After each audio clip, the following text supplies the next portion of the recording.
Hello, how is everyone doing? I hope everyone is doing well. Happy Thursday. Figure I'd come on for a while, just hang out. Got a few things we'll cover. We got Blickum supposed to be joining us. He's got a few things he wants to share. And we got a couple of videos.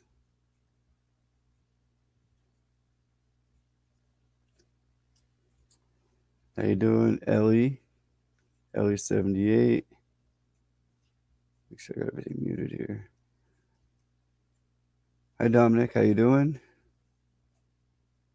Can you hear me okay? I hope.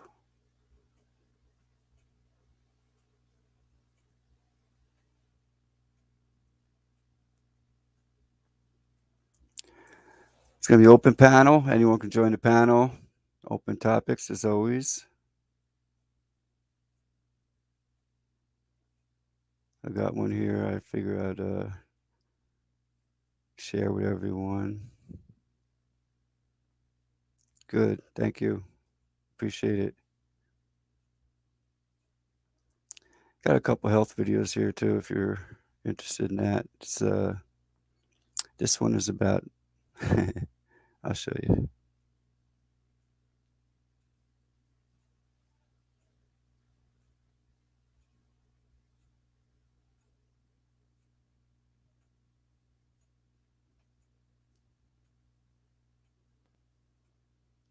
Okay, this here is a doctor, and he's going to tell you about ascorbic acid versus natural vitamin C.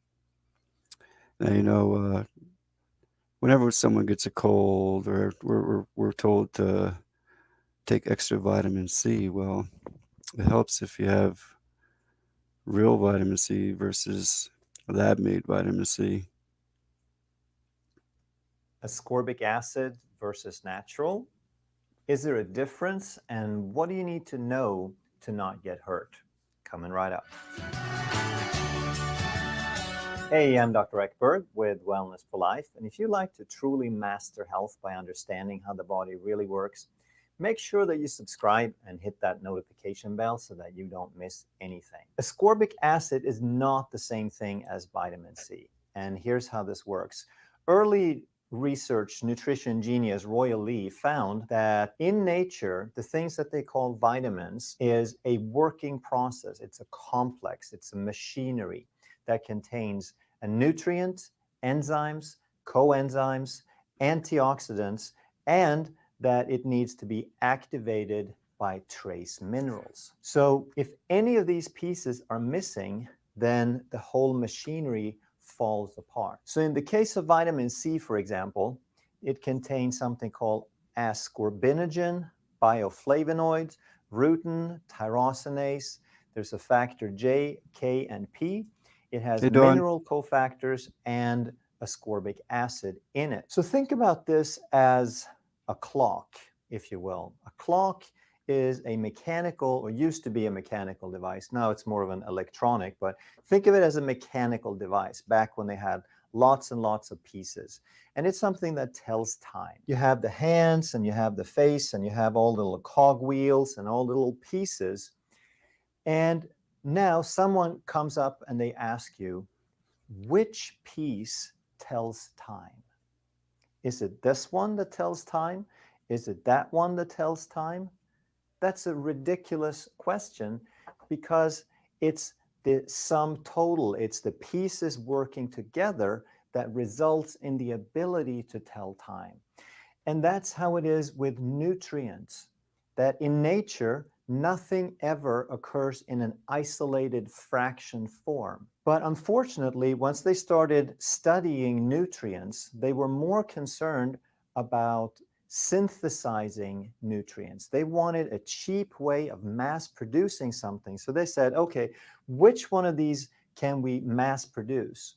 And they found, for example, the antioxidants in vitamin C was easy to mass produce. So they said, oh, that's the ascorbic acid, and we can turn it in, we can mass produce it from cornstarch and glucose and sugar and hydrocarbons. In doing that, along the way, they equated, they said ascorbic acid is the same thing as vitamin C, but they were mistaken. And test after test have shown that pure ascorbic acid does not have the biological effects that the complex has. The ascorbic acid is important. It's the wrapper, it's a protective. An antioxidant is a preservative. It's there to preserve and protect the other nutrients from oxidative damage while they're still growing. The antioxidant is not the nutrient, it's the protector. It's just the wrapper. So if you just eat the antioxidant, it's like you're just eating the wrapper and throwing away the content. So what happens in the Mhm. body is these things have a certain affinity for each other. They have a liking for each other. They fit together and they attract each other. Over the course of the years, you have accumulated a certain amount of these in your body. You're using them, but you also have a certain amount. Now, if you eat a large amount of ascorbic acid by itself in its isolated synthetic form, then it will have a tendency to attract these other components. It will pull them to itself. It will fit in a certain way. And by eating an excessive amount of ascorbic acid, you're depleting yourself of these other components. That's why it's so important to get all of these in a certain balance. And in nature, they always provide the right balance. So isolated ascorbic acid is not vitamin C, and it's not a good idea. So then there's some companies that Go call figure. themselves natural that say, oh, well, we can do better than that. So we'll take the ascorbic acid and then we'll take some natural things. We'll sprinkle some acerola cherry powder on it. We'll isolate some bioflavonoids and some tyrosinase, and we'll add it to the ascorbic acid. So now it's natural again. We took these pieces and we just gave you more of all of them or more of some of them. So they changed the proportions maybe and thought that they had improved on something. But what they're really doing is they're taking the cogwheels, they're taking the pieces of the watch out, and they're saying, okay, well, I don't think that one's so important. I think this is important, and that's important, and that's important. So let's take a bunch of that, and we'll throw it in a bag for you, and shake up the pieces, and here you go. Here's your clock. But it's not going to tell time.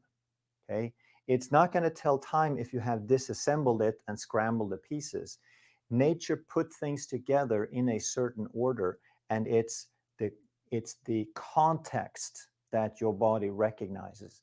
It wants the pieces in the order that they occur in nature. That's how they can be beneficial. That's how they sustain life. Nutrients come from things that were alive to keep things alive. So what about antioxidants? Aren't they a good thing? Well, let's talk about what it means. Oxidant means that something is under the influence of oxygen. So oxidation in the body means to use oxygen to turn fuel into energy. That's how we get energy. We oxidize the fuel. That's why we need to breathe all the time.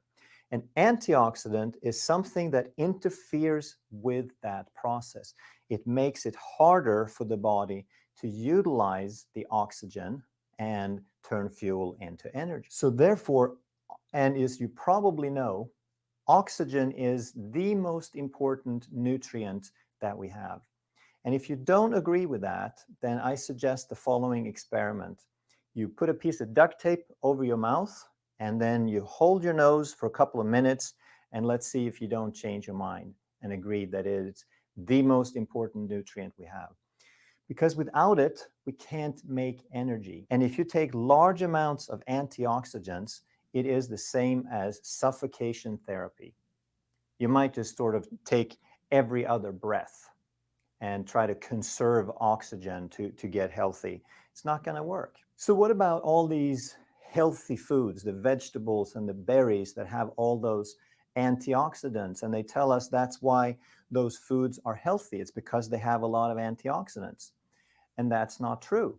They are healthy despite the fact that they have a lot of antioxidants. Blueberries, for example, have such a significant amount of nutrients in them that they need a significant amount of antioxidants to protect those nutrients. So blueberries are healthy for you despite the fact that they have antioxidants, not because of it.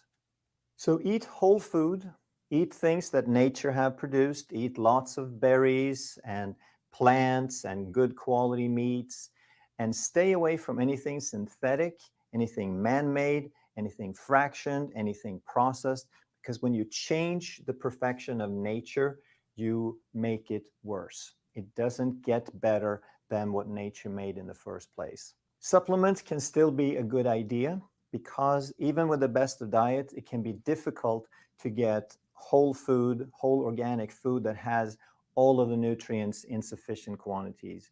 Depleted soils, pollution, added stress means that a lot of us are still needing a little bit of supplementation. And if you get something, a nutritional supplement, then make sure that it has all of these pieces in it. The ones that we use primarily is standard process, because they concentrate food, they do it below body temperature, so they retain all of these nutrients, enzymes, coenzymes, etc., that were present in the original food.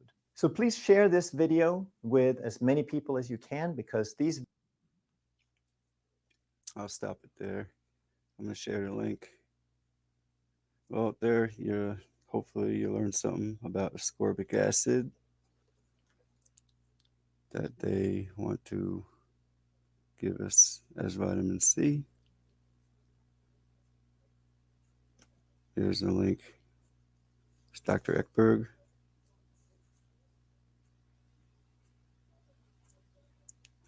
And just to show you real quick, let's see, hold on a second.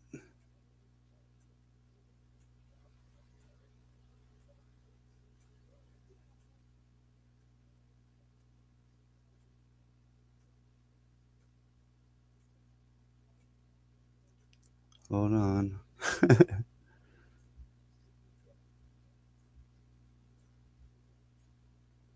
Okay, here we go. This is just a random vitamin that I just looked up one of the vitamins, and here you go. I mean, calcium carbonate. I mean, you gotta look up these ingredients. It's crazy what you'll find. Hey, Conspiracy Mom, how you doing? Good to see you. Well, there's ascorbic acid right there. Oop, can't do it. But anyway, ascorbic acid right there. I don't know if you can see it or not. But, and then you see calcium carbonate, the first one on there. And for I'm understanding, calcium carbonate is a chemical compound, according to Wikipedia here. And the industrial use, I mean, they make it's for cement. Construction, the main use of calcium carbonate is in the construction industry, either used building material or a limestone aggregate for road building as an ingredient of cement. I'd rather take a calcium that's through a plant, digested through a plant, then it's bioavailable to the body. But in raw form, from my understand, I don't know, I'm not a doctor. This is just what I see. Anyone, here's another one. Calcium carbonate, number one. Let's see, ascorbic acid is the third one. You got maltodextrin and there's all kinds of good stuff in here. If you're taking vitamins or even buying processed food, look at the ingredients. You'll see a lot of these in the ingredients in your foods as well. And if you look deep enough, you'll see a lot of them do cause problems, which I won't mention. I recommend you do your own research. Please. Hey, Stephanie, how you doing? Good to see you. Good to see everyone. Let me. I dropped the link again. I mean, I don't know if you still see it or not, but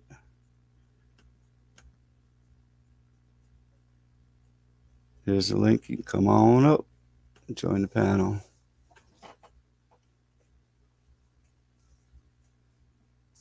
Yeah, you know how they always tell you, oh, take vitamin C, take vitamin C. So you run the store, you get vitamin C without knowing that it's lab made.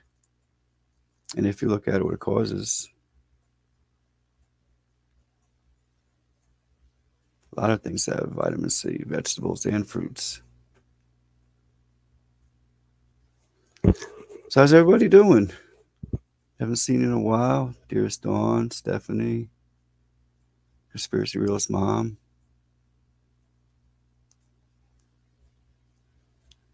and Elle too. It's been a long time. You got Dominic.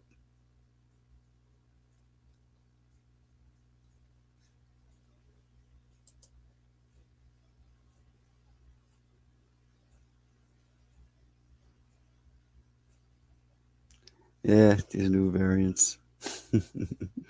Ruh-roh.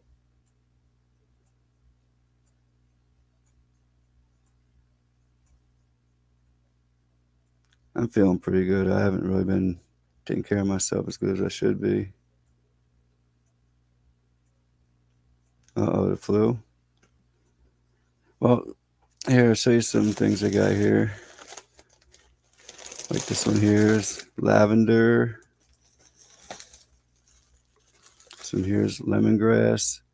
This is things that I planted last spring, and these are 1 gallon size bags, and I have so probably 50 bags of all different kinds of stuff. I just brought some of them up, even catnip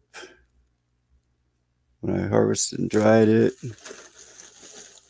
Let's see, some calendula, you know,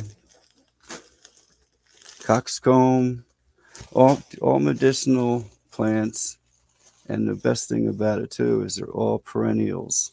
I had a lot of work to put them in the ground, but next year, if we're still around to enjoy it, it'll come up on its own. Echinacea, many bags full. Crazy. Rosemary. And this one's chocolate mint, but just the mint family itself, all the mints and peppermints and all that good stuff.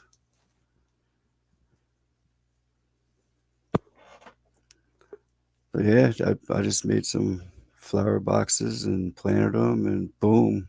And when it's harvest time, wow, it was too much. I did it all by hand, but I ended up buying a shredder, a garden shredder.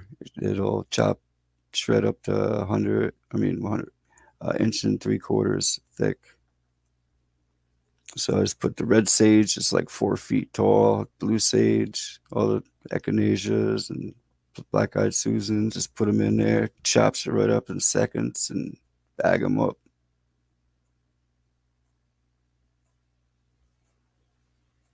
Then I make tea out of it. Now you look up all the medicinal properties. A lot of it helps with cold and flu. Not only is it nutritious, but it helps the body detox on a regular basis. Today I made 4 gallons. I kept 2 and I gave away 2 of them. Just put them in gallon jugs, throw them in the fridge, and just drink it as iced tea. Not bad flavor. It's really pretty good. And you can adjust it to whatever flavors you like. Find out the taste of the ingredients and modify it. Pretty simple.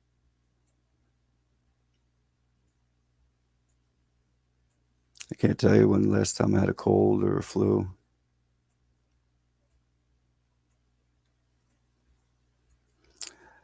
But you gotta drink it on a regular basis and watch what you eat. And it's a bunch of things, not just take one thing and cure anything. But everything would help.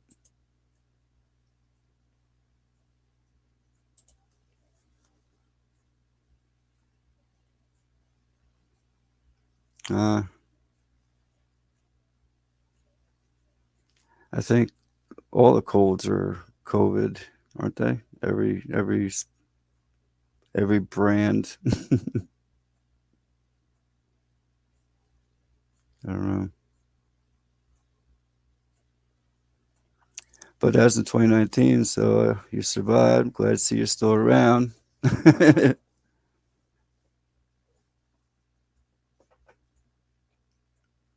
How you doing, Brian Griffin? Good to see you too. Yeah, 5 years. Well, the times we're in with everything that's going on, you really gotta take your own health into your own hands and like grow your own. Even though you buy an organic in the stores, you don't know what happens to it. You grow your own, you know. And you gotta be careful too. I've researched a lot of different fertilizers, and they say organic, but if you really look at the ingredients, they do the same thing they do to the vitamins, to the food, to everything. They gotta throw in that extra junk. So it might have organic substances, but it's also got the crap that shouldn't be in there. Just gotta read ingredients on everything and look up each ingredient and find out what it is. And if you can avoid all that toxic crap consumption, even though it's in your shampoo, your toothpaste, your deodorant, your dishwashing soaps, everything you can imagine, your perfumes, your makeups, everything, your clothes. So we got detox regularly.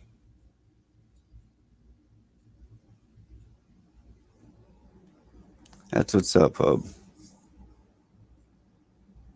Same here.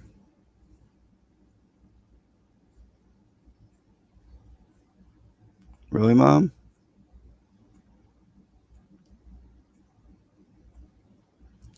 I don't know. I've been pretty lucky so far.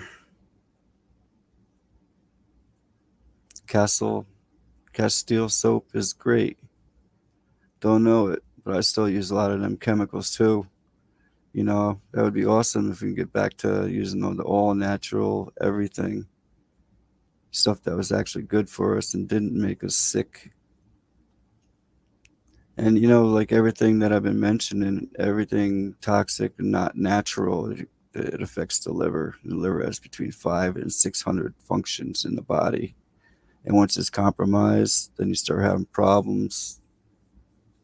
It's deficiency, toxicity, and here comes the cancers, the diabetes, and high blood pressure, and all that stuff.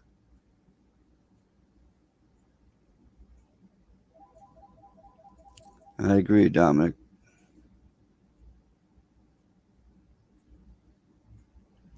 No, I haven't. As a matter of fact, I don't even have a pen here. What?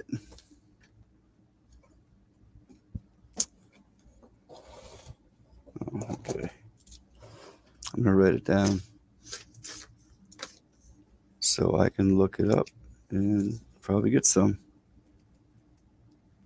Castile soap. Thank you for the information. See, that's why we're here and do this for each other. I agree. Conspiracy realist mom, 100%. Asparagus is really good for cleaning out the liver. That's awesome. I actually took a picture of my asparagus today. I didn't upload it or anything. Hopefully, you can see it. But it was solid ice. Let's see if you can get a good look at that. Yeah, there's solid ice. This is their first year because I planted an asparagus. It takes 2 years. I never grew it before.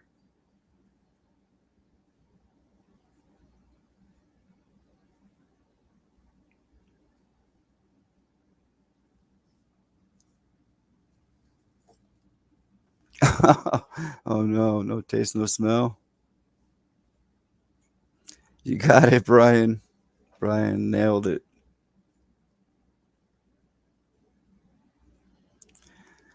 Crazy. It's just another reason why we need to take our own health into our own hands by when you buy something, I always get it if it has one ingredient. If I'm looking for like ginger. The only thing that should be on the label is ginger, not 5 or 6 other things added to it. It should be ginger.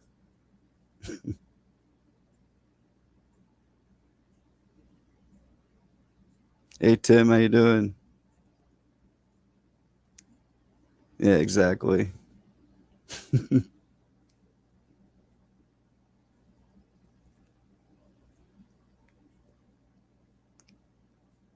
Wow, really?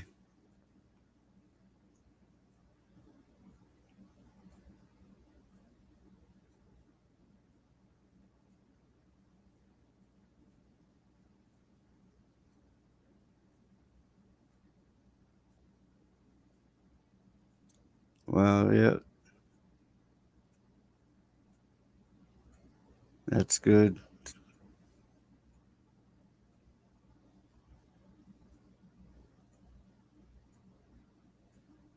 Well, you don't have to believe me, Dominic. I'm not a scientist or anything. This is just what I see, what I've researched, and I'm encouraging everyone to do the research. I mean, most of my life, I never looked at labels. If I liked it, I'd buy it, you know. But as I learned more and more what all these chemicals do, I started staying away from it, and then I ended up just eating once a day. It wasn't a plan, but now I just have dinner time. I have one meal.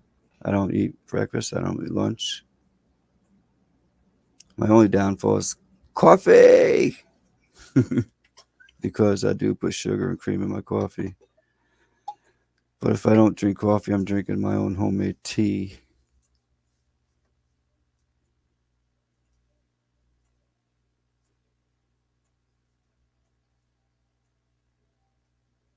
Even spicy stuff, Mom? Wow.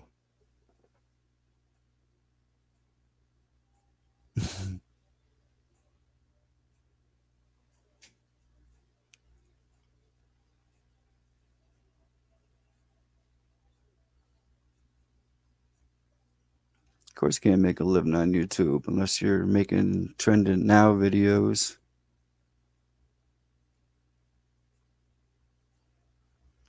Yep, that seems like what everyone's doing, just floating around. Yeah, I heard that about Dangerous Freedom. That was sad, you know. Yeah, crazy.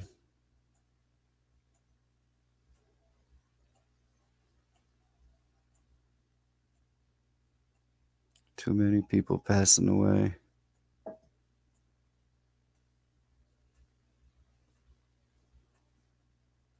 But I seen he did drink every day, a lot.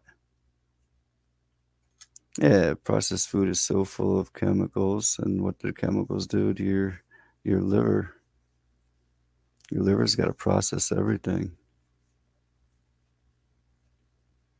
and how much gets stored into your cells. And after years and decades, 30, 40, 50 years of taking medications, eating processed foods, and foods that had all the nutrients stripped from them, then fortified with the lab made nutrients. What do you think happens to people?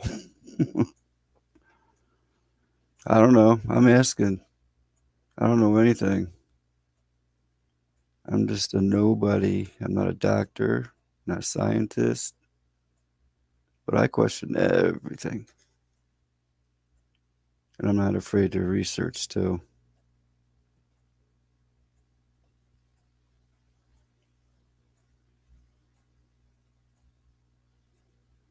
Ah, everyone's moving out of California now, huh? The shelves are full. Yeah, them GMO Twinkies are so tasty though. Yeah.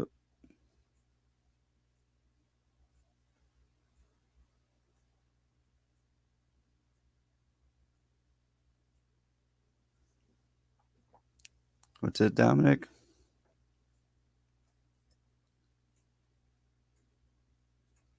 Oh, you just gotta look it up and research it, and then you gotta distinguish because the first things that pop up when you're researching something, you gotta be a little careful of. Yeah, dig a little deeper. Yeah, I don't do the Twinkies either. I try to stay away from all, especially everything since I learned about the Cenomix probably like 6, 7 years ago. Yeah, everyone can look this one up. Cenomix. HEK 293.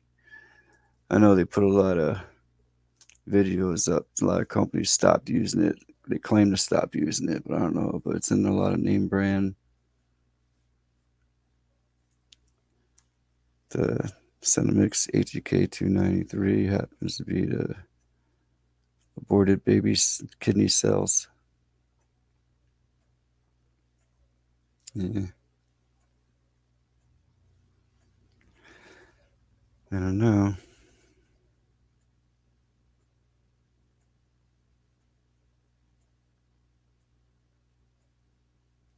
Yep. And then I learned about milk. I used to love my milk.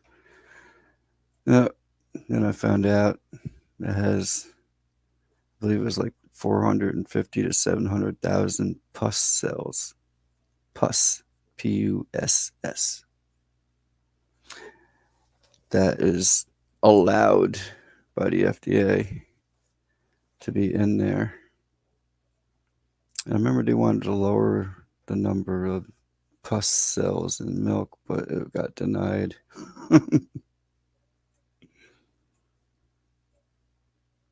Grow your own, everyone.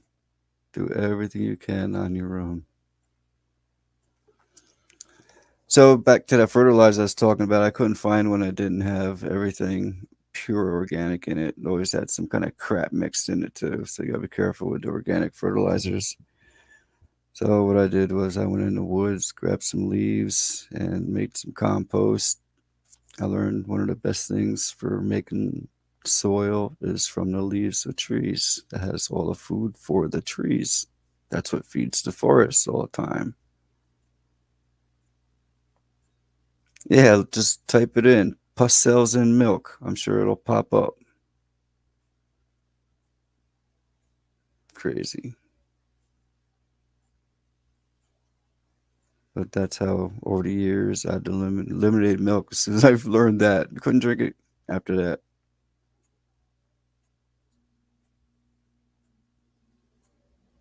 Yep.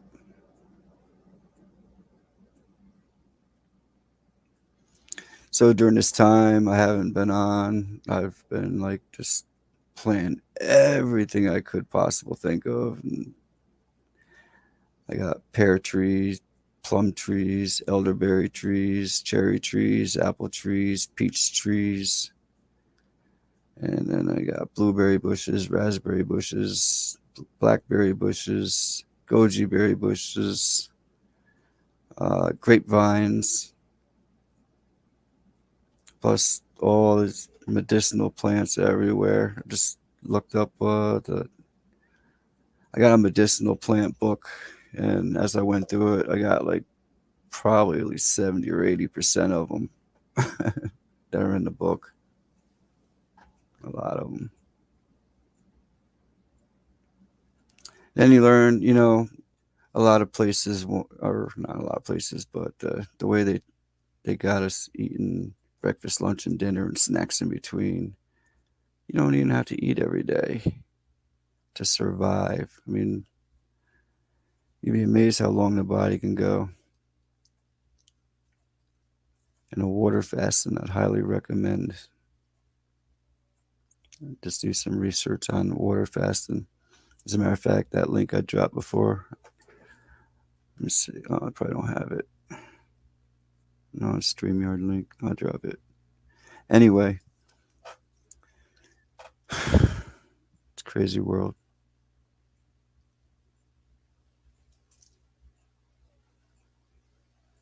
I wish someone would come on up and join me and help out with some of these tips. I know you got some too. I already learned one tonight. Castile soap. I've heard of Castile soap. I just never looked it up, and I don't know.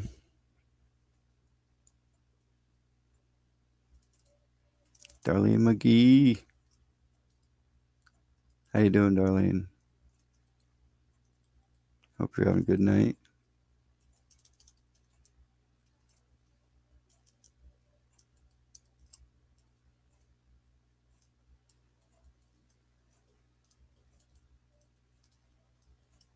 Waiting for Blicken to come on up. He's got a couple of videos he's going to share with us.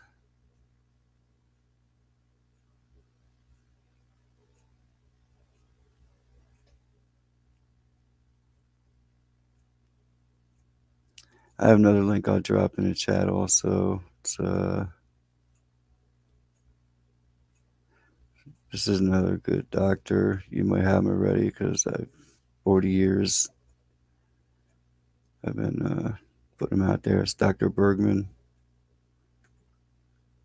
You might want to grab that channel up. He explains a lot of good stuff.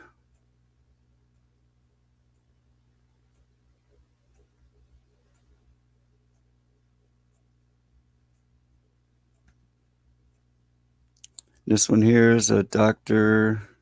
Ekberg. Here's another good one. Check out their videos. He breaks it down. Pretty simple.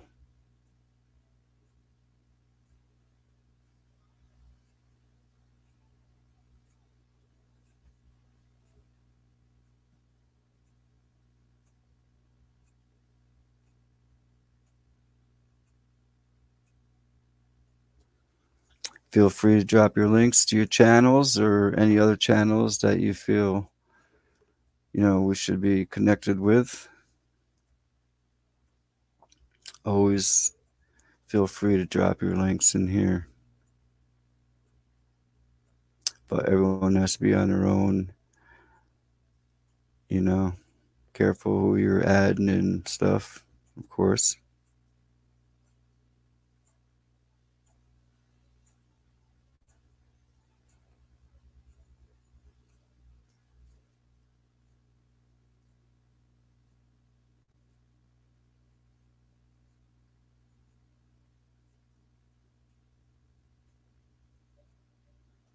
Thanks, Conspiracy Realist Mom. Go get your shut eye. Good to see you too. You have a good night. Much love.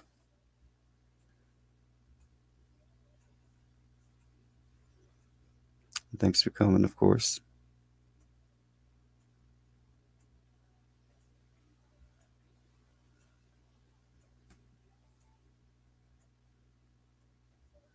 Yep, Darlene made it. Woo!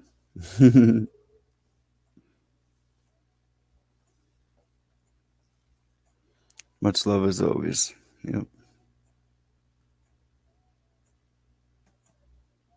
Just chilling tonight. You know,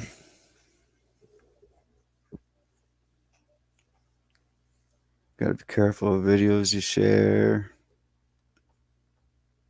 It's getting ridiculous. Censorship is out of control. They're still deleting videos of mine from last year.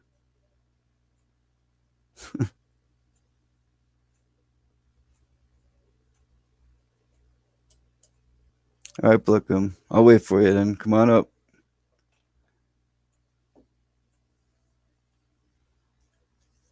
Hopefully you got that guitar dusted off. Got nice and shiny.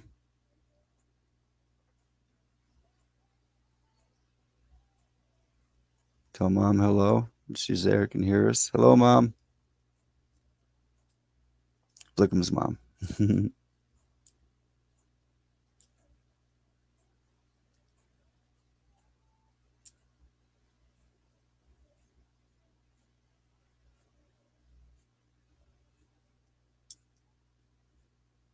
So hey, Sasquatch, what's up?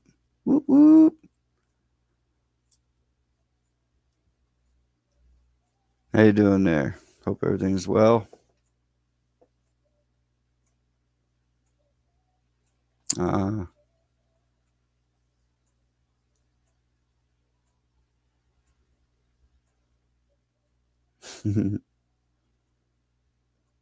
Darlene saying hello to all the moms.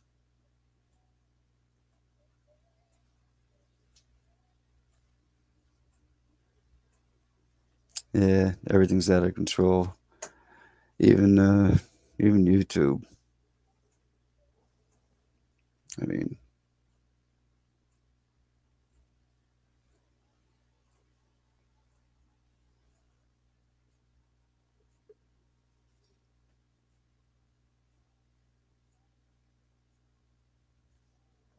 come on up, click the link. Don't be afraid. You don't have to have your camera on.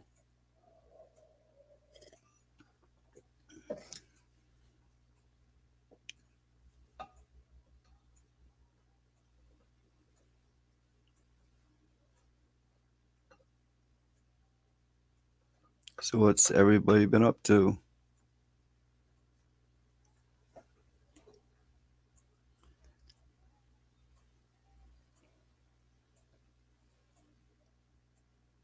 I just sprouted some trays today. Well, I let them soak overnight, and then I put them in the sprouting trays.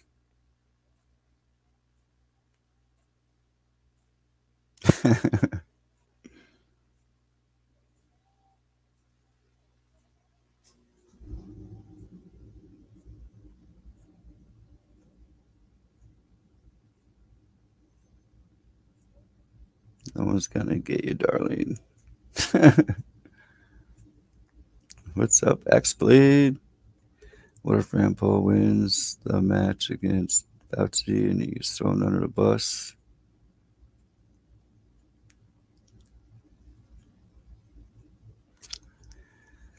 I don't know, X Blade.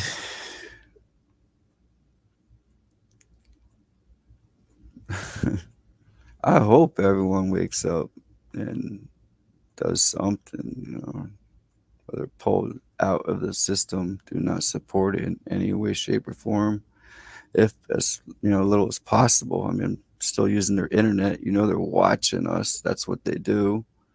It's not that you're just being censored. They're tracking everybody, what everyone talks about. They categorize you, just like using your phone.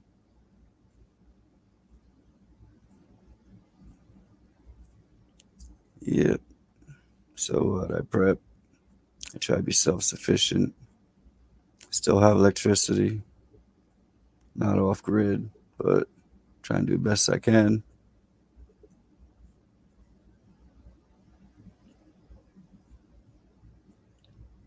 And definitely my own doctor, as well as a lot of other people I know.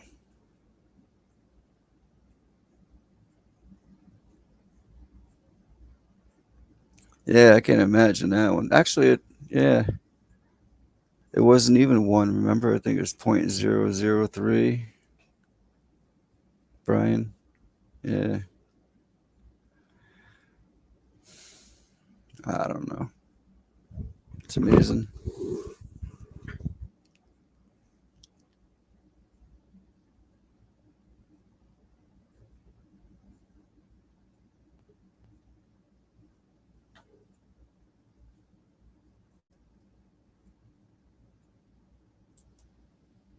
Knock, knock. Hello and welcome, Darlene. Hello. How you doing tonight? Oh, pretty good. Good, good. That's good. Oh my God. I've got Yeah, to go make something here. got what? Hey, Matrix Man, how you doing? Saying, hey, good evening.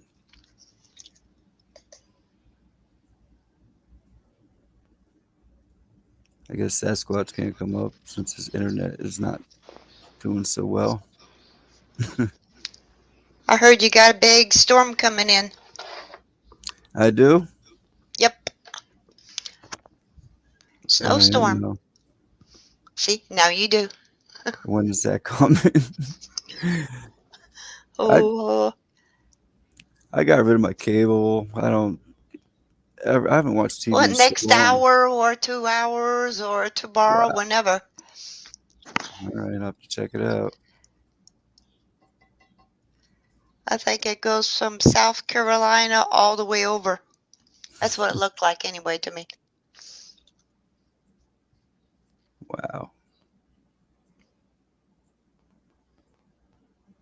Come on up, Sasquatch.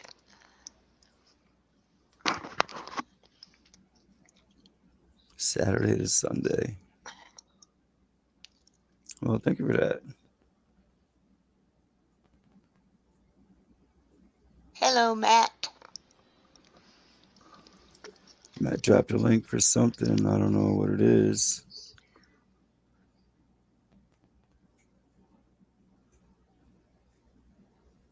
Okay, so Fullerton Informer 2 channel.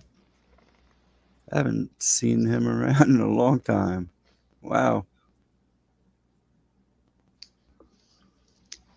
Yeah, everyone's welcome to drop any links to anyone's channels that you think we should check out. Just label it though, so everyone that knows what it is. You can drop your own channel links also. Hey, Finding Freedom, how you doing? Yep, everything is well. Hanging in there.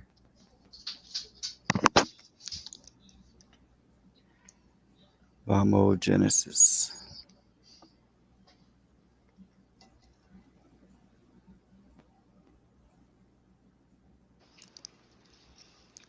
So, what do you think about this obligated to take the shot on Social Security people workers or whatever they're doing, the health workers?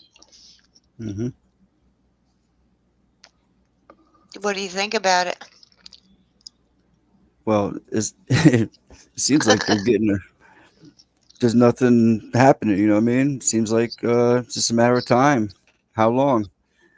Usually they put it in your head and then they don't do it right away. So people are like, look, nothing happened. Yeah, but a year or two later, or a few years later, who Yeah, knows? right. But this I've this got a one, link from what's his name? David 77 or God, I can't think mm-hmm. of his name now.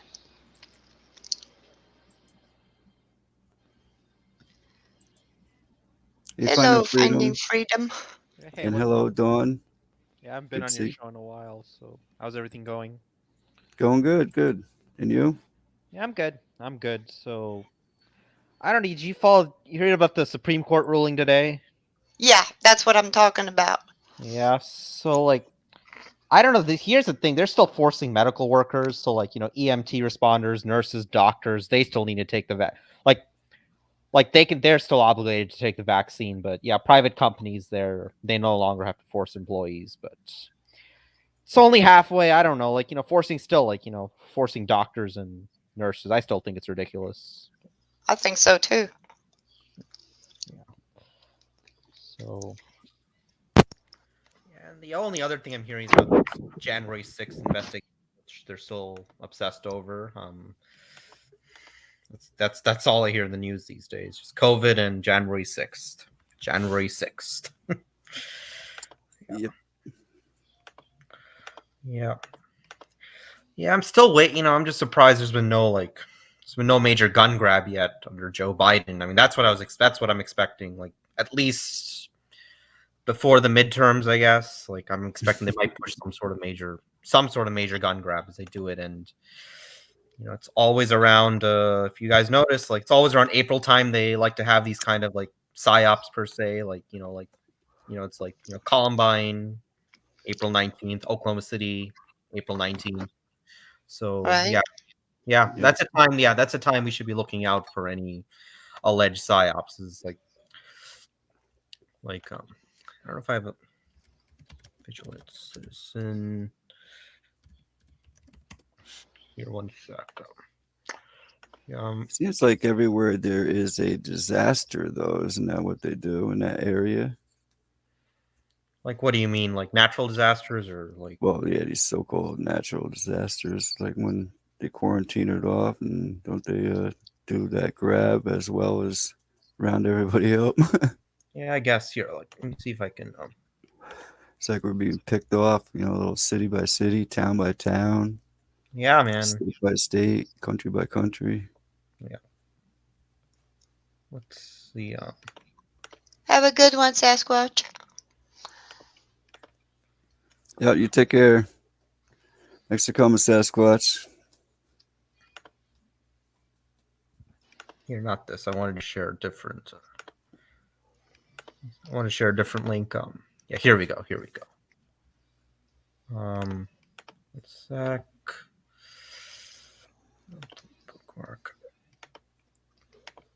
Okay. Here, is this showing?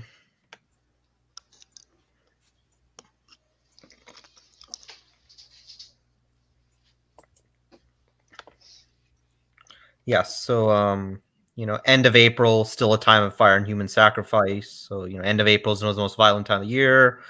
Probably enough occult calendars call for a fire and human sacrifice during this important 15-day period. This year, this was 2019.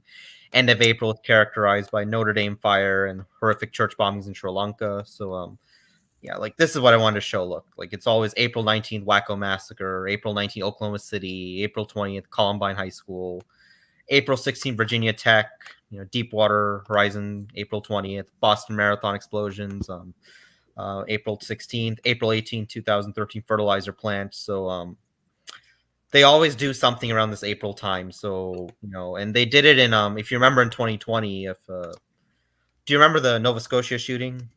You guys remember that? Can't say I do, no. Yeah, so like this one. Yes, I do. Yeah, 2020 Nova Scotia attacks. April 19th, same day as Columbine. So and then, this is what led then on May 1st in the wake of attacks.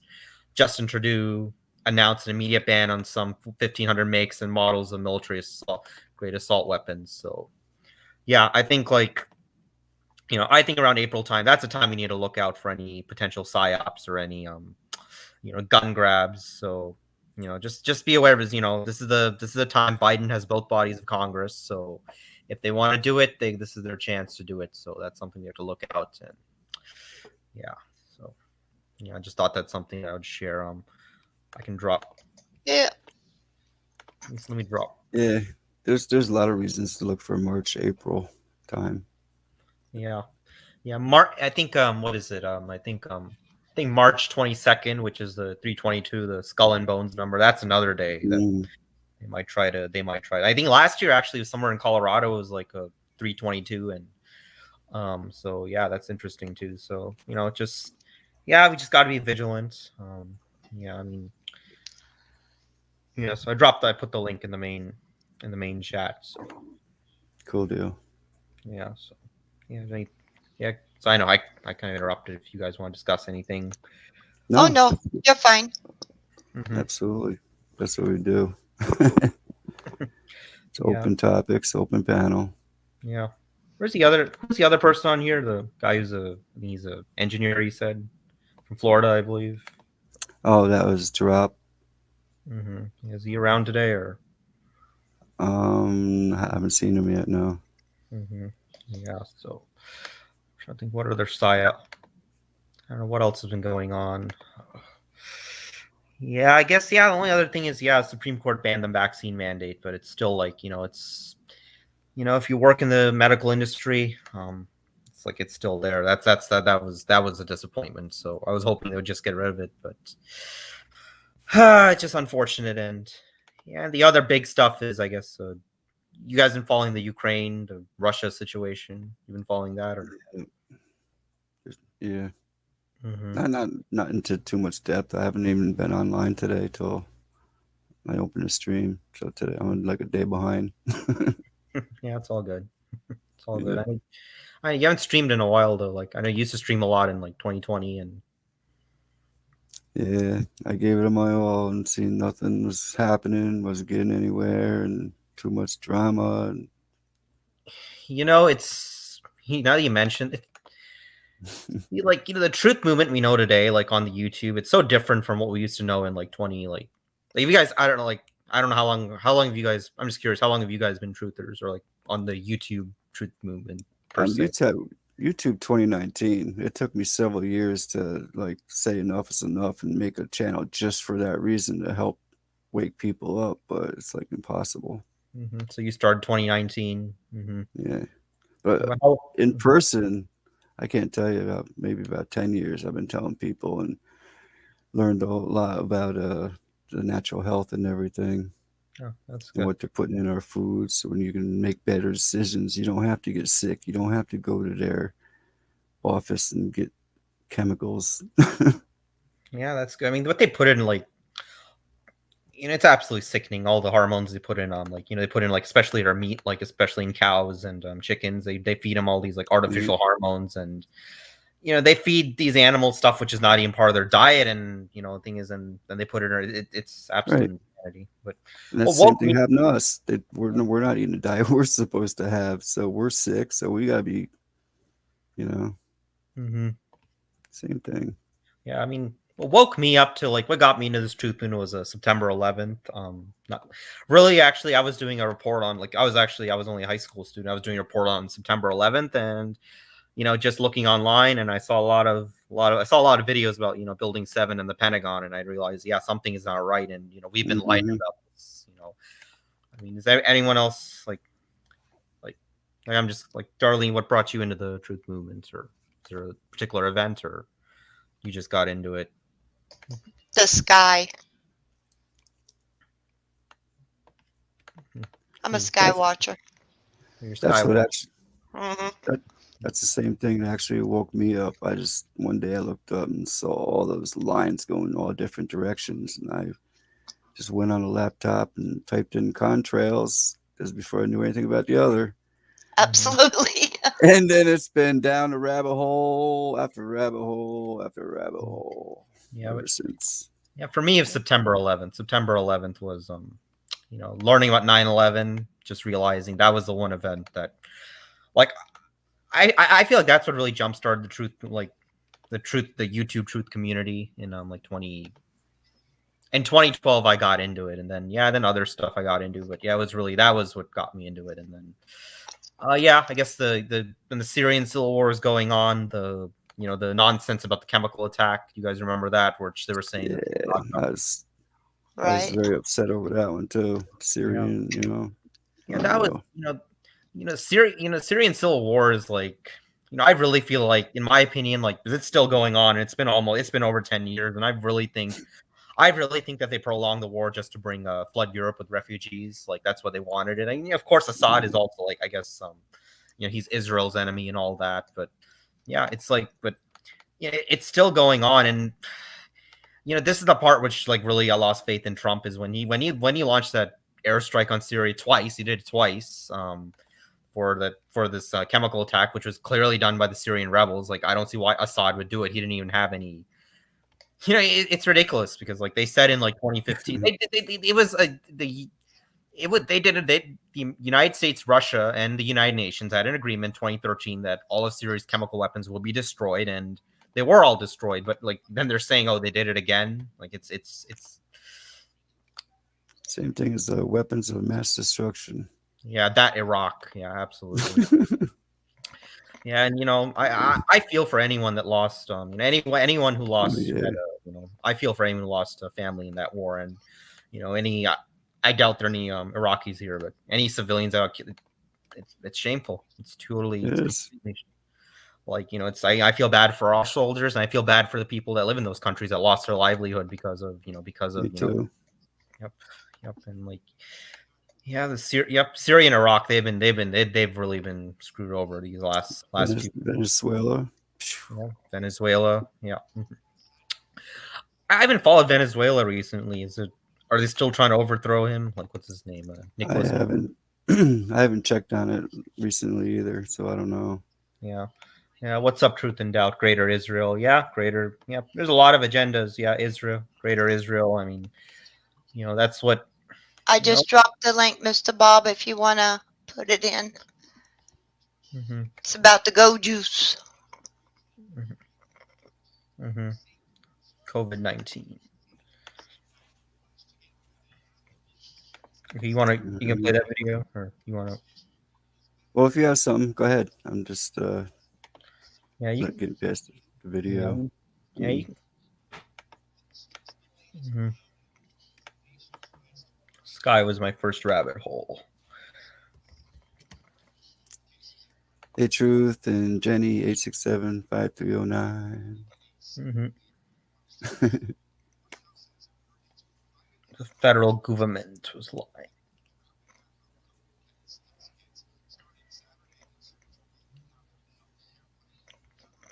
Well, let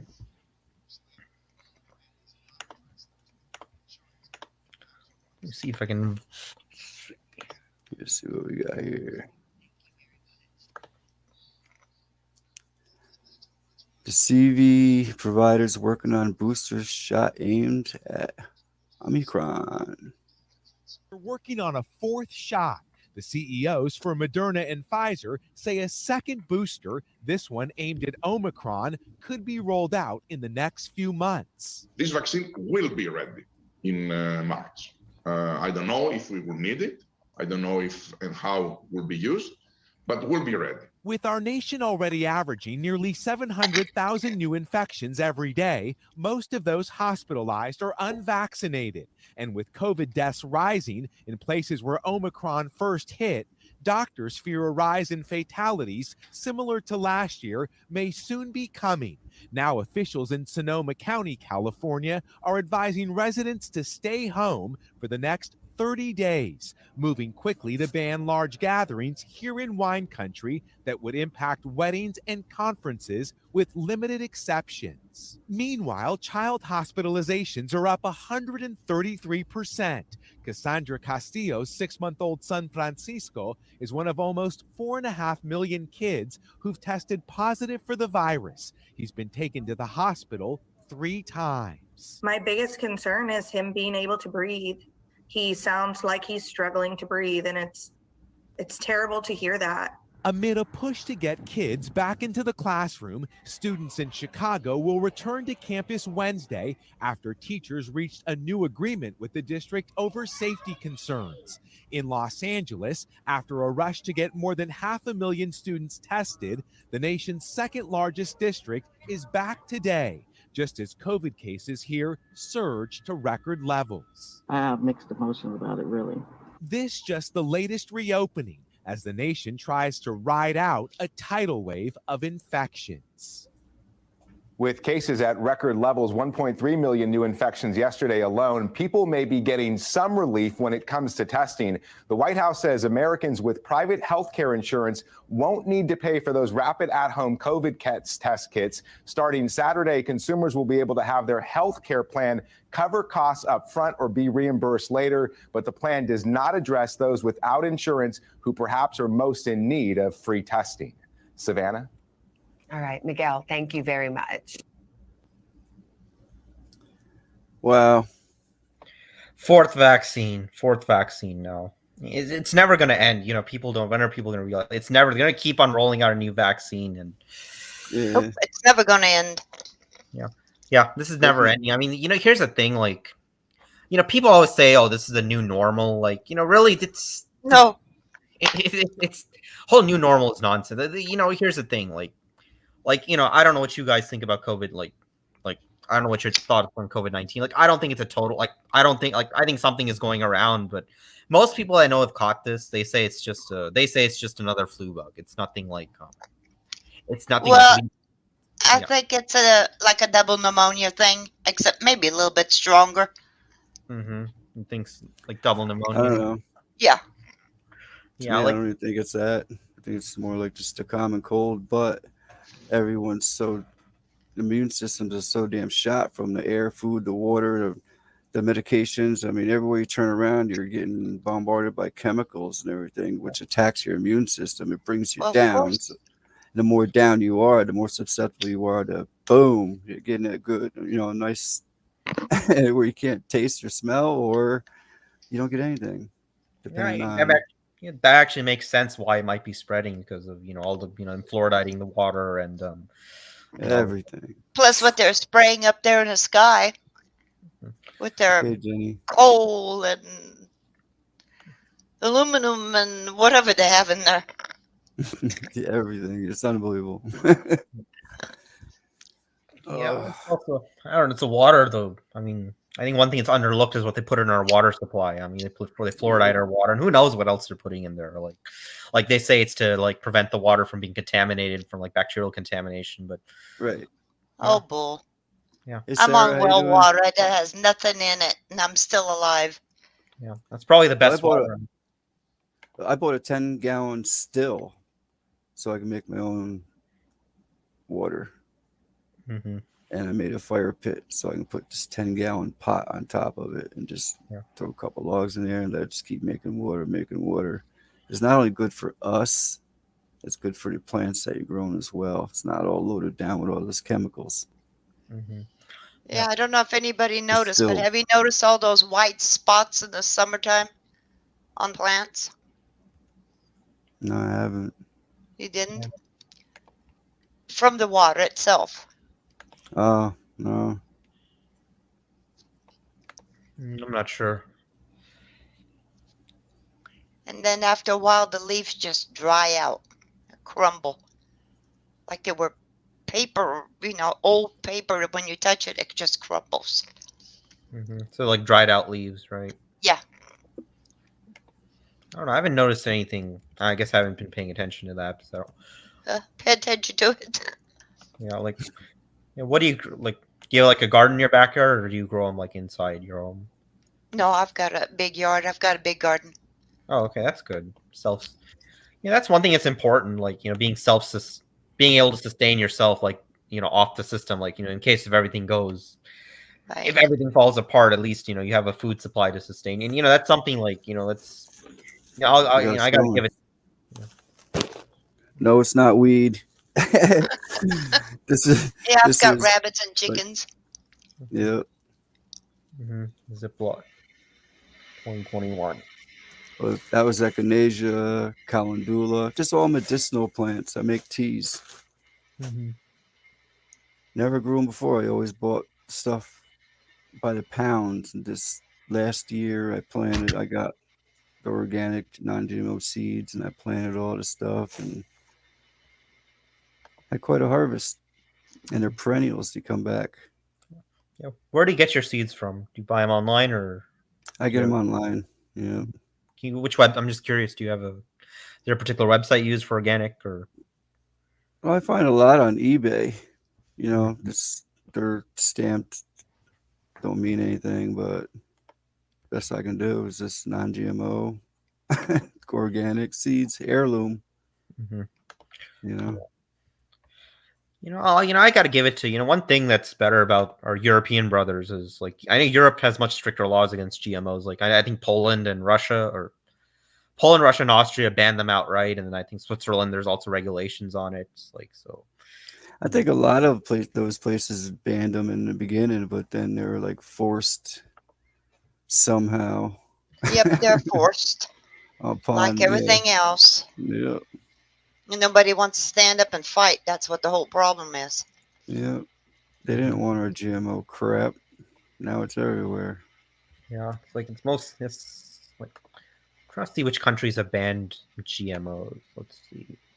Yeah, I think only countries which have like a total ban are I think Russia, Poland, Israel. Austria, Israel too. I didn't know that. Of course, Yep. they'll keep them so safe, the Israelis. But Austria and Israel never has any planes flying over with poop in them. Mm-hmm. They fly airplanes over Palestine. They'll have to drop bombs, drop white phosphorus bombs all over them. And it's normal. It's normal for that. It's perfectly okay for them to drop white phosphorus bombs on civilians, but Yep. Palestine. Yeah. I've heard in like I don't know what other countries have been. Yeah, those are only three I can think of, but yeah, they'll try to get around it. I mean, I know some states are trying to do a labeling. I mean, some states try to put enforce a GMO labeling law, but I don't think it ever. I don't know if it ever worked out. Like, if you guys might know better. I was interested to know that, like all those countries that you mentioned are part of the UN. I believe all this is UN led, all of it. Yeah, I mean that's the, that's what they say is a seat. I mean, look at the. I mean, if you look at the UN logo, I mean, look at the UN logo. It's the same logo as the USSR. If you notice, it's the same. Like, here, let me see. Can I bring up a pic? Let's see. Let's see if I can bring this up. Let's see. Yeah, here you go. See this? Yep, hold on a second.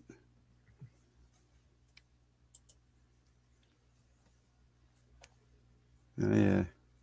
It's the same logo. It's literally, look, same plant, same logo. You know, the Earth. It's just this one doesn't have the hammer and sickle, but you know, the UN is just a, you know, people say communism died after the fall of the USSR, but you know, in my opinion, communism never died. It just reformed. It just turned into something else. And you know, the way I say it, the United Nations, the European Union, those are continuations of the USSR, pretty much. It's just so you know, it never ended. It never ended. So yeah, Yep. Russia is heavily growing organically. Okay, yeah. Well, I've seen somewhere, I forget where, but the other day that Queen Elizabeth was predicted to die February 2022. Let's see if that happens. Let's see. February 22nd, 2022, maybe that date. I think she's already dead. Oh, the original one? No, truly, I do. I watched her Christmas speech, and it doesn't look like her. Mm-hmm. So you think These she's predictions from years ago too. Even Just by her clothes is sloppy on her, and they would never let a queen out with that baggy of a clothes. You know what I'm saying?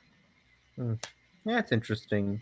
You guys remember Hillary Clinton had a body double? You remember that? Like, that was hilarious. Like, and it was true though. Like, I mean, that was clearly not her. Like, I think when she got sick, she actually hired a body double to fill in for her. Yes, the queen, Jenny. Oh, yeah. Who's being charged with that Epstein? Was it Prince Andrew or something? Someone has been charged with being part of the Epstein ring. Have you guys? Oh, I don't know. I don't keep up with the royalty. Yeah. Prince Another Andrew. prediction. Another prediction was in April is World War III. We'll have to see. I mean, April time. You know, if you look at it, a lot of these conflicts they start in March and April. Like Iraq War, like the first Iraq War, like 2003. That was in March. Yeah, March 2003. Libya, March 2003. Even the Ukraine conflict from 2014. March 2014. So that is a time which they like. You know, there's often like a new geopolitical upset in the world. So it's like, you know. Good evening. So yeah, we'll have to see, I guess. But I think there's going to be some sort of gun grab, and that's what I'm predicting. I think I'm guessing there might be some sort. Maybe it may not happen, but you know, like in March it was in Canada, March of 2020, in no, April 2020, March of 2019 it was in New Zealand. So you know, New Zealand can't. You know, it's like they're going after you guys know about the Five Eyes Alliance between. Yeah, that's the Five Eyes. It's like a intelligence alliance between United States, United Kingdom, Australia, Canada, and New Zealand, and it seems like those five countries are like where they're like you know, cracking down on guns. Like United Kingdom, they're already gone, but yeah, so like maybe like, you know, I'm just saying they first did Australia, then New Zealand, then Canada. The United States is the last country on the list. So we'll have to see what happens. Yeah, someone's asking for my channel link. What's up, Camo? Yeah, feel free to drop your channel links, everybody.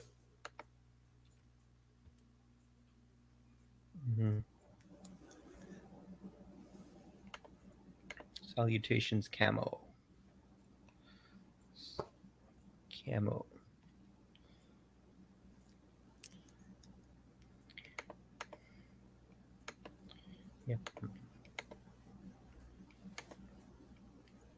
Yeah. Bob, you're from New York, right? Yes. Yeah, I'm not too far from you actually. So, you from upstate or are you from Manhattan area? No, I'm upstate. I see. Upstate. Yeah, I never was into any city. No. York. And New York's really dirty though. If you go like what if? Did you guys hear about the fire in Brooklyn? Did you guys hear about that? Yep. What are your thoughts on that? Like,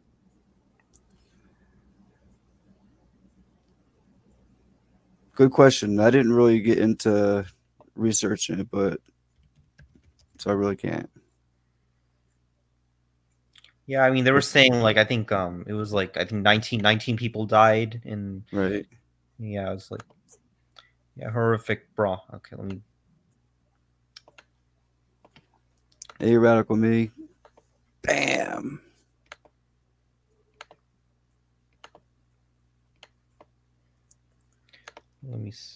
find a good article. Well, I got one here while you're looking from Jenny, 8675309. Oh, about the Brooklyn fire. Okay, here you can play that. Let me mute. Good evening. My name is Kate Serino. So we keep hearing this is a pandemic of the unvaccinated. Even our own local media pushes this narrative. In a recent OBX Voice article, Mark Jerkovitz defined vaccinated as those who've received 2 doses of Pfizer, Moderna, or 1 of J&J. This is not completely accurate. In fact, listen carefully. The CDC definition of fully vaccinated is those who are 2 weeks beyond their final dose. For clarity, let's dig into some examples. So Jack gets his first Moderna vaccine and dies a week later from an unfortunate adverse reaction. He is classified by health officials as an unvaccinated death. He had 1 dose. Jill gets her second Pfizer vaccine and 13 days later tests positive. She is classified as an unvaccinated COVID case because she's less than 2 full weeks post her last dose. This is flagrant data manipulation, folks, and some might call it fraud. Does it strike you as odd that citizens are being offered free donuts, lottery money, burgers, marijuana, and beer for vaccine compliance across the country in the name of public health? Does it seem outrageous that PCR tests that we've relied upon for 2 years have now been pulled by the FDA and CDC for failure to differentiate between COVID and the flu? The flu just didn't magically disappear last year, guys. Does it seem suspect that the quarantine metrics keep changing in an increasingly bizarre manner? The current toolkit rewards compliance. The fully vaxxed and boosted have no quarantine imposed, despite their well-documented ability to both contract and spread virus. And is it not curious to you that the FDA and CDC wish to wait 75 years to publish data related to their vaccine studies? Folks, there's something really, truly ugly going on here. And if you still don't understand the bigger plan, please research Agenda 21, the Great Reset, or Rockefeller's Operation Lockstep. This has never been about a virus. Dare County, wake up.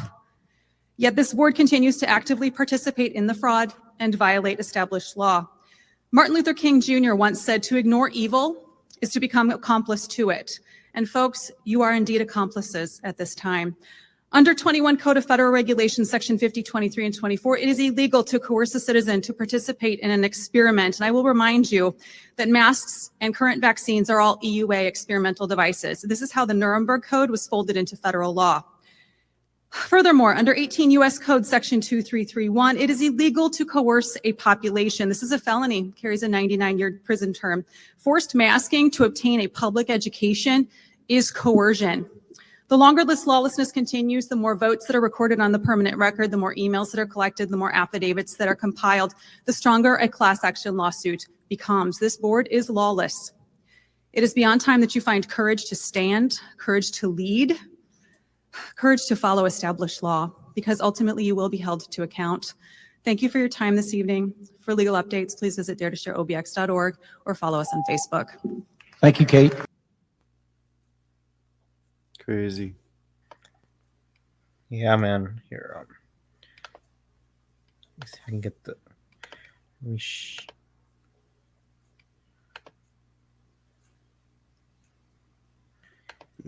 Drop the link to that again. Yeah, here. Yeah, I can like. Let me see. Is the audio gonna play? Yep. Yeah, okay. The Good. 5-alarm fire ripped through this No, hold on. Bronx just with There you go. It's on now. Okay. Go back. the 5-alarm fire ripped through this Bronx high-rise just before 11 a.m. Flames shooting out windows on the second and third floors. Karen De Jesus was making breakfast when it all started. I just heard people screaming, help, help, help. The smoke spreading quickly to all floors throughout this 19-story building with more than 100 apartments. This smoke extended the entire height of the building. Members found victims on every floor in stairwells and were taking them out in cardiac and respiratory arrest. The emergency response was massive. Roughly 200 firefighters, some pulling residents down ladders, others tending to the injured. I look out my window and it's flames coming out of the window. New York City's Mayor Eric Adams calling it one of the worst fires in the city's history. The impact of this fire is going to really bring a level of just pain and despair in our city. The numbers are horrific. Dozens were injured and transferred to 5 different city hospitals. It's the second fire with major fatalities in a week. Just days ago, 12 perished in this fire in a Philadelphia row house. A lengthy investigation is getting underway. A painful and horrific day for a community now in mourning. We're going to be here for this community to help them navigate through this. During the tragedy, we are going to be here for each other. And Kathy joins us live from the Bronx. Kathy, what can you tell us about the smoke alarms in the building? Were they working? Well, Kate, officials say that there are smoke alarms throughout the building. In fact, the resident heard an alarm, saw the smoke, and then called for help right away. But tonight, Kate, still so many questions on what went wrong. Yeah, I don't know what your thoughts on that is. It just a fire? Or, it looks like it's just. I don't really see this being a psyop or anything. It looks like it was just a fire, but I don't know if you guys have any thoughts on that or. I don't put anything past the agendas that are going on. Mm-hmm. So, but I don't have enough research on that particular. Yeah. Mm-hmm. Yeah, I mean, the event I was skeptical. You guys remember that Florida condo collapse? Yeah. I was skeptical of that. I thought there was some stuff odd about, I don't know if you guys have any, I thought some things were skeptical. I just saw a lot of fishy things about that. They're saying a third of the residents got I don't know that it's kind of hard to explain, but yeah, there is some fishy stuff about that. And then do you have anything? Do you think anything of the Florida condo collapse? I didn't go down that rabbit hole either, but yeah.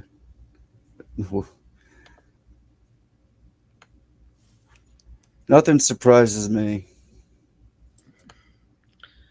I work, plus I try to be self-sufficient as possible, and I have limited time to research, so I can't hit every single one. You know what I mean? It's hard. Yeah. I mean, I used to, when I was going, it's right, go ahead. Yeah.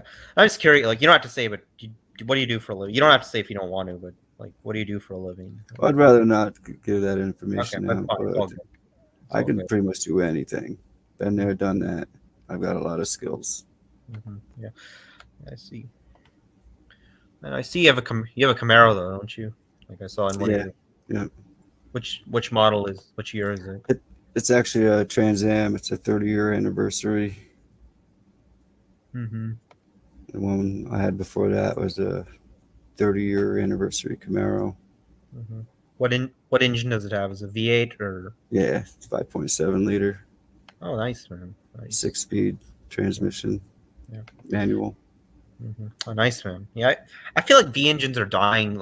I've seen all in Europe. They have these stupid i4.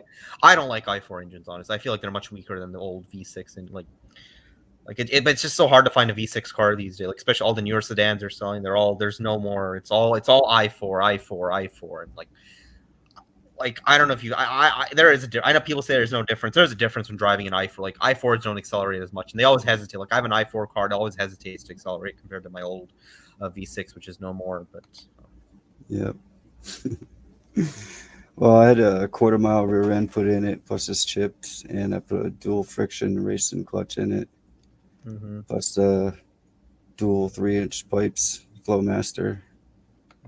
Nice, man. It puts your head back in the seat, but what good is it? Really you can't do anything with it. Yeah. You know, once you're awake to everything, it changes everything. Yeah. I used to collect them. I see. Yeah, I don't know. Yeah, I just feel like they're just.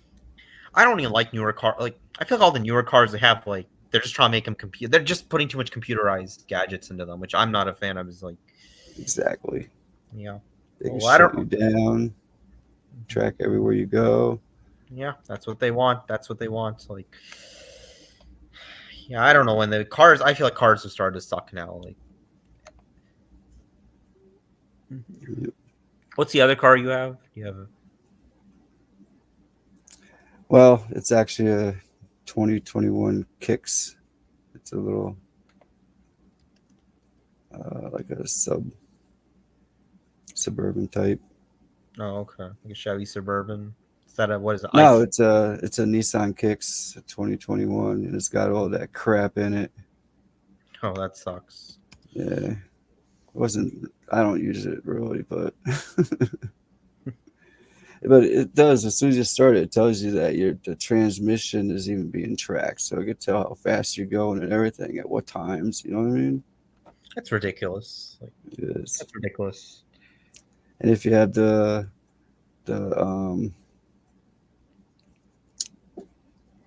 where it drives by itself, I can't think of it right now. What? Oh, the self-driving cars. Not self-driving, but the gas speed. Well, it's not. It's right there in my head. What? Resume speed. Oh, the stop and go thing. The stop and go feature. Well, you know, it maintains your speed. You set it at 55, so you go 55. Well, yeah, I know what you're talking about. I think I know what you're talking. It's like on the steering wheel or the setting. Right. This car though, when you're coming up on another car, it's going slower in front of you. It'll slow down on its own, and it'll speed up when it's clear, or if the car speeds up. So you don't even have. Yeah, if a car is stopped, make a left-hand turn, it'll stop behind that car. What are they doing to her? What are they doing to automobiles? They're destroying them. Cruise control, duh. I mean, cruise control. Yeah, that's it. Yeah, thank you, Jenny. Cruise control. Unreal. Yeah, yeah. But I don't know. The other thing I don't like when newer cars, they have this stop and go feature, which it shuts out. Like if you say you stop at a red light, it shuts off the engine. Like it turns up. I hate that too. That thing is so annoying. Like yeah. They call it stop and go, and like even the regular like gasoline cars have it. They just shut off the engine and just use the battery. Like it's mostly hybrids that have it, but that's so irritating when the engine shuts off, and like, you know, I hate that with a passion, and that's what they're putting in all the cars. They say it's environmentally friendly. That's why it's. Well, pushing that electric on us. Yeah, electric. Yeah, and electric. What is electric? Charge an electric, you have to get electricity, and electricity is how do you make electricity? By burning coal. Exactly. Yep. Yeah, so it's not gonna. Yeah, I don't even think it's like, you know, what they're trying to force. They're trying to push these giant electric trucks, and I don't think they're ever gonna. Because like, you know, I don't see like how could you like, as far as I know, truckers are not like, I don't think truckers are a fan of electric, and you know who wants to wait like 3 hours or 5 hours at a truck stop just to charge a truck and then move on, like, you know, just but that's what they're pushing now. I see they're this I mean, I know first with the trucking industry they put that e-logging system which actually tracks how many, like, you know, that's a way for employees to track whether you're like driving or not. But I mean, you know, here's the thing, if you're the way I see it, if you're driving, you're getting your delivery on time, like, you know what, of course the guy's right, just pay him like how much he's supposed to. Like, I don't see why you have to track exactly how many hours you're working. It's the federal government, the Department of Transportation, which mandated this stupid thing. So yeah, pretty much all the newer trucks they have, they put an e-logging system which actually tells your employer like how many hours you are driving, how many hours your engine has been on, and how many hours you're driving, what speed you're driving, and Yeah, a lot of truckers hate. A lot of trucking industry hates it, but it's insanity what they're doing. It's just Yep. And I don't know. Like, have you heard about what they're doing to farm tractors by any chance? What are they doing to farm tractors? Like John Deere, what they did is they did this thing well, they put so much software into their tractors, and they've made it such that if you try to tamper with the software, they actually locks when you buy an iPhone or Android phone, like you have to sign the end user agreement saying I hereby agree I will not tap into this phone's like I'll not change the software on this phone. Like they're doing, like John Deere's doing it with tractors now. So yeah, if you buy a tractor and software, you can't tamper with it, and it's just let me see if I can find it. It's a big. Let me see if I can find anything on it. Let's see. I'll find something short.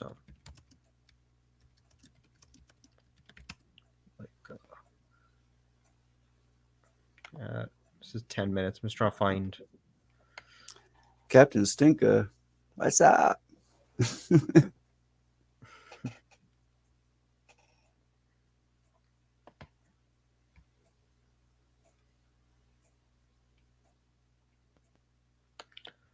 I can't. This is How about these green zones that are going to be rolling out? Green zone? Like, what's that? It's where they're talking about, the camps. They're going to be called green zones. Where they. What are they? What's the premise for that? Are they is it for climate control? Is it for their climate change agenda, or? Well, it could be for the unvaxxed. Yeah, I mean, I heard it. Somebody told me in Canada. Like in Canada, they're already considering that actually. Right, in a lot of places. And they already planted that seed last year, where they can come into your home, take out, split families up for safety of the elderly and the young. I see. Yeah. Yeah, it's a shield operation, I think it was called. Oh, that's ridiculous. Yeah, look up shield operation. It's where they can, if it was approved, they could come take you away if you're a threat to society in any way, shape, or form. Yeah, they're gonna do it soon. I mean, they've been talking about this since 2012 when Barack Obama passed the NDAA, which allowed the federal government to detain anyone without any reason. So yeah, it's been legal since 2012 for the federal government to detain anyone. So I mean, they can do it legally. They're officially allowed to do it now. They've already circumvented the Constitution, and yeah. This video is 10 minutes long. I'll play. You want to play it fast, or can I just play it normal? It's fine, whatever. Okay. A half hour long. That's cool. Yeah, it's 10 minutes long. It's pretty short, so I'll play it.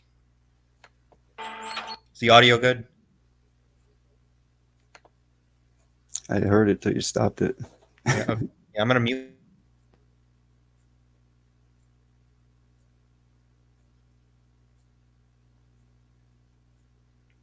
No audio.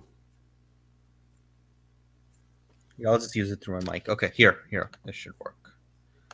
Okay.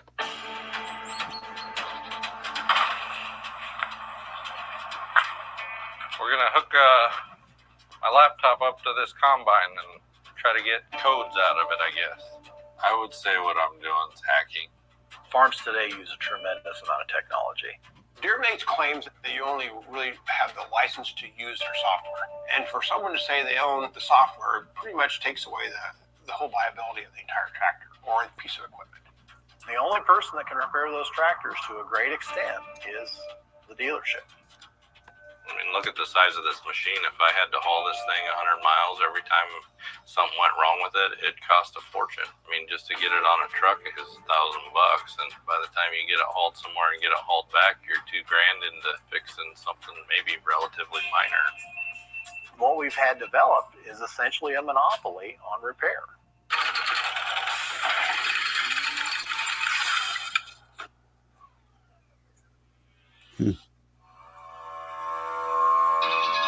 We live in a disposable society.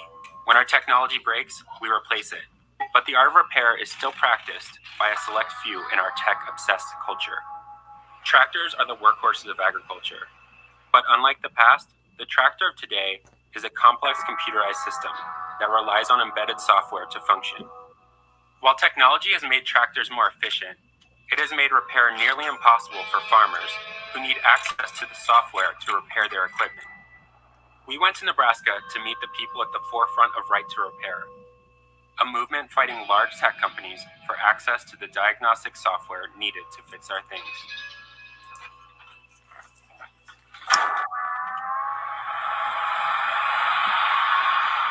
I am actually the 5th generation farming here on this operation where you sit today. We've been around for a while, since the mid-1800s. The kids laugh because she's my cat. She follows me around more. The big tractors over here we use for the day-to-day operations in row crop farming. Anything that requires a lot of horsepower, a lot of traction, those are both big issues for us.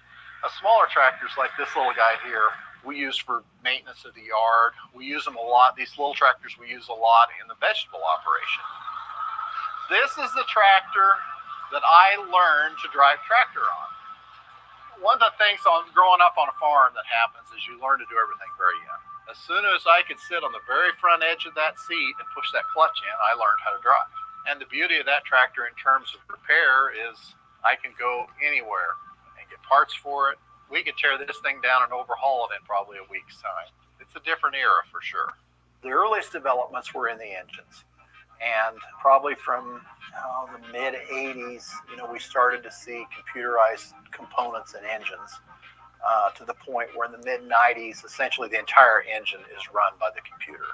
And so now today, all functions of the tractor are run by the computer.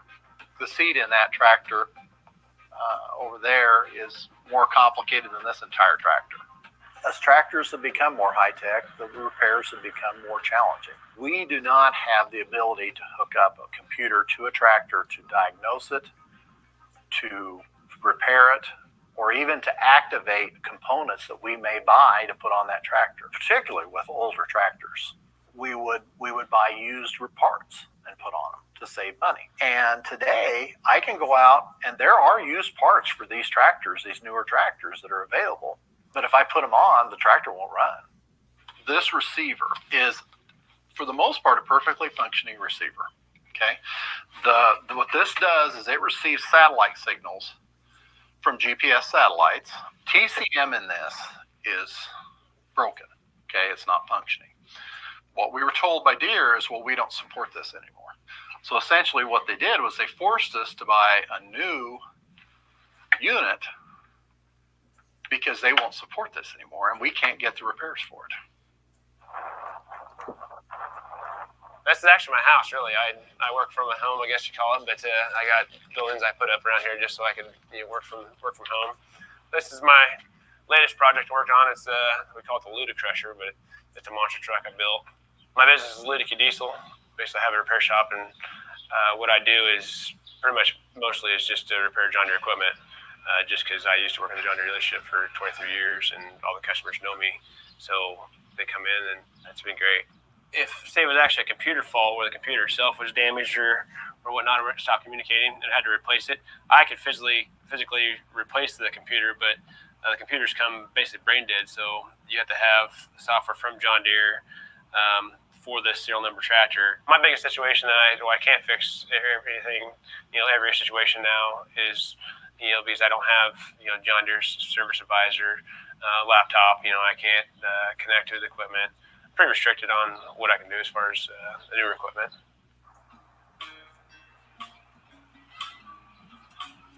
One of the things I've been told some guys are doing to deal with these issues is there's pirated software out there from Eastern Europe that guys are utilizing to try to get around this, to be able to work on their tractors themselves. I believe the software I got's a hacked version of John Deere's system.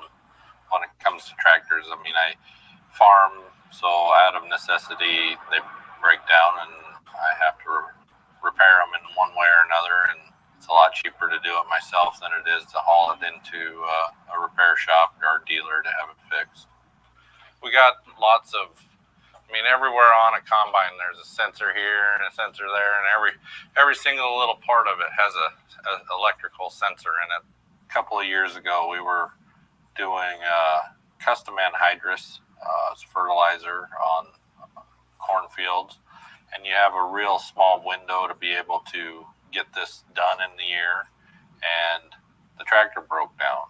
So I had to find this software to be able to repair my tractor and make my customer happy and make a living.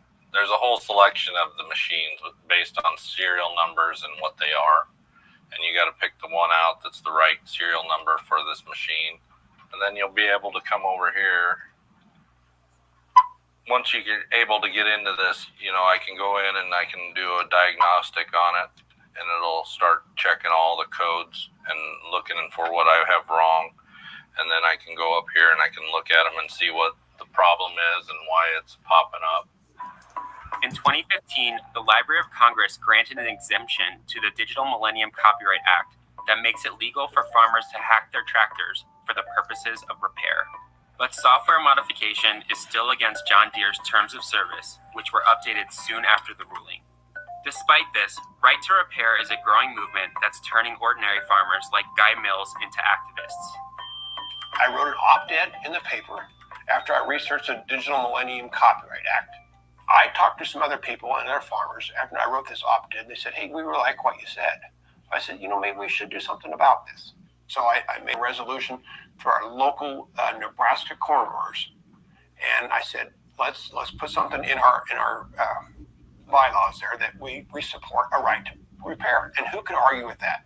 Then Lydia Brosh, and I must commend her. She'd come in with LB 60.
Hello, hello. You will be right back. Hello. Hello, Penny.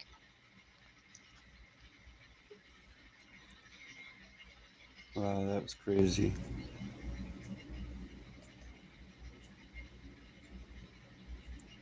Oh, welcome back. Thank you. Do I sound okay? Got everything muted? You sound good. All right, good. I had to kick him off the panel because I couldn't get the video to stop.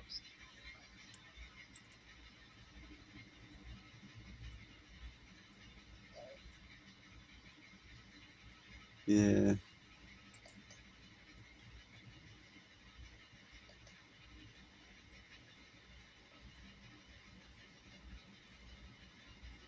That was the first time that happened. Usually when I get kicked, I don't come back. So what's up? Nothing much. At least I didn't lose everything.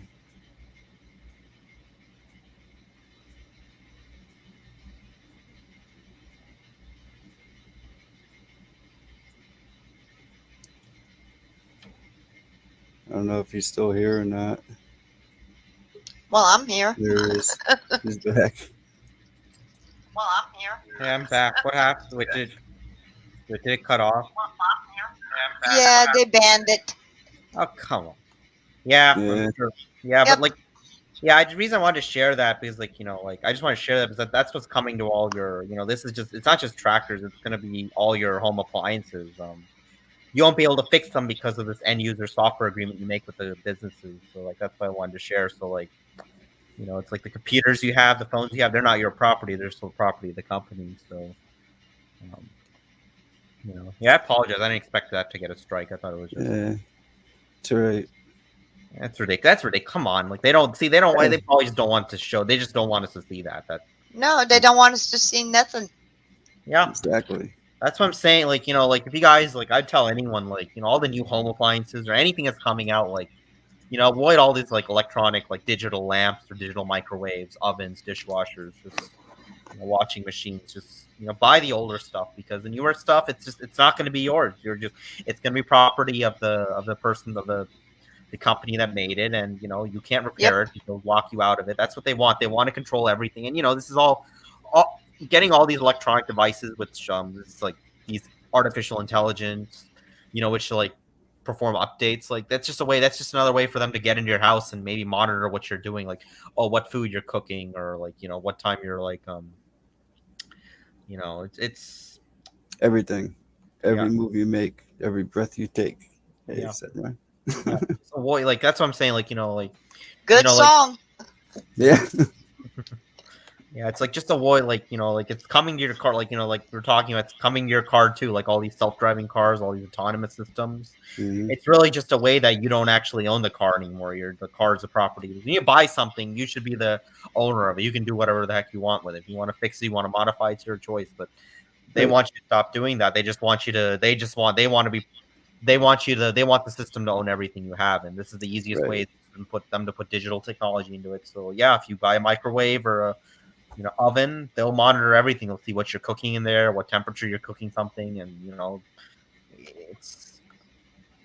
I also recommend stay away from microwaves because I think microwaves are another I don't know if you guys have any thoughts on that, but microwaves have been proven actually they can actually destroy a lot of the vitamins and key things in your food. So do you guys have any thoughts on microwaves or? I don't like to use them. I try not to use them ever.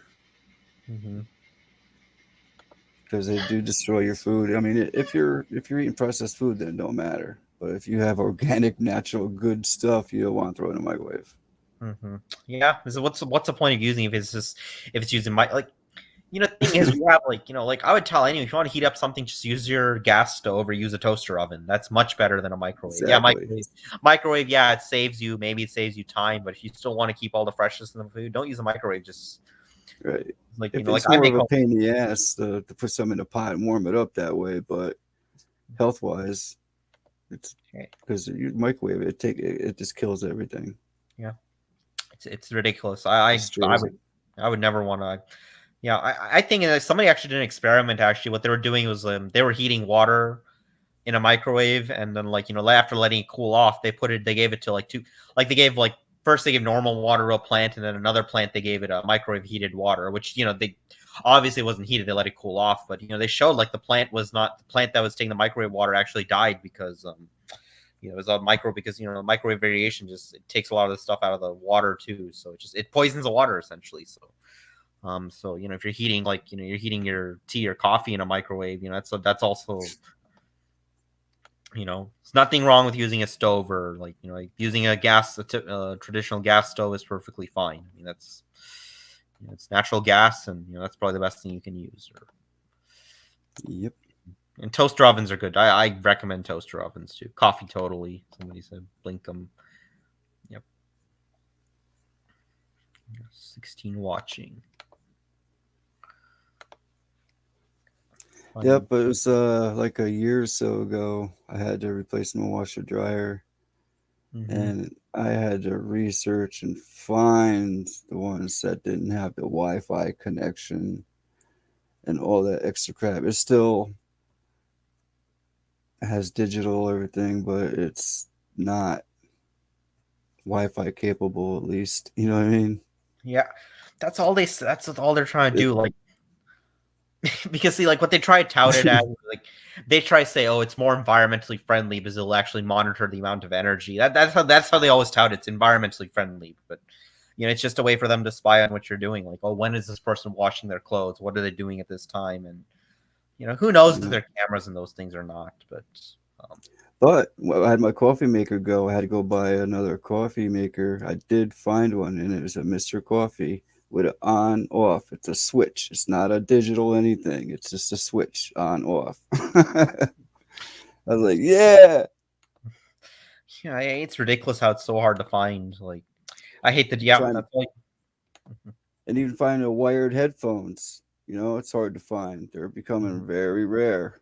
Yeah, it wasn't long ago. It's just not too long ago they started going after, like, they're trying to make these wireless headphones, and it's been proven, having too much Wi-Fi is also not safe. I mean, we can go on another rant about 5G, but even what we have right now, like, I think in Russia did a study on this. They're showing, like, actually, like, I think some Russian schools are actually they actually banned Wi-Fi, and they're using wired internet because that's much safer than having transmissions going through your brain. So because it's been proven, even cell phones, I mean, having a cell phone close to your head all the time, it has been proven to cause brain cancer. It's been proven to do that. It's something that's ignored, but so, like, yeah, I mean, they just want to Wi-Fi everything now, just to make sure everything. And with the 5G stuff, which is there's been delays, but they're just trying to roll it out. Who knows what's going to happen after that? All done by design. All done by design. Keep us enslaved to the system. That's what they want. Just want us to be slaves to the system. We are. Yeah. Dune is predicated on the destruction of AI in a 10,000-year war. Yeah, I've never seen Dune. I never saw it. Like, you ever guys seen the movie Dune? No. Yeah. You guys hear about the new Matrix movie? Did you hear about that? You got to watch Dune. That's a good movie. Yeah, I heard it was really good. I want to see it. Like, yeah. It's a good movie. Yeah. The spice. Yeah. You guys ever seen a new Matrix movie? No. I heard it was pretty bad. Like, I heard, like, apparently it's all about woke politics now. It's all about trans politics. Like, literally, like they say in the movie that the Matrix is a representation of trans politics. Like, they literally say that in the movie. Like, it just yeah. Coffee House Theology. Yeah, what's up, Coffee House? Penny Bunny. Buried Axe Blade. I just got a call from a guy named Ryan that wanted to come and look at the property somewhere in October, remember? Here's someone talking, Darlene. He's got another person he's got to meet up here sometime. It's not coming. Darlene, I think it's coming. Yeah. Who's that?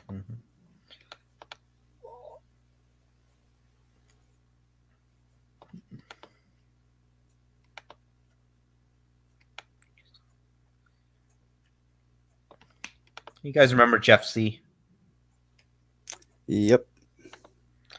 Yeah, he was one of my favorites, Jeff C. I know he kind of had an attitude at times, but he was like he was like, he kept the truth movement alive. He was like, were you guys there in the 2014 day? Like when they were doing We'll Do It Live? Do you guys remember that? Or yeah. Yeah. Yeah, those were the day. That was in the, like, YouTube Truth community. It was in its heyday, and then it just fell apart. Like, it just fell apart after that. And then, yeah, it did, big time. Yeah, you remember the TransAsia plane crash? Like, do you remember that incident? Which one was that? The TransAsia. There was a plane crash in Taiwan, which kind of divided the. There was a debate over whether this plane crash was real or a hoax, and it just divided the whole community, and just like it was like January 2015 it happened. Yeah, that was a few years ago, right? Yeah, it was like 7 years ago. Yeah. Jeff C. Yeah, Jeff C. was one of my favorites. He's gone now, but Yeah, I know he was. At times he could have an attitude, but he was a good guy, and now he's. Yeah, I mean, it looks like he's dead. I mean, I know some people are saying he's not really dead. It looks like he's dead. I mean, I saw his obituary came out, and yeah, his real name was Jeffrey Cleveland. That was his real name. Yeah, but with all the things he was putting out there, he put a lot of humor to it too. Yeah, yeah. It's not wasn't just doom and gloom. He put He's yeah. funny. He's. Yeah, how you guys doing? It's Jeff C. That was his motto. Jeff C. Jeff C. Yeah, that's it. There's not much left on YouTube. Like I feel like after Jeff C leaving, yeah, I like pizza. It's food. You can make. Someone's saying I like pizza. But you can make pizza at home. Like you don't have to buy from the big retailers. You just get some dough and some tomatoes, some natural tomatoes. It's I'll not hard make to my make. own pizza. Same here. Same here. It tastes good. Yep. Tastes fresh. Also make pizza bread. That's good. Homemade bread. Make it like a pizza. Cut it in half. Yeah. Yeah. Yum. Tastes good. Mm-hmm. Tastes perfectly fine. It's better than when you buy it like Domino's or Pizza Hut. No. To me, the crust is like, I don't know, Mm-hmm. like soles of a shoe, I guess. Yeah, there are lots of truth channels dying, but how do we really know?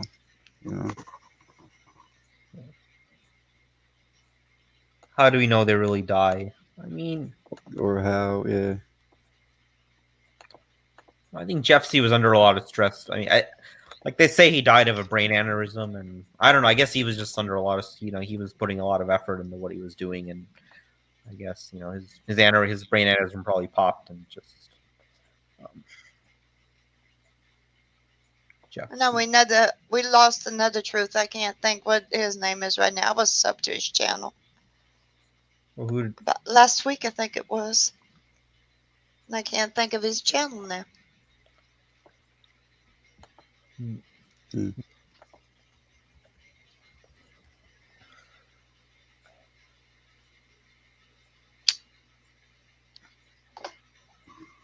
The last stream he didn't look too good, so. Oh, that's too He bad. did one stream and he was dead the next. That's too bad. I'm really sorry. It was, I think, a day after New Year's when he died. Mm-hmm. Yeah, if you remember his name, let me know. Okay. Mm-hmm. About Dangerous Freedom. Did you know Dangerous Freedom? I think that's it. I think that's who we're talking about. Dangerous Freedom. Mm-hmm.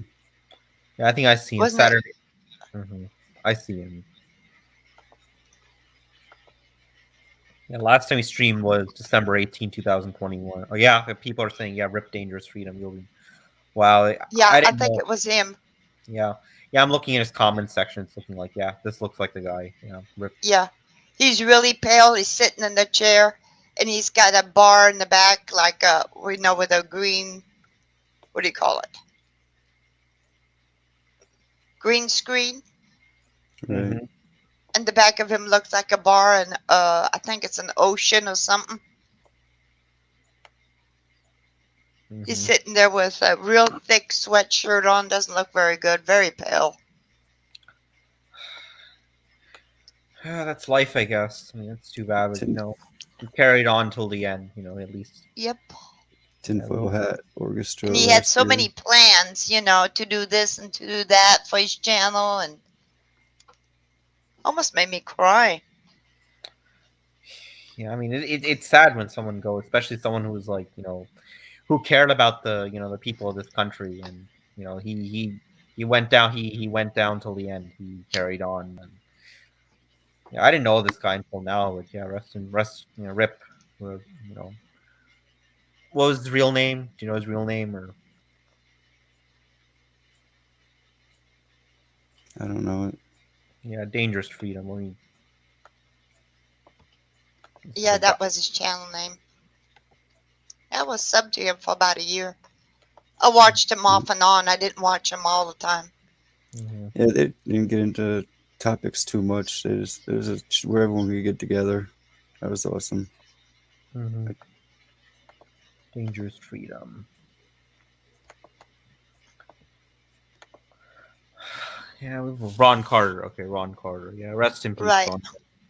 Yeah, Ron Carter. Of course, I didn't know him, but yeah, thanks. Much respect to you, Ron. His channel is still up. Somebody took over his channel. I think Oh. his brother or his friend. I'm not sure. Haven't seen him in a long time. I was watching Dangerous Freedom. Yeah, he tried so hard to give the night folks a way to come together. Yeah, I think even when Jeff C. before he died, I think he also said that. I think he made a statement like, I guess he knew he was ill. Like he probably knew he had a brain aneurysm, and he said we just have to be aware how much time we have left, and then next week he's gone. So. Well, not just that. When you're nailing it, you can feel the eyes on you. Yeah. Jeffrey.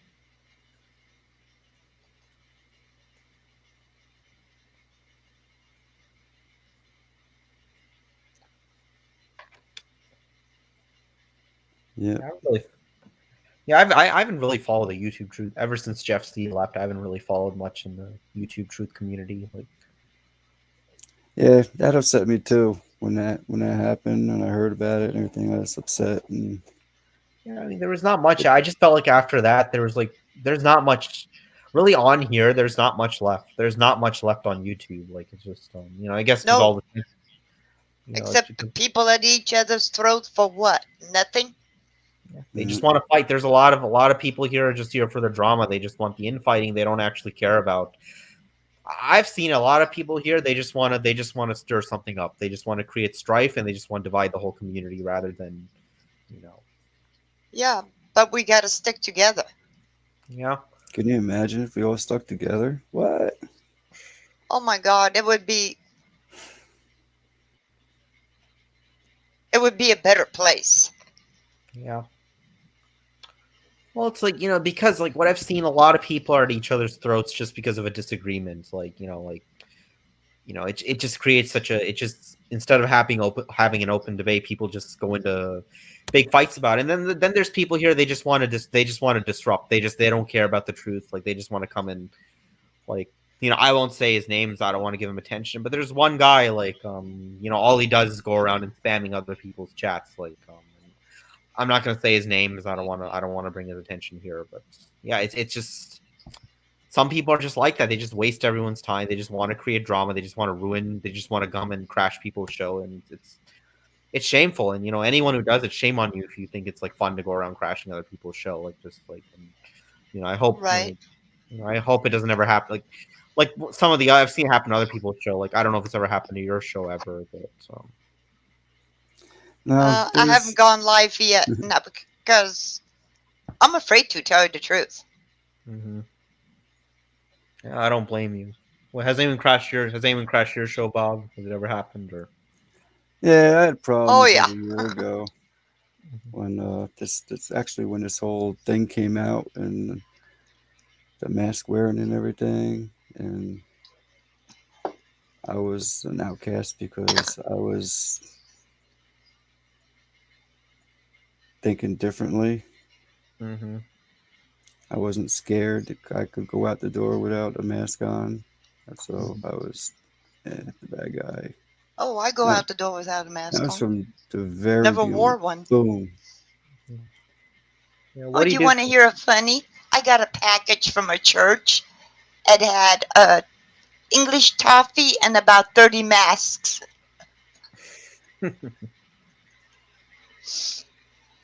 30 masks. Yeah. Yeah. I ate the taffy and threw the mask away. Yeah, I know one person. I know one person on here. He said he was having a birthday party, and he said, "Yes, everyone is required to bring a mask, but it's for the bonfire." Right. Yeah, that's a good thing. Yeah, she should make a mandate. It's like, all right, you want to come to want to have a party? We're gonna have a party. Everyone has to bring a mask. Everyone has to bring a mask, but it's for the bonfire.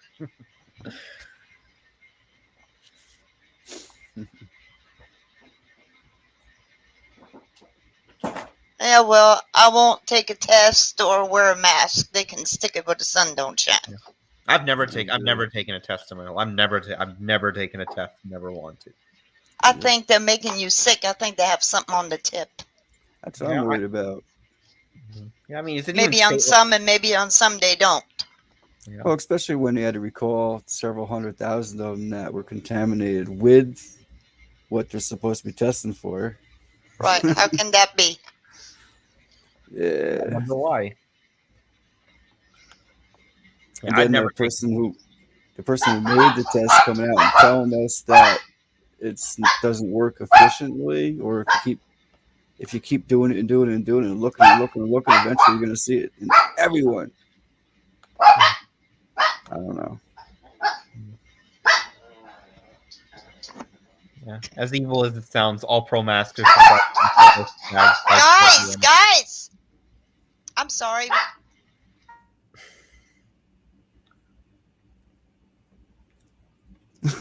Brian. Masks. Who made a mask song? The mask song that I wear my mask in my car. Do you guys remember that song? Yeah, I played that a few times. That's funny. Yeah. And then they made another one like where there's like don't wear mirror masks. Like I forget the other one. What was it called? Like safety mask. Safety mask was the other one. Yeah, that's Media Bear. Mm-hmm. Media Bear. Yeah, they came out with a lot of songs. Behavioral science teams running the UK government.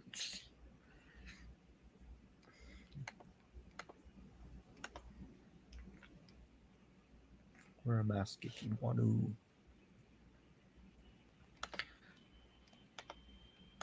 Yeah, I'm glad. I'm just glad you have it. It's good you have a channel. Like, at least you have like a mostly drama-free channel. Like, I don't see anyone. I don't see anyone stirring anything up in the chat. No trolls. Just that's hard to find these days. So there's no reason for it. Yeah. And I wouldn't get all excited over it anyway. Yeah, I guess that's the best thing to do is just not to react. Like when the trolls come, best thing to do is just not react. And if you have to yeah, I mean, it doesn't. I don't get offended anyway. You can say whatever you want. yeah, have whatever opinion you want, and yeah, well, that too. I mean, even if me and you have a disagreement, I don't have to believe everything you say. That doesn't mean that we've got to be enemies. So you don't have to believe everything I say. Yeah, it's okay to have disagreement. It's perfectly fine to have disagreement. There's nothing wrong with that. Yeah.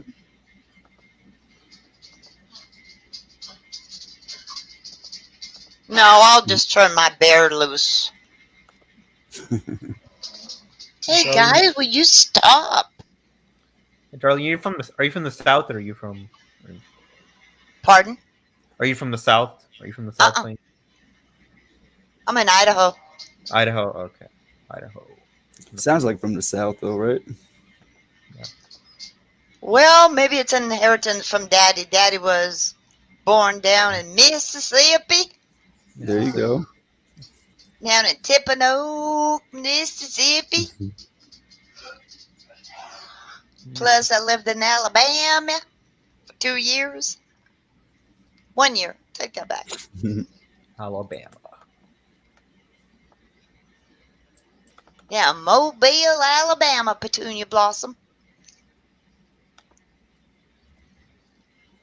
Isn't that where the Airbus factory is? Mobile, Alabama. I don't have a clue. Yeah, I think so. I believe there's an airplane factory.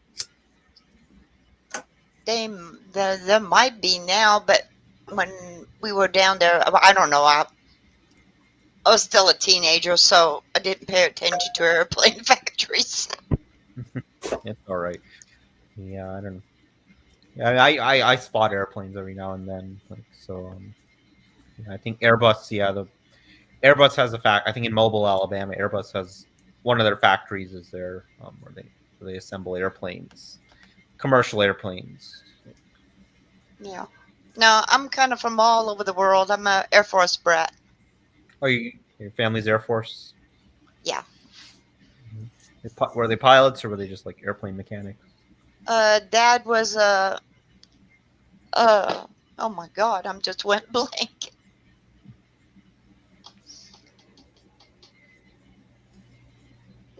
I just went total blank. It's all good. It's all good. So I'm guessing you went to like Germany and Korea and Japan. Yeah. Korea, Vietnam. Mm-hmm. I didn't know we had. Um, I didn't know we still had bases in Vietnam. I know we have. I know Air Force. I know what's it like in Germany. They have what is it? Ramstein Air Force Base. That's a big one. yeah, Rammstein. Ramstein. Yeah. Yeah. And then Japan. It's like where? What's a base in Japan? It's like I don't know if he ever went to Japan. I don't think. No, he never went to Japan. But we did whole Europe. mm-mm. I'm guessing Poland too, Italy.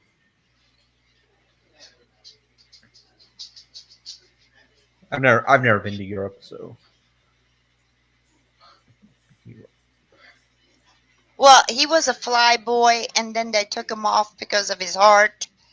He had heart murmur. Oh. And then he became I'm still blank. Anyway, a grease monkey. Like a mechanic. On airplanes, yeah. What plane did he fly? The 36. His squadron was the 36 squadron. It was a fighter squadron, 36 fighter squadron. Yeah, the 36 fighter squadron. So F-16. So that's what I'm looking. F-16s, yeah.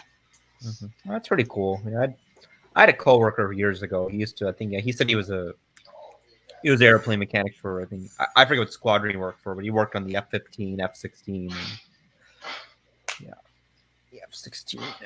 What's it? I'll think of the official name now, besides Grease Monkey. The F-16. Yeah, Crew chief. Crew chief. Crew chief.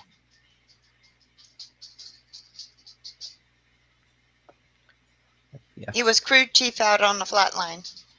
And then he went to Hush Hush Room. Mm-hmm. Because then he lost part of his hearing. Oh. From all the planes, and then they put him in the hush hush room, you know, where all the planes come in and everything is hush hush. Mm-hmm. Which plane comes in, which prince is hiding, and so on and so forth. It's like air traffic control almost. Yeah, more or less. Mm-hmm. Control room. Mm-hmm. Yeah, control tower. It's like control No, tower. it wasn't a tower. It wasn't a tower. It was a room, a little itty bitty room with a whole bunch of equipment in it. Yeah, that's pretty cool. Mm-hmm. Yeah, And then he retired. yeah. See any spray plane? Did he see any spray planes or not? No. Mm-hmm. My dad retired in 1975. Oh, okay. And I then see them all the time. Well, if he did, he never mentioned it. Mm-hmm. Put it that way. No, I'm talking about me. I said I see them all the time. Oh, yeah. Look So out. do I. You near any Air Force bases, or you just? I'm 15 miles from Mountain Home Air Force Base. Mm-hmm. Yeah, I see. Like, That's a hush hush. That's a hush hush base. Mm-hmm. You can't go around there. No one talks. Right. It's a hush hush base. Lots of top secret going Yeah. around in there. West Point is in my area. It's not that far. Well, driving would be probably about an hour away. I mean, if you go in there just to visit, you got to fill out a whole bunch of paperwork. Mm-hmm. Okay. Like if you had a friend or you got to pick up somebody that needs a ride and you're friends with them. Mm-hmm. I see. mean, it takes you half an hour just to fill out the paperwork. Where do you live? How do you live? When do you poop? That's what it seems like. Wow. Yeah, I guess that's all. It's pretty much every military base. Yeah, I think that one is a little bit more stricter though than the other bases. Mm-hmm. I Yeah, I still guess. have, Yeah. I guess some bases are probably. I mean, guessing you're probably yours. You say you're from Idaho, so that'd be probably the mountain bases are probably much more secure. Like what's the one in Colorado? Cheyenne Mountain Range, the bunker. Yeah, that probably is pretty secure too. Yeah. Mm-hmm. Yeah, of course. Then there's what is the name of that one? It's not. It's known as Area 51, but it's like a dry. It's like one in Utah. Yeah. Groom Lake. Right. Yeah, the alleged UFO base.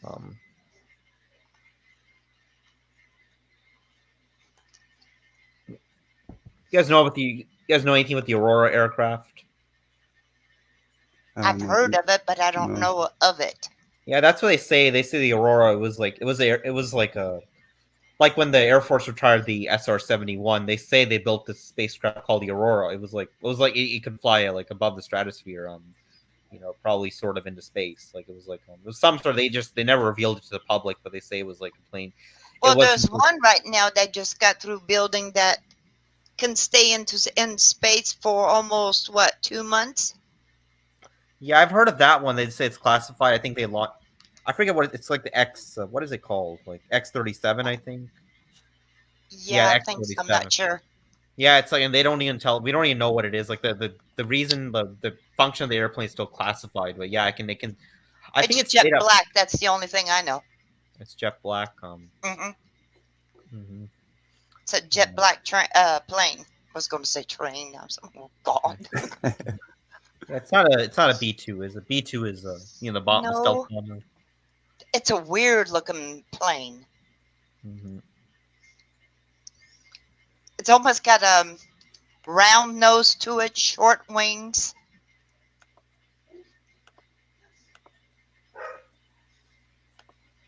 And then they got something like a stealth, but newer built. Yeah, this is the X. This is the high altitude space plane. Yeah. Yeah. Is this the one you're talking about? But shorter body. Shorter body. Yeah, but we don't know what this plane was used for, but yeah, this plane it orbited the space. I believe it was in space for about a year, I believe. So, and it's classified, so I don't know what the function of this airplane is. It looks like one of the old space shuttles. Well, the one they just built is a little bit shorter, almost the same thing as this thing, but it looks almost like an orca. That's the best I can describe. I have to find out which one it is. I don't know. I don't think it's this. I have to find. I'm not sure which one. It almost looks like an orca with short fins, I'll have to find out. This is a new bomber they're building, the B-21 Raider, which has just replaced the B-2 stealth bombers. Right. That's the one I was talking about, I think. Yeah, B-21, yeah. That's a bomber. It's like the B-2, but it's smaller. Yeah, they've already built it, I believe. It's already believe it's already at somewhere in California. They built it, so they're probably going to test flight this year. So yeah, it's a radar absorbent, so it doesn't appear on enemy radar. So yeah, that's a new thing they're building. So well, who knows what secret planes they're building? We don't even know about. I mean, that's what we know about. We don't even know what we don't know. We don't know. So yep.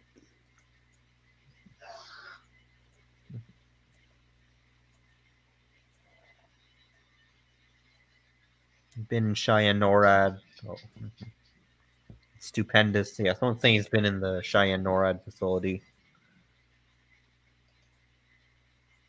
Remember that movie War Games from like the 80s? Do you guys remember that? Yeah, that was interesting. Yeah, that was an interesting movie. That was also filmed at Cheyenne Mountain Range.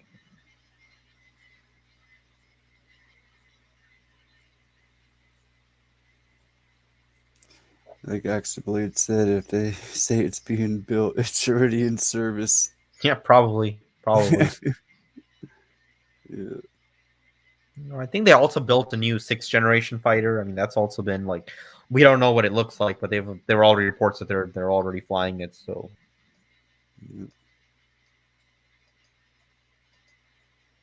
It crashed one of those near Bakersfield, California.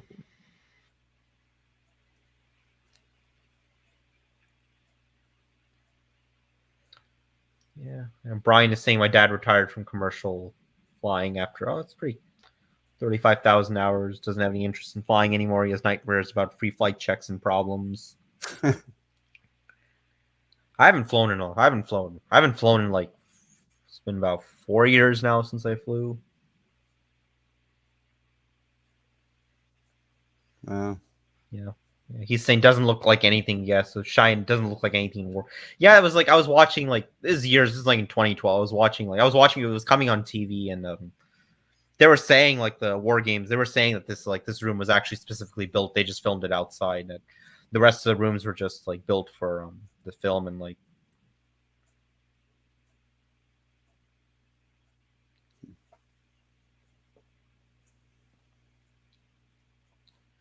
They crashed.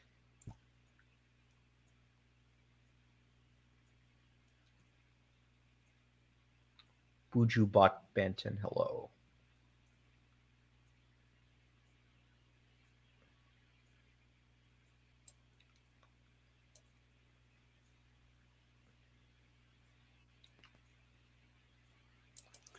So what other topics we got? Yeah, if anyone has anything to share, let's it's not much new, I think. Yeah, I think that's about it. So like gun control, what they're putting in our foods. Nope, they can't have it. I'll be over my dead body. Anybody ever watched Ice Age Farmer? I never saw that. No, he's another good channel. I watched him a few times, but I'm subbed to him, but I don't get no notifications.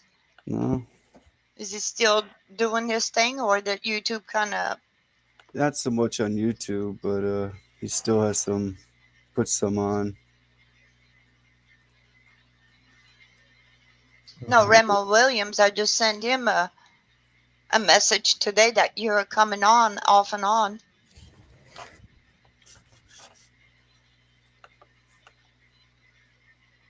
Are you still subbed to him, or him to you? I don't know. He never replied. So He's Ice Age Farmer. Yeah, he uploaded 10 days ago. I just looked up his channel. then I don't get his notifications. Mm-hmm. Yeah, he doesn't upload much. I mean, like last upload was 10 days ago, then 1 month ago, 6 months ago, 7 months ago. So that is. Yeah, he's forced off of YouTube. Mm-hmm. But you guys ever use Odyssey? You guys ever use Odyssey? Sorry. It's okay. I'm just dropping Ice Age Farmer link for everybody else to check them out. Yeah. A lot of good info there. Mm-hmm. And he has BitChute and everything. He leaves links so you can go to his other channels where he can speak more freely. Mm-hmm.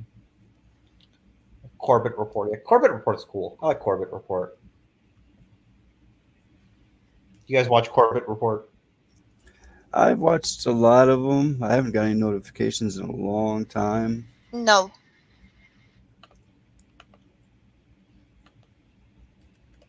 He used to be one of my faves. Corbett Report. He used to be one of my faves. Yeah, I think he got a new channel. I think his original channel got deleted, so he started all over. So Corbett Report.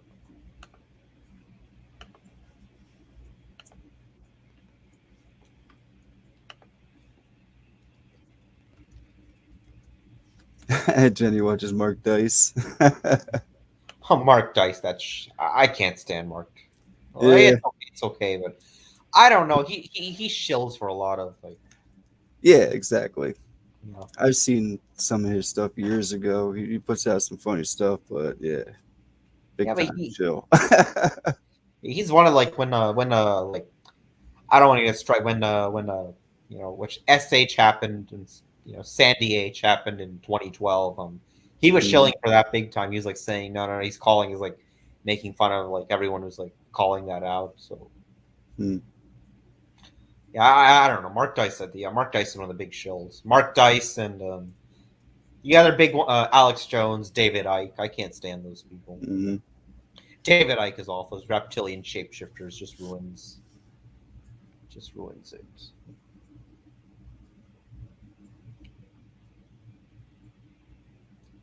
Yeah, he can be funny at times. I admit, I agree with Jen. He's funny when he goes after I know he makes fun of that guy. What's that guy? That CNN guy, that Brian Stelter. He always makes fun of him. Yeah, that's pretty funny. Yeah, I'll give him that. I know he's a shill. Yeah, that I'll give him. Yeah, he is funny. He is funny. He makes fun of Brian Stelter. Like, he made Brian Stelter relevant because Brian Stelter, he was just like some weekend TV. He was just some, like, he had a weekend show on CNN. Like, he didn't have the prime time, and like Mark Dice made him, like, he was nobody until Mark Dice made him famous. So.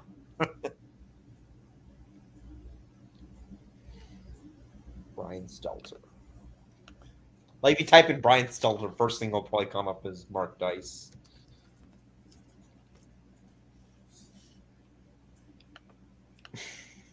Brian.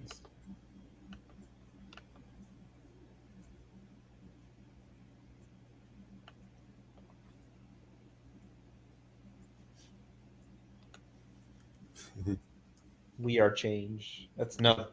You guys know We Are Change, Luke Rukowski. You guys know him? Yep. Yeah. He has some all right stuff occasionally.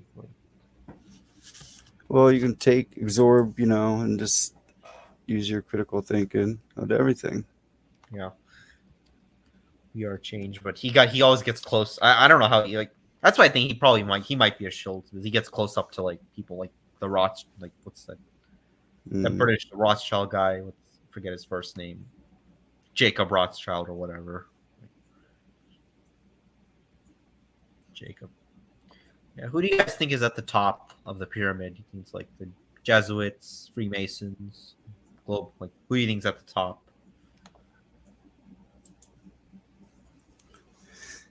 That's a good question.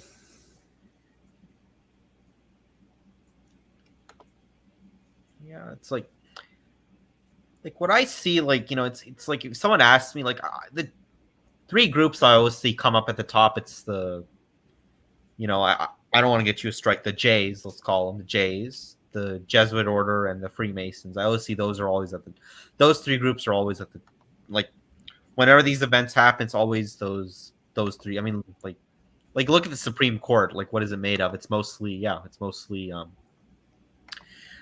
Jays and Roman Catholic, Jesuit trained lawyers. That's all it is. That's what the Supreme Court is. So,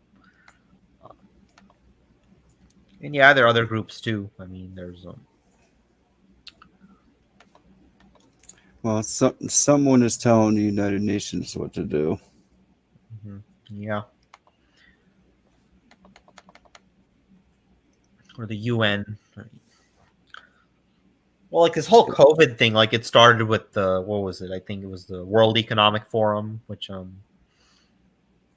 like, I think the leader of that, Klaus Schwab. I mean, his name says it all. What group he's part of? So, Klaus Schwab. So yeah, there's a World Economic Forum, and then what else? Like, what are your thoughts on the origins of COVID? Like, where do you think it came from? Like, the thing that, or whatever it is that's spreading. Like, where do you think it came from? Like, do you have any thoughts on that? I'm not sure if it is even anything new. Yeah, like, what I think, like, this is my opinion, like, they were working, like, as far as I know, like, see that Wuhan laboratory was being funded by this thing called the Eco Health Alliance, which was being Distraction. funded by Distraction, maybe, but that's what I lean towards. I think they were funding, but like, that's what I think it came from. It came from the NIH, probably, most likely, this whole thing. Whatever it is, that's what I believe. Brian says it came from someone's imagination. Probably, maybe. Yes, Sarah is still alive. Yeah. Birdie Daxpley, yeah. Jesuits, Naval Intelligence, Freemasons, Mossad, in that order. Yeah, good. That's a good way to put it. That's a good comment, Tyler. Jesuits, Navy Intelligence, Freemasons, Mossad, in that order. Yep, I think that's it. Yeah. Good job. Buried Axe Blade. Yep. Good comment, Buried Axe Blade. Amen to that. Amen to that. The Jesuit. Yeah, that's a lot of these big names like Anthony Fauci. Yeah, they all went to Jesuit colleges. They all went to Anthony Fauci, the head of the NIH. Francis, what's his name? Francis Collins, the head of the NIH, Jesuit trained. Like Our last president, Donald Trump. Yeah, he went to Fordham, didn't he? Donald Trump. I think it was Fordham, and yeah. Yeah, let me see. Let's see. I haven't checked them all, but aren't they all supposed to be? Yeah, let's see. Okay, this is Donald Trump. Let's see what his alma mater is. Wharton. Okay, it's Wharton. I thought he went to Fordham too. Didn't he go to?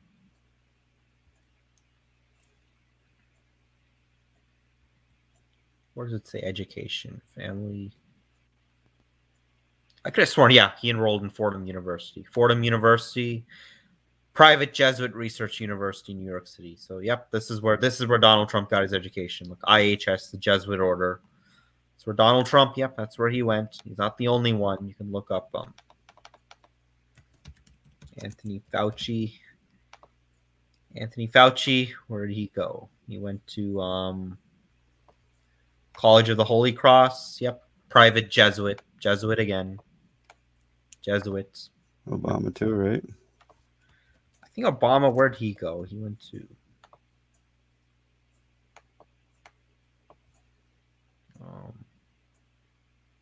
Columbia. I don't know if this is a Jesuit. Is it? Let's see. He went to Columbia. Okay, I don't know about Obama. I'll have to look more into that. But you know, Obama, we know Obama's bad news. Who's the head of the NIH? Like the NIH director.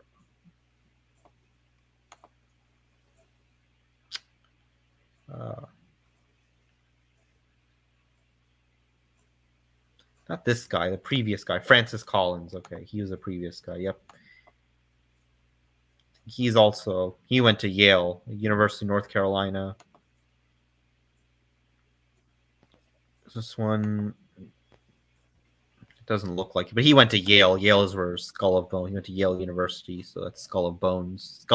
So, yeah, I mean, that's what you got to look. I mean, I'll stop sharing now, but that's where a lot of these people, they go to Jesuit-run schools. A lot of these people, it's like, look at the Supreme Court. I mean, like half the Supreme Court. I mean, like even Trump's two of Trump's nominees, Brett Kavanaugh and Amy Coney Barrett. I mean, yeah, they're both Catholic, Jesuit educated. They both went to. I think Amy Coney Barrett, yeah, she went to Notre Dame University. Brett Kavanaugh went to Georgetown. Neil Gorsuch, I know Neil Gorsuch, he identifies as a Protestant, but he also went to a Jesuit-trained college. Samuel Alito, he was appointed by Bush. He's Jesuit-trained, so yeah, it seems like all of them, I mean, yeah, what's his Stephen Breyer and Alina Kagan. They come from that one group, the Jays, and yeah, I think who else is yeah, Sonia Sotomayor. She's a Jesuit trained Catholic. So yeah, it's like it's always the Jews and Jesuits. Like I'll just say it's it's those two groups and the Freemasons. It's always those three. It's always those three groups at the top. So I think that's. People talk about our enemy. Yep, the Jesuit order, Israel, Freemasons. Those are enemies. So, never trust a politician converted from Catholicism. Yep, I agree. Their loyalty, Roman Catholic. I mean, their loyalties to the Pope, their loyalties to the Jesuit order, not to.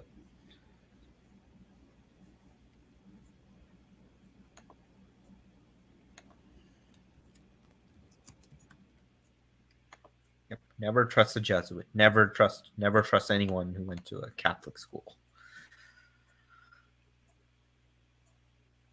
Yep, they're groomed from birth, though. Yeah, probably. Yeah. Hey, Fang, how you doing? Doing good here. Hanging in there.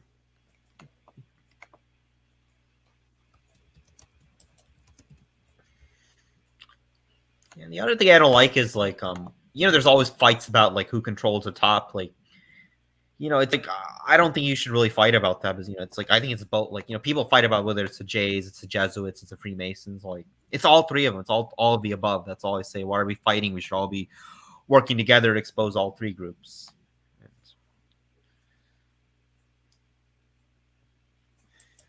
But don't you think there would be something above them? Three Could groups? be. Could be. You know what I mean? Could be. That's Maybe what I'm thinking.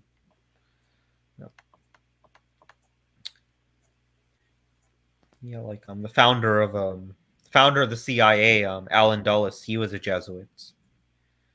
I think he came from a family of Jesuit priests. So yeah.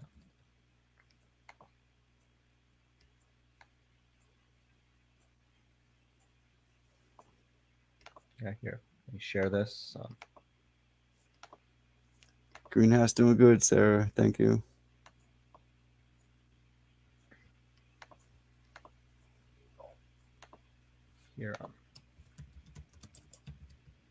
Here, look at this guy, Alan Dulles. Like, is it showing? Yeah, look, Alan Dulles, founder. This is the man that founded the Central Intelligence Agency.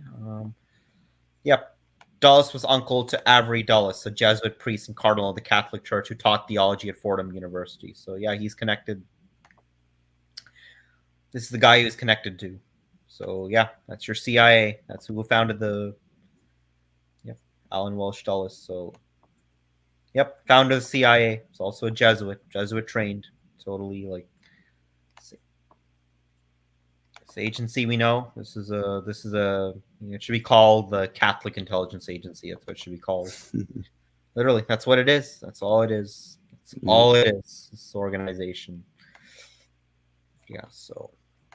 Yep. Always will find the Jesuits. The Jesuits will always be there, and of course, yeah, and they work. CIA works tandem with Mossad, the Israeli intelligence, and they're the ones who destabilize Syria and Iraq. That's all they're doing. So,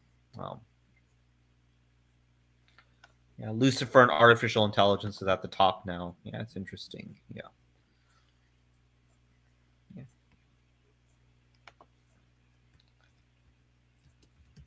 Lucifer.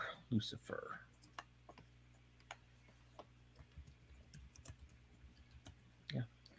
Catholic Church, yeah, that is a church of Lucifer. That's what it is, a church of. It's a church of lies and deception. It's the richest organization in the world, the Roman Catholic Church. So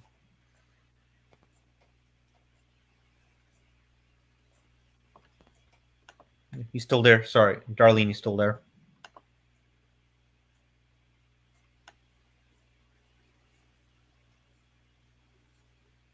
She's still here? Yes, I'm here. Okay. All right. Just want to make sure. As watching. Mm-hmm. Yeah, Bruce Thanks, Thompson. sure. Yeah, Bruce Thompson. The problem with the Catholics is the Masonic witches were doing their priest requirements for their Masonic degrees beyond level 32 by becoming a Catholic. Oh, I didn't know about that. I have to look more into that. I didn't know that. Yeah.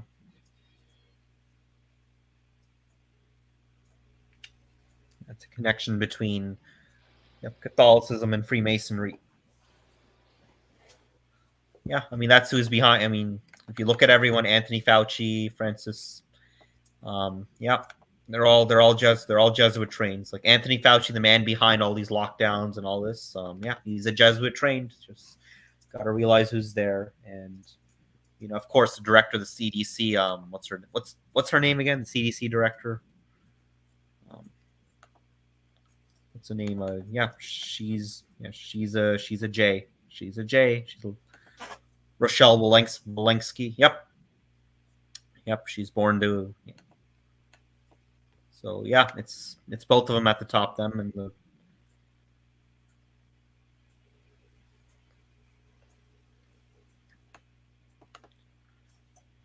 Bang, mistress.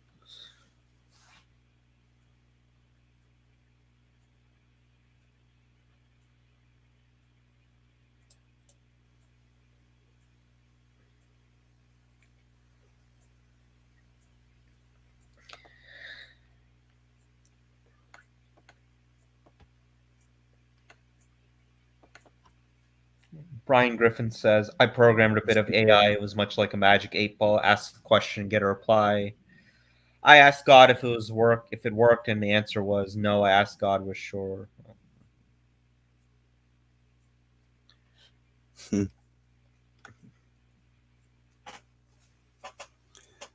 old magic 8-ball. I'm gonna have to get one. I know they still sell those.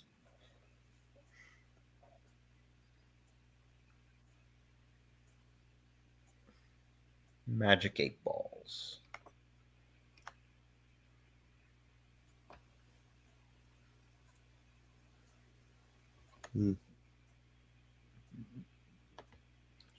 Positions.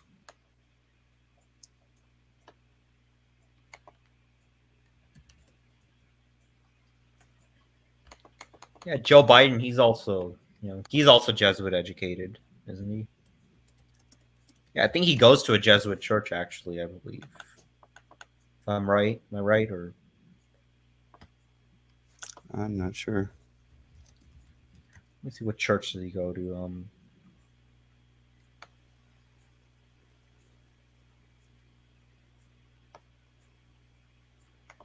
Yeah, I think he goes to church at Georgetown, and Georgetown is that's like the center for, like, in America at least, that's like the Jesuit headquarters in America.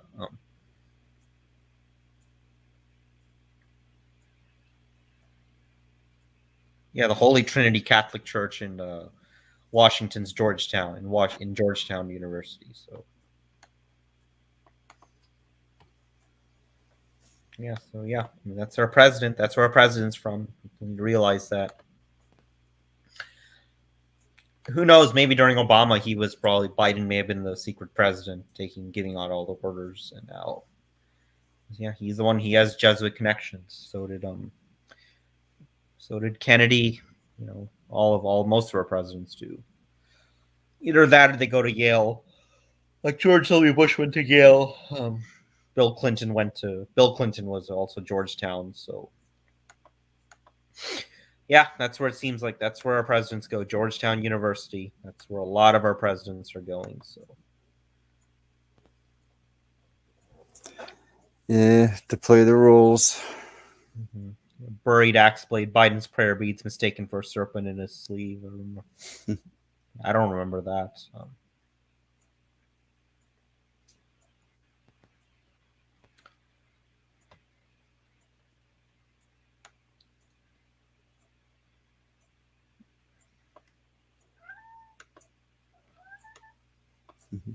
hear a puppy. Actually, it's a cat. It's a cat. Oh, you have a cat? What kind of cat do you have? I have 2 cats. Mm-hmm.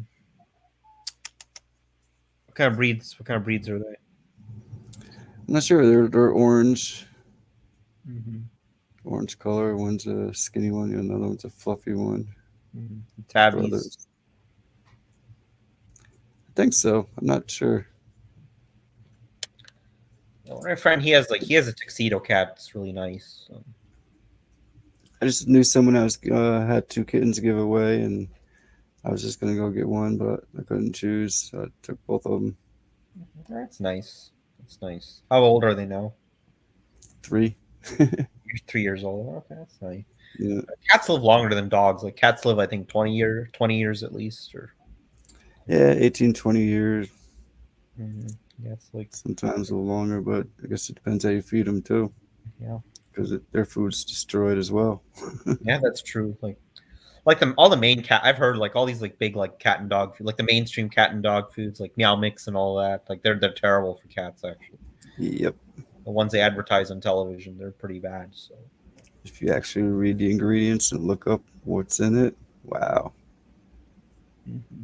Just shows how amazing our bodies are to put up with all this abuse for all these decades and decades, and then we think we're getting old, but we're just becoming toxic and deficient.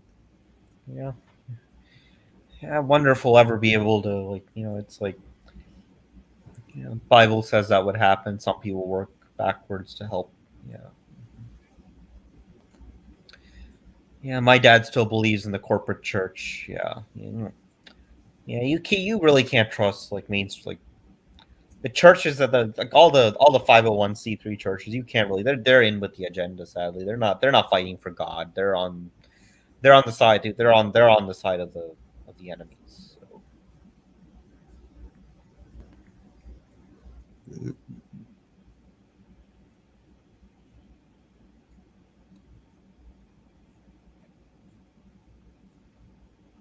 Feed, scarf, raw food.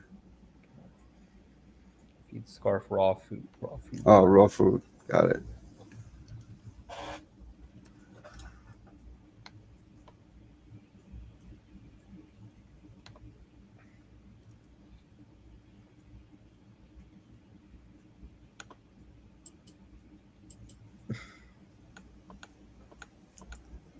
Yep. Yeah. So what do you think about all these shortages? It's every month there's a new shortage of something. Like every month there's some new shortage. Like last year they're talking about computer chip shortage. I mean, and they're talking about like tomato shortage or like lettuce shortages.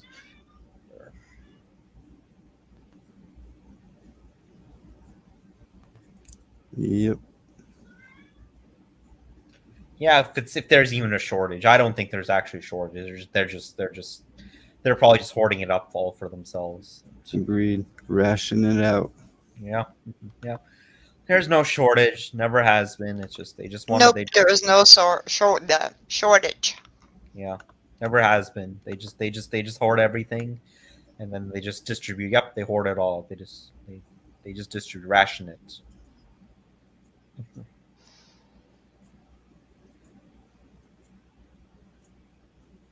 Well, if the grocery store is closed down, that would probably be a help anyway. Yeah, Stop people probably. from eating all the crap. They'd have to go out and eat some leaves.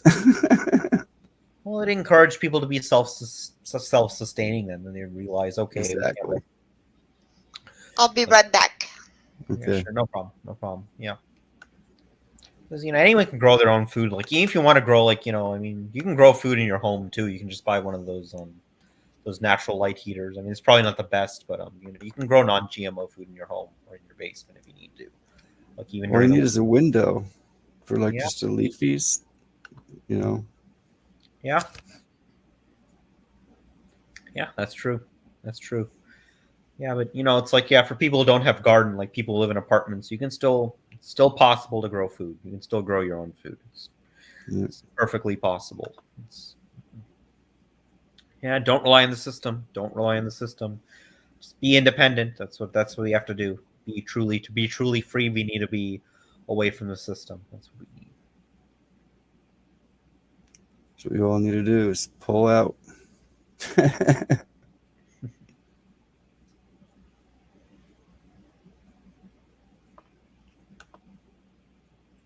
Yep.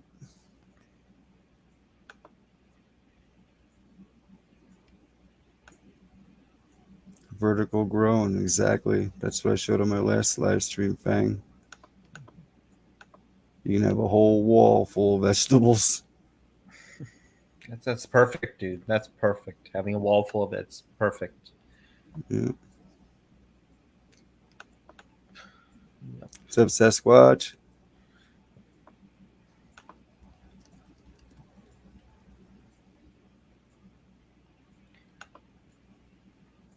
What are your thoughts on the new New York governor? What's your name? They're all crooked. They're all just playing their role. Yeah. Mm-hmm. Leading people in a direction I don't like. Or I don't agree with.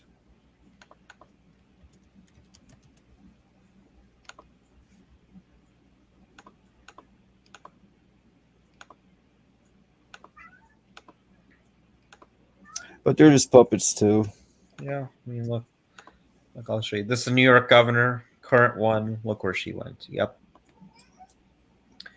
Juris Doctor from the Catholic University, Columbus Law School. Okay, there. Look, that's where all these big ones go. And like, even I was looking up the California. What's his name? Gavin Newsom, the California governor. I believe is he also like. Yeah. Look, he later reflected on his education fondly, crediting the Jesuit approach of Santa Clara, with helping him become. Look, it's the same. Look, they all go to the same. Newsom spent a semester studying abroad in Rome. Like, yeah, Santa Clara University. Yep, private Jesuit university. See, this is where they all go. Like, even the previous New York, what's his name? Andrew Cuomo, like the last New York governor. Yeah, graduate of Fordham University. Fordham University, same thing. They all go. See this? It's insane. All these people go to the same. They're all from the same. Like it's insane. It's all Jesuit or Israeli influenced or Freemason. That's all it is. It's always the same thing. It's just jokes on us. Yep, jokes on us. Hey. It's always the same. It's always them. It's always them. Always them. Like 9/11. Like with 9/11. Look at all the like you guys remember PNAC? Do you remember that? Do you guys remember? Do you guys remember that or? What's that? The Project for a New American Century. It was a document from 2000, which actually was the U.S. government was actually calling for a new Pearl Harbor to happen in the United States, and half of that document was written by dual American Israeli citizens. So,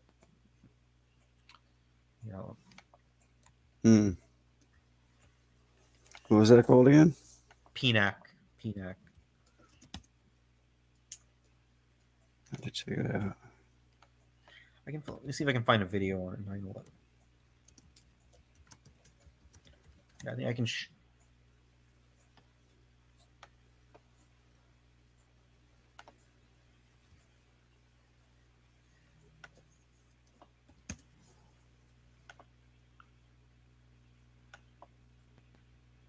Here, I can try to find. Let me try to. I'll find it. I'll find the video. I'll play. I won't play. It's the documentary's long, but I'll try to find. I'll try to play that section of it. I'll find it. I'll find a video on it. So.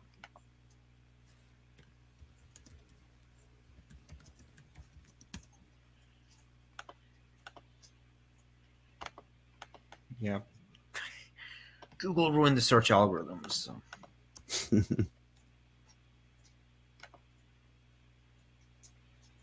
Portions of this video.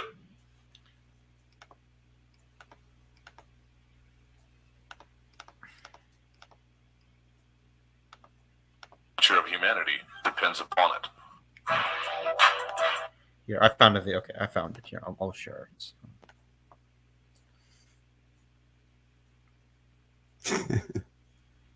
Yeah.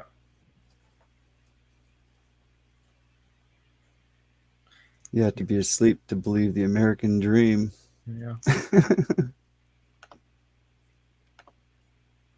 Here, I won't play the whole I'll just play this section. It's a long. It's a 2-hour long documentary, but okay. Yeah, I'll just play. And you can drop the link. Yeah, I'll put the link after. But yeah, just watch this. Just watch just a couple of minutes about PNAC.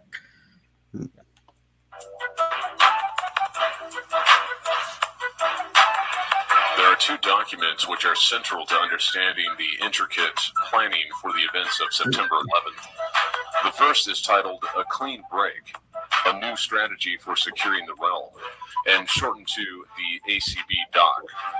The ACB was created in Israel at the IASPS. The core of the document illustrated a systematic plan to conquer the Middle East by engineering a flawless image of Israel and promoting the state as a great ally of the United States. The ACB doc was essentially duplicated in the so-called Republican think tank called the Project for a New American Century, also referred to as PNAC. The same Jewish authors of the ACB doc wrote PNAC's paper called Rebuilding America's Defenses, in which they called for a catalyzing event, like a new Pearl Harbor.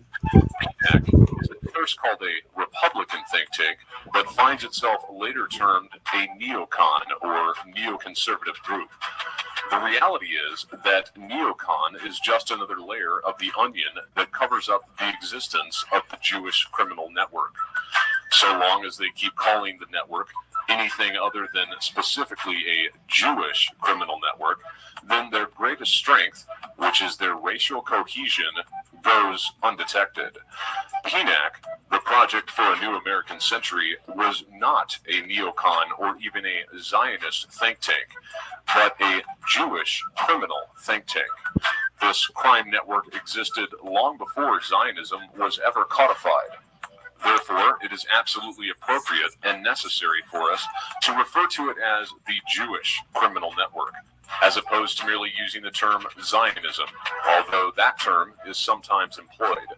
PNAC consists of several non-Jewish criminal personalities, but be certain that its primary function is to serve the will of the Jewish mafia and the terrorist state of Israel. Some of the Jewish members of the Project for a New American Century are Elliot Abrams, Paula Dobryansky, Robert Kagan, William Crystal, Richard Pearl, Peter Rodman, William Schneider Jr., Paul Wolfowitz. Preparation for the attacks of September 11th, 2001 did not just come in the form of how it would be engineered, but how the resulting energy from the socio-political, economic, and emotional upheaval could be directed and utilized to the benefit of the criminal cabal. American policy would become neocon policy. Yet the term neocon, once again, is misleading, as what we are really talking about are the goals of a racist, supremacist Jewish power elite and the hundreds of thousands of everyday Jews who serve in their massive Zionism network. The power structure that would funnel the erupting force of 9/11 can be seen in the three distinct but interlocking categories. Yeah, so it's a long documentary. I won't play all of it. Yeah, I'll send the link. Yeah, I'll send the link. Let me post the link. Yeah, 9/11 missing links, and I mean, if you guys get a chance, watch the whole documentary. It's eye opening. So here can you give me a wrench in this? This is my other channel. I know I had a different channel earlier. Can you give me a wrench so I can post?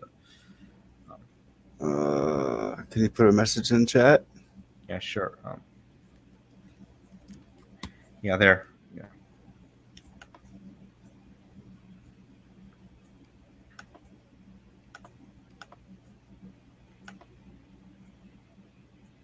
Yeah. Okay. You give me the wrench. I just want to. Yeah. Got it. Okay. Yeah. So yeah, anyone that's a documentary. 9/11 missing links. I think that document pretty much gets down to who was behind 9/11. So if you guys get a chance, check that doc. It's 2 hours long, but it's worth watching. Like, it's probably the best 9/11 documentary I've ever seen. So yeah, tells you, after 9/11, whose enemies did we invade? Iraq and all that happened right after. We know who was behind it. So yeah, Star of David has nothing to do with David. Yep, that's true. Star of David, I think it was actually a cultic symbol which they adopted. So yeah, that's true. So yeah, we can't talk about this. If we talk about this stuff, we're instantly labeled. So. Mm-hmm. Mm-hmm. So.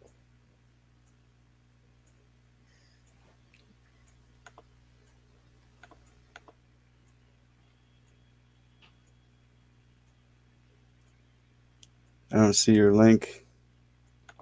Was it not there?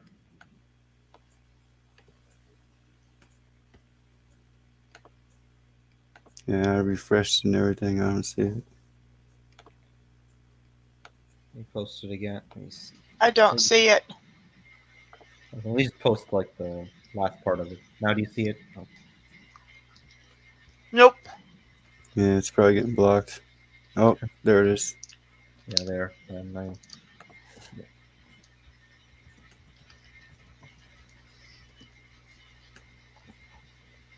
Yeah, so that's the documentary, 9/11 Missing Link. So yeah, if you guys get a chance, just 2-hour documentary, but it's worth watching. So we'll see who is behind that. That's probably the best 9/11 documentary I've ever seen. Yeah. I'm saving it now.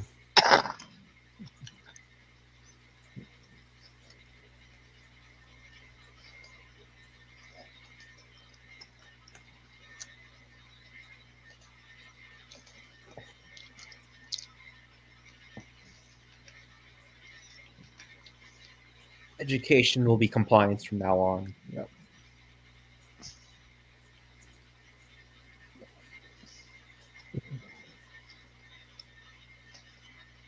Jethro Tull.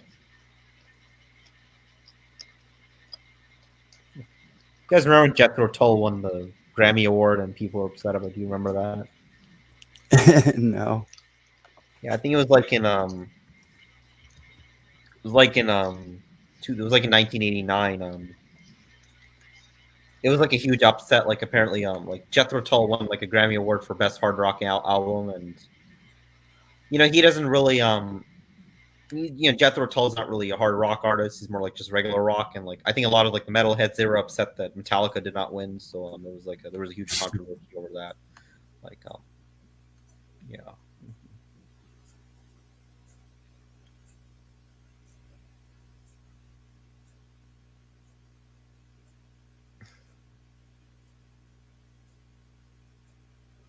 Exactly.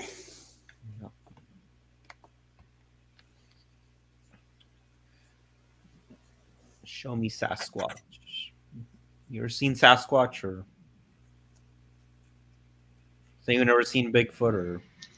He has. Nope, I haven't. I have one friend. Like I have a friend from Canada. He said he heard it. Like he didn't see it. He said he heard it in the forest. So My dad did too. yeah, they always say it's like they call it a howl. It's like I don't know how to describe. It makes like a howl. They say, and like yeah, I've had one friend said he said he was like in somewhere in the Ontario forests, and yeah, he said he heard it. He said it made the howl, and he says it's consistent with the howls everyone else has heard. So I think that's pretty interesting. Howl. Show me Sasquatch. Where did your dad see? Where did your dad hear it? Was it in?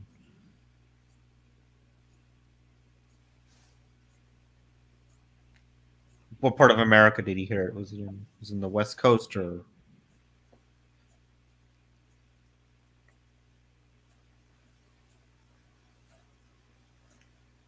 First time of many. 69. 1969. The moon landing happened. What else? What else happened in 69? Moon landing. In Idaho, Trinity Mountains. Oh, okay.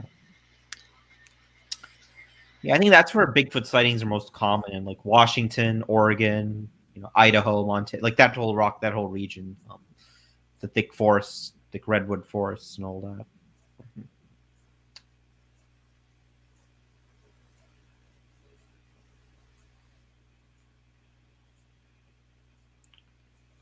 That'd be crazy. Yeah. Well, I don't know. Like as far as they say Bigfoot is like some sort of like. They say it's probably the closest thing to a human being that there is on this earth because it's just intelligent enough to hide from. That's as far as I haven't looked too much into it, but they say like that's what they say. It has like some really like high sense of smell, and it can detect if any like human beings nearby. That's why no one's ever been able to see it yet. So.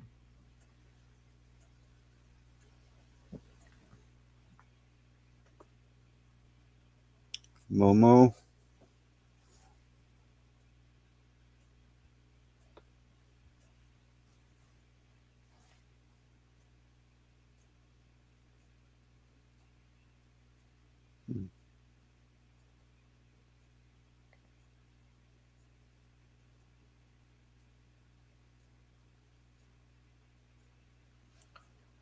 There you go. Link for Show Me Sasquatch.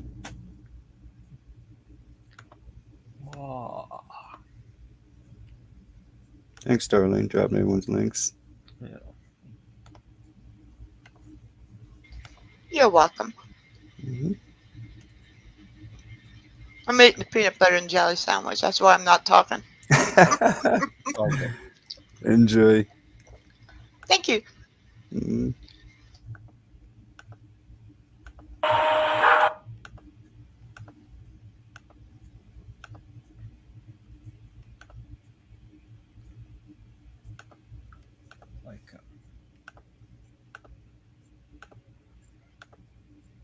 Like, this is the Ohio howl, they call it. Like, this is what they call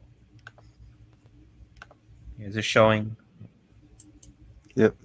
Yeah. Okay. Let's see. This is what they call the. This is what they say is a Bigfoot. So.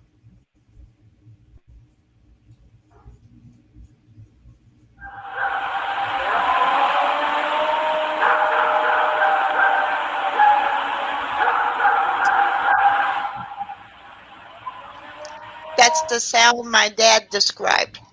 Really? That's it, right? Right. Yeah. That's This what is he the- described to me when he came back home and to my mom. Yeah. So this is a recording of a Bigfoot, they say.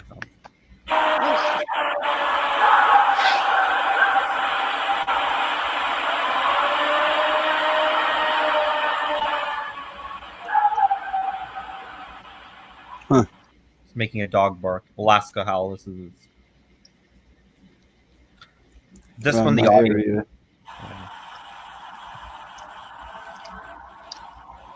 But he said the way he described it was a little bit a louder pitch, Mhm. a higher pitch to it. Mhm. My dad wasn't afraid of anything, but he said it made his hair raise. Wow.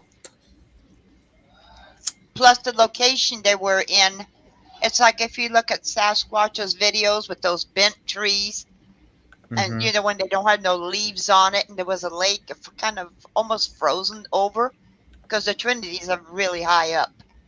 Mhm. He said it was already an eerie place when they got there to camp, and then they heard that they packed up and left. Oh. Mhm. My How dad said far? it was too close for comfort. So how far out did he think the creature was? Like the whatever. If my dad packed up and left, it must have been pretty close. Mhm. And my dad was no wimp, Yeah. and he was armed to the T. But he said he just couldn't figure out where it came from because of the echo. Wow. Oh, that's. He said it almost sounded like it was not even 20 feet away from them. But it So- was dense, really dense woods, lots of brush and stuff, plus the eerie dead trees bent over, just like with Sasquatch's videos. Mhm. Mhm. He said it was an eerie place. He said he should have never stopped there to camp. Wow. Yeah. So. And it's the first time my dad ever walked away from anything. Yeah. So I wonder what he like. He must have been loud. If it was that close, it must have been really loud. It must have He been. said it was loud. And Like he it was says like- the piercing. And my dad had 40% of his hearing gone. He said the piercing of his ears. But it wouldn't quit. That's why they packed up and left. Yeah, it was probably telling like. Because what I've heard, like Bigfoots are very territorial. Like they don't want anyone to bother them. So like if Well, it's like something a bear, scratching on a tree. Yeah. My territory. They do a walkabout, scratch every tree, and Yeah, so it's probably doing the same thing, just saying back off. And my friend, Yeah. like my Canadian friend, what he says, like he and his buddies are out camping, and they said like they were making like some clacking noise with the like they were just playing with like lumber or something, like some twigs, and they said they heard something howl, and they said that thing sounded like it was upset. It told it like it was like telling them stop making this noise, you're pissing me off or something. So like, yeah, and. A lot of people hear the same howl, so I wonder. It just makes you right. wonder. Except it could have been a female too, because he said it was what you described. Because we watched a couple of Sasquatch things, but he said the howl was more high pitched, so maybe it could have been a female. Yeah, maybe so. But it's hard to tell. Yeah. I wonder how many Strange things out there. Yeah. I wonder how many like Sasquatches are like if this is a species, like how established is it? Like how many of them are there in the North American continent? Like I would assume not much, just maybe like in the 500 to 1,000 range, maybe around. Yeah. No, he went out there with his spotlight. He had a real powerful spotlight. And he went out there and looked around, couldn't see nothing, but that thing kept on howling. So he just decided to get out of its territory. Well, the right thing to do. Right thing to do. Probably. Yeah. So many people come up missing in the forests, and I mean, they just disappear. Yeah. I wonder how. I wonder why. I Who don't knows? know. No knows? bodies found, no bones are found, nothing.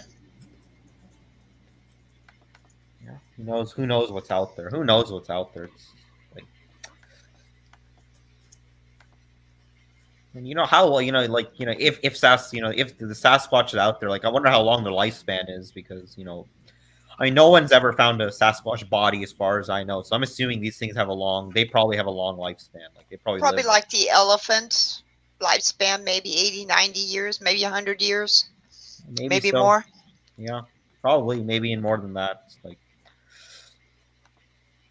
yeah, that like they say it's probably the closest thing to a human being. I mean, that's what. Yeah, I think it's just it's some sort of intelligent hybrid, which yeah, obviously it can probably detect human beings and knows like when they're like it probably has a good sense of smell, so it can probably sense them like a mile away. So if there's anything nearby, if there's any human beings, any cars, any airplanes, they'll just move out of the I way. don't know. I never encountered one. I spend lots of time up in the woods. Yeah. At night, I hear, but the deer do that too. Walk on their own footsteps. Mm-hmm. Oh, I see. So it sounds like a two-legged animal walking. Mm-hmm. So it's hard to tell. Yeah, I guess.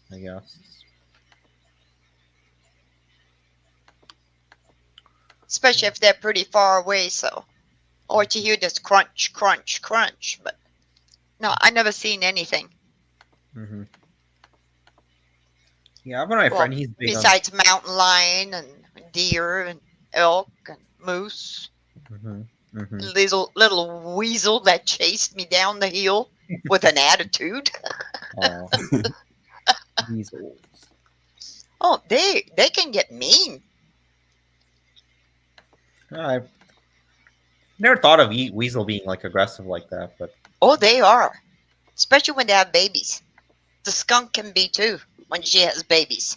mm-hmm. A skunk is something you don't want to mess with. Oh, I love skunks. Mm-hmm. I had one that parked her buns here and had babies where the stray cats are.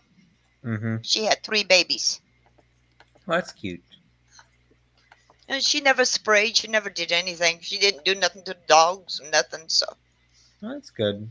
I think it's like where I live. I mean, like I live more in the suburbs, but I've seen skunks occasionally, and they just wander and do their own thing. yeah, they eat cat food, and they mind their own business. Oh, okay. Except they're spraying. Mm-hmm. When the boys come around, in the spring, the boys come around, Mm-hmm. and oh my God, it's like chokes you out. like I heard in whereas like in Huntsville, Alabama, the Rocket City and right. Rocket. Yeah, they say like in the 60s when they were testing like those space rockets, they were so loud and they caused so much disturbance. All the skunks would release their scent, and it would stink up the whole town. Apparently. Well, yeah. Yeah. It's a defense mechanism they have. Dogs and cats have it too. Mm-hmm. Yeah, I guess. Yeah, I guess a rocket. Just hearing a large rocket burning. Oh, that's another thing my dad said. It stunk real bad. Yes, I've never smelled a skunk actually. I never hear them. I don't think I've ever seen it spray. I've just seen it run around. You never smelled a skunk? Oh my God, you'll know it when you smell it. Yep. Bring tears. We were running a humane society, me and my mom. Mm-hmm. And I'll tell you what, I scraped many off the road, and oh my God, that smell is just overbearing. It makes you cry. Wow. Mm-hmm. I've had a dog got sprayed with a skunk. And wow, It's hard to get off their coat. I had an Irish very wolfhound hard. that messed with the baby. Him and the baby make friends, but Mama didn't take kindly to it. Yeah. Like, how do you have to? How long does it take to get off when your dog or cat gets skunked? Oh, about a week, 2 weeks. Oh wow. All depends how bad they get sprayed. Mm-hmm. And does it come off your clothes easily or not? Like when it gets on you, like is it Tomato juice is the best thing. tomato juice? But it really takes days for it to really wear off totally. Really, it does. I know bears smelled like skunk for almost 2 weeks. You know, the Irish wolfhound have that long, thick hair. Mm. Came first. Thank God I had some tomato juice. Otherwise, I couldn't have stand him in the car. I rolled down the windows, had some tomato juice. Well, I know actually it was V8. Poured some on that, and took him down to the river, washed him off first because he couldn't see. It's a wonder it didn't blind him. Yeah. Then I put that V8 on him and loaded him up, took him home, took a bath. He loves baths. Even used my bubble bath on him, and oh my, he still stunk. I see lemon juice, buttermilk, tomato juice, vinegar, baking soda. Yeah, a little bit of everything. Nothing works. Try everything. Well, does it come off naturally? Like if you don't do anything, or will it stay on for like if you don't do anything, will it stay on for like a year? Or... Oh no, not that long. Days. It'll linger off slowly but surely. The initial fresh one though could take your breath away. Yeah, it can. It's very strong. Bring tears to your eyes and everything else. Crazy animals. Yeah. Do you have raccoons in your area? I'm sure you have raccoons. I do, yeah. Yeah. Like where I live, I see occasional raccoons. They only come in when we really don't have no rain, and that's not very often. It rains in Idaho. And if they can't find no water, then come in. But I usually have a bucket of water outside the fence, so they don't come into the yard because they can kill a dog in an instant. Usually they don't mess with them, but sometimes they do, especially if you got a attitude one. Yeah. How do they react with cats? Like, will they? Raccoons and cats don't get along. So, like, will like, you say a raccoon can kill a dog. Like, can it kill a cat, or will a cat fight back? Well, a cat's going to fight back, but it's going to lose. Like, I don't know. We have a lot of foxes in our area, and they say but they say cats and foxes typically won't fight because they're like similar. Like, oh, I don't know who told you that. somebody told me it's not true. Like if a cat encounters a fox, like how will they react? Like, Well, usually the cat will take off because they're going to think it's a dog. Oh, I see. Especially if they're not raised with dogs. It's like I lost about 5 or 6 cats to coyotes around here because they're used to dogs. Oh, I see. I guess it depends if you keep your cat indoors or not. Like I have one of my friends, his cats are all indoors because they're scared of them getting hurt. There's a lot. I've got outdoor, indoor. They can go in and out just like my dogs. And my rabbits and my chickens, whatever they want to do. I don't like to lock up animals. You have a rabbit too? I've got rabbits. Rabbits are nice pets. I like rabbits. Oh, they're not pets. Oh, they're just wild. No, they're domestic. Okay. I just keep 1 or 2 as a pet. That's nice. What kind of rabbit is it? What kind of rabbits? They're oh my God, I've got a mixture of what are they called? The cottontails. Oh, I raised 3 cottontails. And I released them again. Mm-hmm. No, they're domestic rabbits. Mm-hmm. Like Holland lops or lops. Or... I got a few lops. I've got a few Angoras. Don't know where they came from. Probably grand ancestry or something. Angora. I know they're all mixed. I've got a Rex. You got a lion head? I had a lion head. Mm-hmm. Yeah, lion heads are nice. I like lion heads. They're nice. They're kind of cute. Yeah. Lion heads. Angoras are beautiful. Yeah, but those are mostly for fur rabbits. Mm-hmm. I look for meat rabbits. Mm-hmm. I see. Mm-hmm. Rabbit. Yeah. My area, we have a lot of cottontails. That's about it. Yeah. Cottontails. They must have killed everything around my area because I don't see much of anything anymore except woodchucks. Mm-hmm. And there are not even that many. Mm-hmm. I used to see skunks, raccoon. Yeah, I see skunk occasionally, but it's like rare. Like no coyotes here. Well, there's no coyotes in New York. I hear them every night. Really? Yeah, it's crazy. I love their yodeling. Oh, when they're attacking something, they're all yelping. It's loud. Yep. Crazy. Yep. It's like, wow. Coyotes are cute. They communicate to the other bunch down the road, you know. Mm-hmm.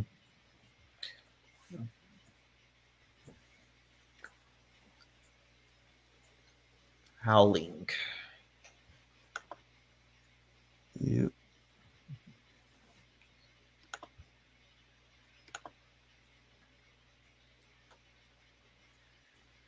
Like Sasquatch mentioned, he has a lot of caves in his area. Well, all the caves in my area are all sealed up.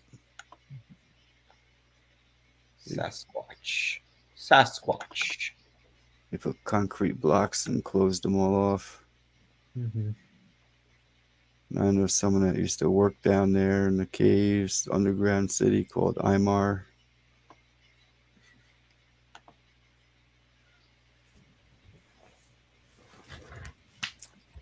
And like I was mentioned too, the solar panels I see there's like big bunches of them in certain places.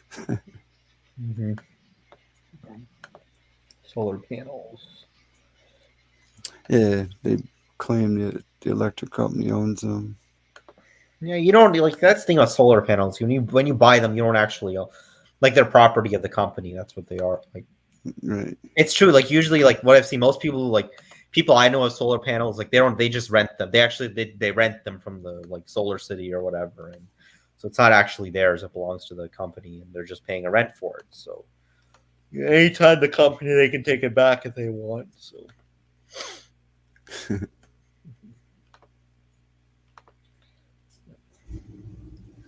Show me Sasquatch. Only his Rodney voice.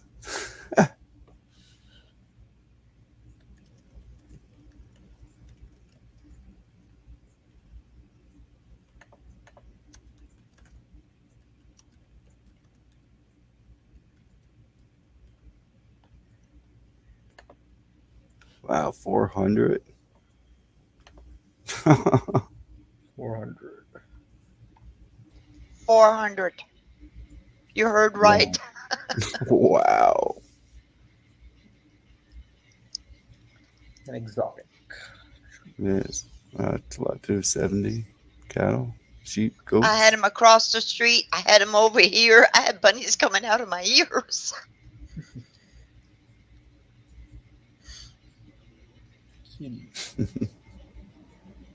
Did you know how much Amazon sells one bunny? How much? Dressed out and everything. $65 for a 3-pound bunny. How much would you typically get one? Like for? Well, we sold our bunnies dressed out around $15. Mm-hmm. The smaller ones for 10, the bigger ones, and my bunnies are big bunnies.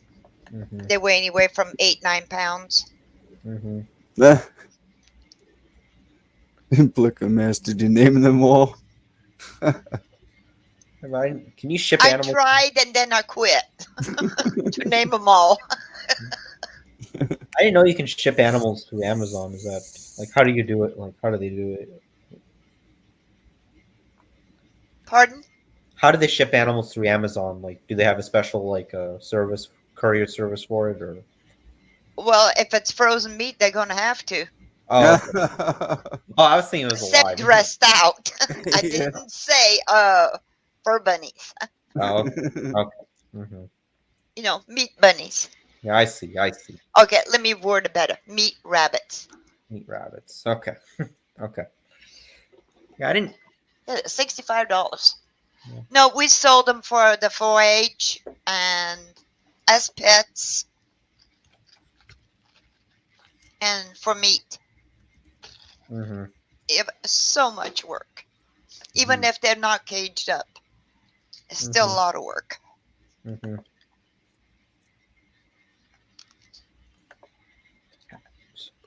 Feed and clean and lots of good fertilizer.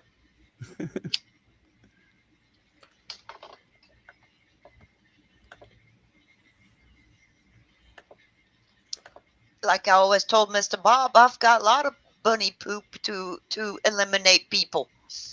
Stick it in the straw and blow at them. I never tried peacock Sasquatch. Yeah, my Tastes neighbor. like chicken, right? My neighbor has a bunch of chickens. That's where I get my eggs from. I've got 1, 2, 3, 4 roosters and 17 hens. Oh. So you get a lot of eggs too. Yep. Yeah. How If you many were a day? around, I'd give you some. I'd give many- all you guys some. How many eggs a day do you get at 17? Right now in the winter, they slack off. I get about 10 of them Okay. from different girls Yeah. because it's flipping cold. It's a wonder they're laying. I've got a heater out there where they sleep My neighbor's telling me when he's they gonna go to make bed. 18 eggs a day. Yeah, when they all lay, you know. So I've got double layers too. I've got some girls that'll lay twice a day. Mm-hmm. Yeah, they're unwashed eggs. Sometimes you still get a little chicken poop on it. That's okay. Yeah. You know, if you wash them, you take off all the preservative that will preserve that egg. Right. I already had eggs in the refrigerator for 2 months and they were still good because I don't wash them. But as soon as you wash them, it takes something off the egg. I stopped eating eggs because I didn't trust what was in the store. You don't know what the heck you're getting, especially when I found out that China makes those eggs and they look real. The shell, the insides, everything. They cook the same, taste the same. You know. I'm good. Rabbit eggs? No. What the chicken heck egg. are rabbit Oh. eggs? For eggs. Yes, rabbits. Blackberry eggs? Yeah, it makes good compost. The chicken poop and the rabbit poop. Or you can use the rabbit poop as raisins, whichever. Ah. Survival food, right? Right? I know. I know. Rabbits. They eat their own. They eat their own waste for like to digest it, right? Like, No. they don't. No. Rabbits eat all clean stuff. They have to have clean water, clean stuff. Mm-hmm. They love rice, cooked rice. Mm-hmm. They eat grains.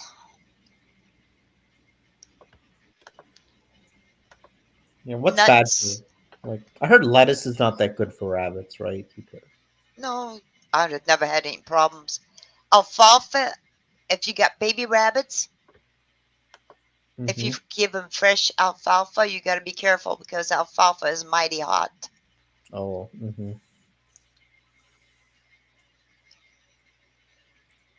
I'm just wondering about the rice and the grains because look what it's doing to the cattle and everything, you know? The greens, the Yeah. rice is Mm-hmm. a lot of plastic found in it, you know? Plus the way they do rice, they strip it of all its nutrients. That way it doesn't go bad, and then they fortify it with their lab-made nutrients.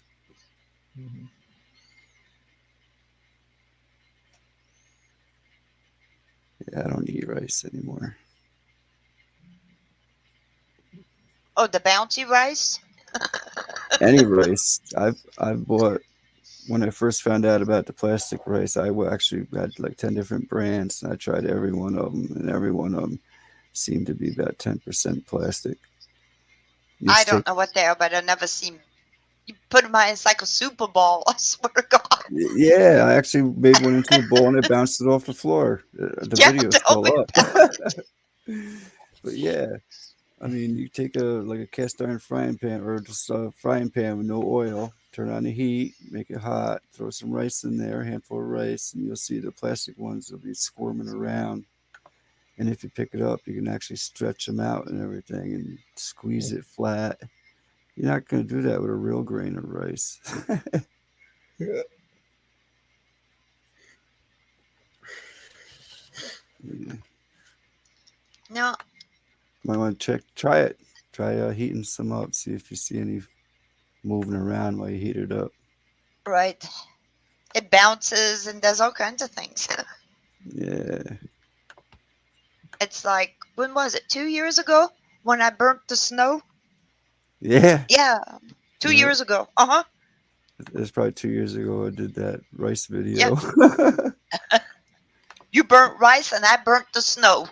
hmm Burnt. Yeah. Plus, I lit it on fire. The rice, you can light it and then stretch it out. It's like plastic, melted plastic.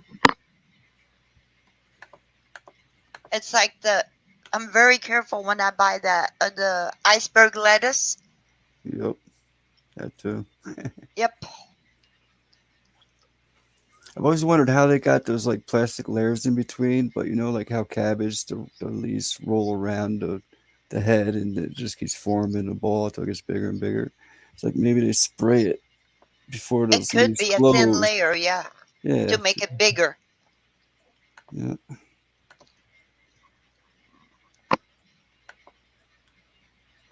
Yeah, Filleted lice? What? flied lice. Oh, fly lice. What's it go? Filleted lice? Boy, it's going to be hard to fillet lice. I can't read.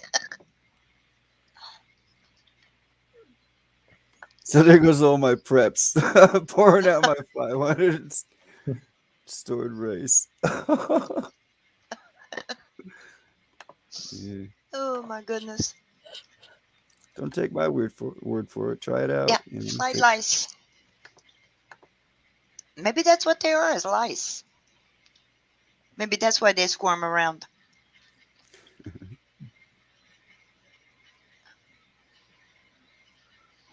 Yeah, because I saw the Asian countries ate rice for their staple, but it was only recently, and they were all skinny at that time. Nowadays, they're looking like the United States.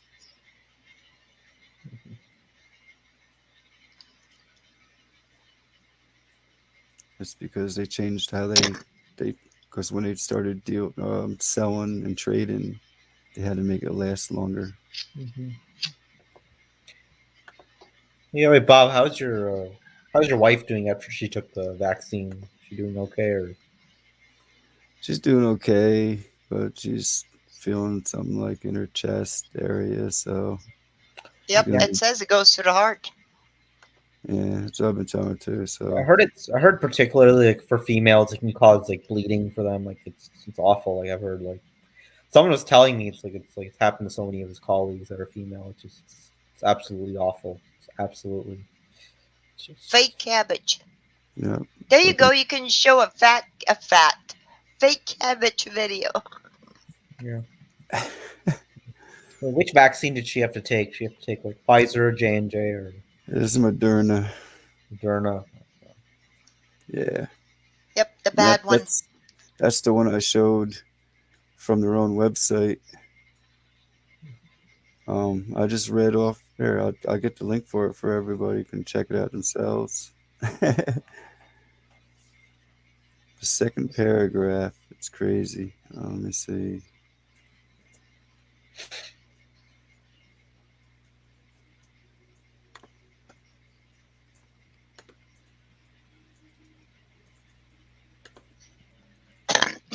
Hold on a second.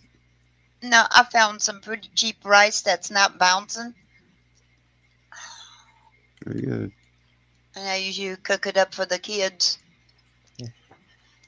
For the bunnies and the birds and the squirrels. The squirrels love rice too. Okay, I'm dropping a link in the chat. It's from the Moderna website itself. Mm-hmm.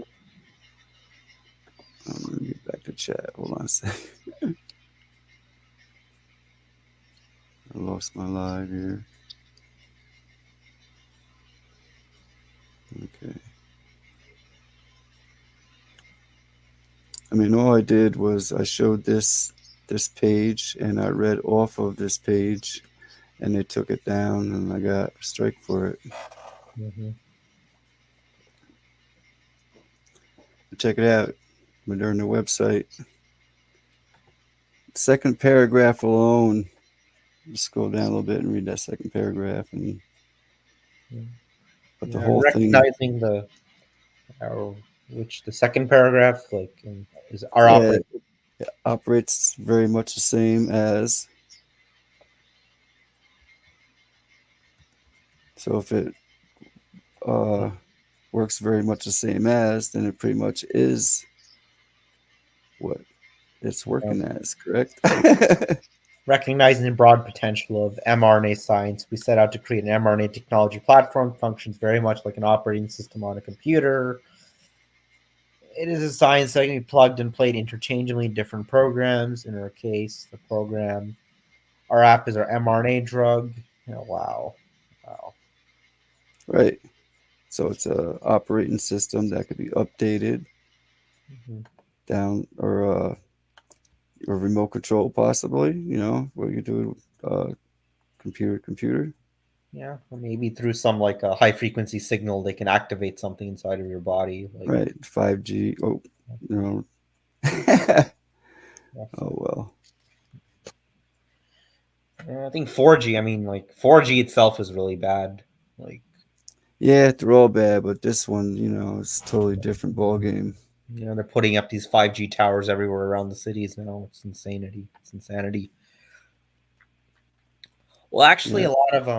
a lot of airlines, like a lot of commercial airlines, and like airline companies, and medical like helicopter operators, they were actually trying to stop it because they're saying this 5G frequency actually interferes with like airplane comms. So there was some pause on it, but I don't think it's going to work. They're going to go with it anyway.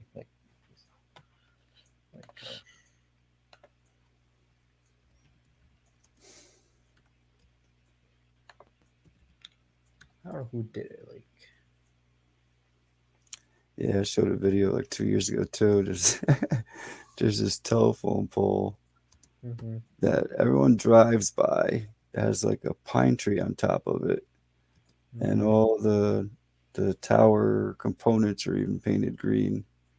Oh, wow. And in the wintertime, it sticks out like a sore thumb, But when everything's green, you can't tell it's there unless you're really looking. But during the wintertime, all the other trees have no leaves on them at all, but you got this big pine tree up on top of a pole. Mm-hmm.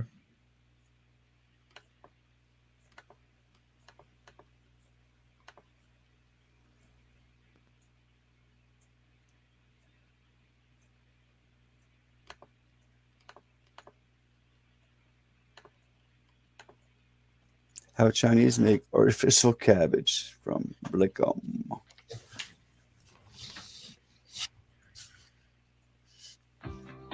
Hi friend, உலகத்துல எந்த popular product வந்தாலும், utility product வந்தாலும், மக்களால் அதிகமாக பயன்படுத்துற ஒரு product வந்தாலும் சைனீஸ்க்கு மூக்குல வேர்த்துரும், இமீடியட்டா டூப்ளிகேட் பண்ணிடுவாங்க. சரி, சாதாரண கன்சியூமர் ப்ராடக்ட்ஸ்ல தான் அப்படி பண்றாங்க, கன்சியூமர் டியூரபிள்ஸ்ல தான் அப்படி பண்றாங்கன்னா, இப்போ அவங்களுடைய நரி தந்திரத்தை பயன்படுத்தி ஈட்டபிள்ஸ்லயும் இந்த மாதிரி டூப்ளிகேட் ப்ராடக்ட், யூபிஎஸ் ப்ராடக்ட்ஸை பண்றதுக்கு அவங்க முன் வந்துட்டாங்க. வெஜிடபிள்ஸ்ல எல்லா கடைகள்லயும் ரொம்ப ஃபேமஸா இருக்கிற 4-5 ப்ராடக்ட்ஸ்ல இந்த கேபேஜ்னு சொல்ற கோஸும் ஒன்று. அது செடியில வளர்ந்துதான் நம்ம வீட்டுக்கு வருதுன்னு நம்ம நினைச்சிட்டு இருந்தா, இனிமே அந்த ஐடியாவை மாத்திக்கங்க. சில கெமிக்கல்ஸை பயன்படுத்தி வீட்லயே சின்ன 4 தகர டப்பாவை வச்சு சில ப்ராசஸஸ் பண்ணி உண்மையான செடியில அந்த காயை அறுத்துட்டு வந்தா எப்படி இருக்குமோ அந்த லெவலுக்கு டூப்ளிகேட்டா இவங்க பண்றாங்க. 100 ஒரிஜினல் கோஸோட இது ஒரு 50 காய் வச்சா கடவுள் உள்பட யாராலையுமே கண்டுபிடிக்க முடியாது என்பதுதான் உண்மை. அதை நீங்களே இந்த வீடியோவில் பாருங்க. ஜாக்கிரதையா இருங்க நண்பர்களே. My job is to make college easier because Crazy. Unbelievable.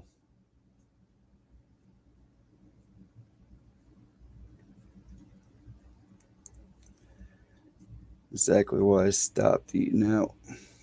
Yeah. Here's a video about. Let me see if I can bring up a video about 5G. I want. Good stuff, Mr. Bob. Grow hair on your chest. Unbelievable. Yeah. Here's another video. This is about 5G. Another thing on that food though, that's what they're feeding the kids and everything in schools and everything too, and their lunches. Mm-hmm. You know what I mean? Yeah, school lunches are like they're garbage. Like they're just artificial. Right. Yeah, they are garbage. Like you know what? I mean, of course I ate it too, but it is trash. It's absolute some of the worst food. Like just frozen. It's probably been there for days.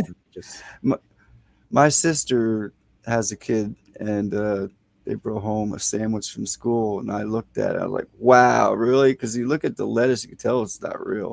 So I took it off, and I had that lettuce for months, for literally months. It looked like a thin layer of paper. Yeah. Yeah. So it's a video about 5. It's a video about 5G. So let's just see. From arch rivals Boeing and Airbus, a rare joint call for the government and cell phone industry to postpone the 5G cell phone rollout set to go live in 2 weeks.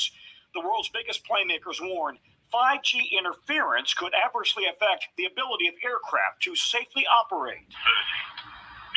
The concern, 5G ground stations could interrupt a plane's radio altimeter, which provides precise altitude readings when landing in poor visibility. The FAA recently prohibited pilots from using altimeters during landing in bad weather starting in January when close to 5G sites. 7,000 runways and 2,500 airports, large and small, in potential interference zones. The airline industry says that airworthiness directive could impact 345,000 flights, 32 million passengers, facing diversions, delays, or cancellations. Boeing and Airbus want to limit 5G signals around airports as other countries have. Other countries are very carefully regulating 5G so it won't interfere with radio altimeters. Here, it's the Wild West. They can put a tower wherever they want. Tonight, the cell phone industry tells NBC News 5G networks operate safely without interference in nearly 40 countries around the world. There is no legitimate factual basis for a delay in implementation. Meanwhile, if you're among the millions flying over the holidays, the TSA and United Airlines are piloting LAX Fastlane in Los Angeles, allowing United passengers who don't have pre-check to reserve a 15-minute TSA screening window. This allows you to still have an expedited security experience, and that's the benefit for our customers. Ideal for customers who don't fly often or need some extra time. And Tom, speaking of the TSA, there was another violent passenger incident last night. This one in Miami, and Yeah, we don't have to. Yeah, so like, I won't play the rest of it, but yeah, I mean that's what I'm hearing. It can interfere with 5G can interfere with airplane comms, so it's not safe to fly anymore. I mean, it never was. I mean, but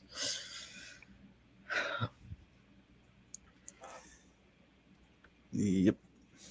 yeah, so who knows what else it can interfere with 5G? I mean, just gonna make the world more unsafe. Just more. Well, when you get these mega regions, that's where the 5G will be concentrated. Mm-hmm. And everything be running off of it, artificial intelligence. Yeah, all the satellites they put up will use 5G. I mean, all the transhumans. Yeah. What's the thing SpaceX is putting up, like the Starlink project? Like, I don't know if you guys have ever seen it, but they say you can see it when it's up in the air. That's like they're putting up hundreds and thousands of satellites. Yeah, it's all part of the whole 5G agenda. Like, same stuff, same thing, same thing. Yep. AI brain. Transhumanism, just like they want us to be like the Matrix. They want the machines to take over. Wait till there's 13G. We'll be dead by then. We'll be dead by then.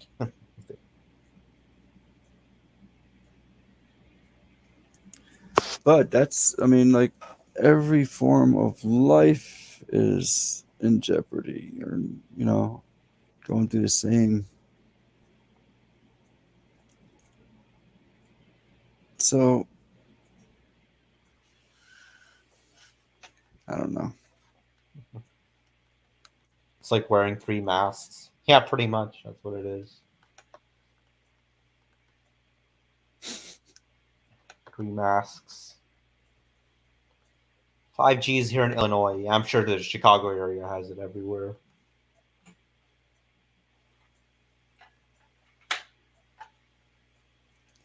Chicago, Illinois.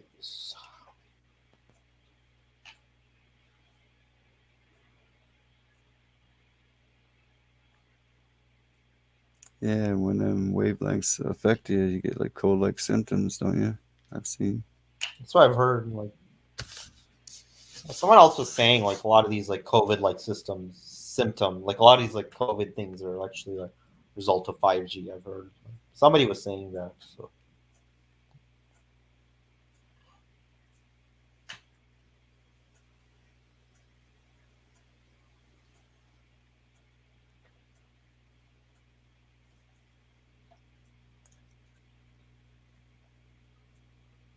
Well, California. Corona, California is inundated with fake trees. Yeah, those palm trees in California, they're not native to California. They're imported. They're not native.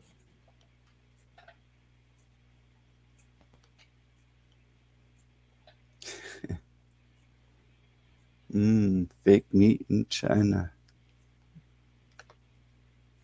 拿一块没注射的放旁边，我比较一下。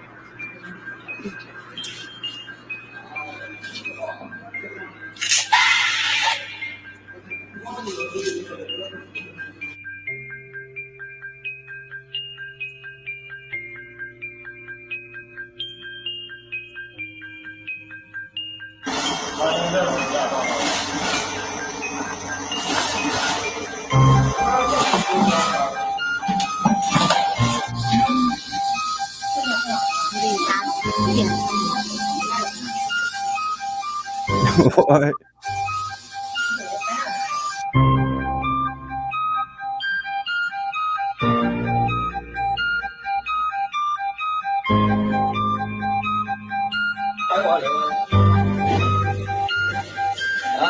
I don't eat fish either.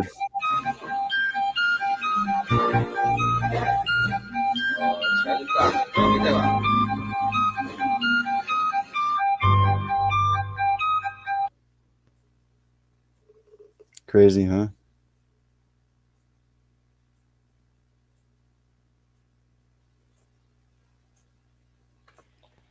Wow, this is sick, dude. This is sick.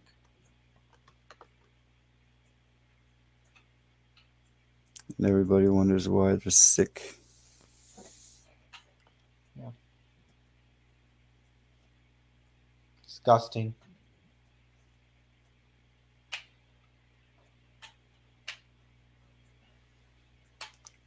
Yep. Wonderful, isn't it? What we have to eat. Yeah. That's what made me stop eating. The more I learned, the more I learned, the more I Yep. learned, the less I ate. And the better stuff I did eat. I never thought I'd be growing a flower and pick a leaf off it and eat it, you know? Puppy dog got to you, Blinken? Me too. Yeah, a lot of farms in my area are not producing. As a matter of fact, I have a farm not too far away, and I went there one time to pick apples, and they didn't have any to pick, but they had bushels, all labeled local. They had bins full of apples labeled local. They want you to think that you're I'll getting drop the link again if you guys want to watch it a little bit closer.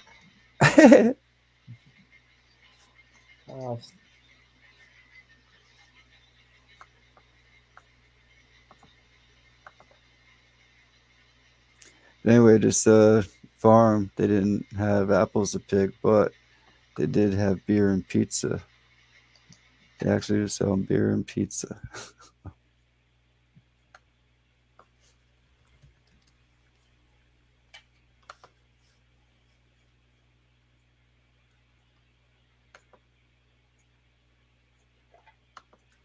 Another farm not too far away from me closed up and used the building as a barbecue place now.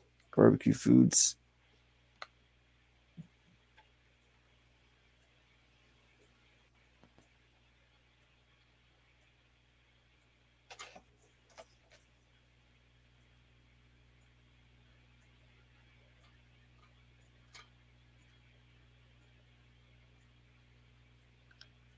Tinnitus ringing in the ears.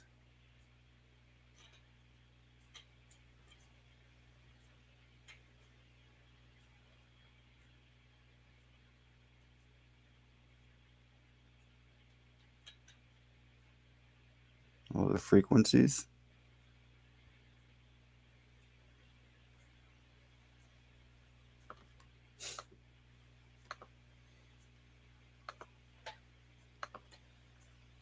Yeah, I don't even know. I don't even know anymore. Just Yeah, we're in quite a predicament.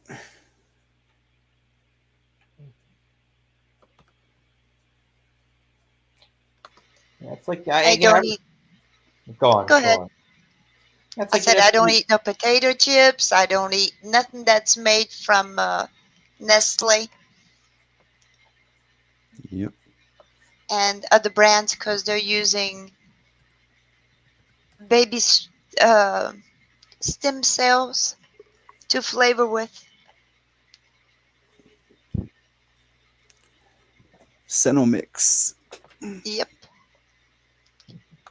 HEK 293. Nope. Don't use it. That one is the worstest one of the bunch. Lay's potato chips. All the name brands, it seems like the Yeah, ones that you most thought of were the name really good. brands use it for flavoring, Unreal. and I just can't eat it. Yeah.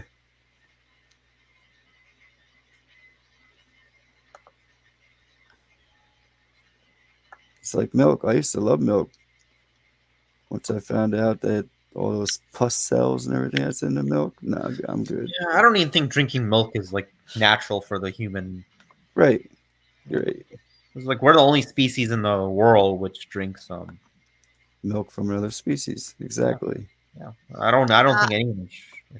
Yeah. I Go on. get my milk from a lady. She's got a couple of milk cows. I don't even buy it at the store. Mm-hmm. Yeah, I don't know. grows weird stuff on the bottom. Did you ever look it through a microscope? The whole thing moves. No, I'm glad I stopped drinking it actually. But yeah, you might want to check into that because I don't know. I don't think we're supposed to be drinking it either. I agree with you No, but on we that need one. some kind of calcium, though.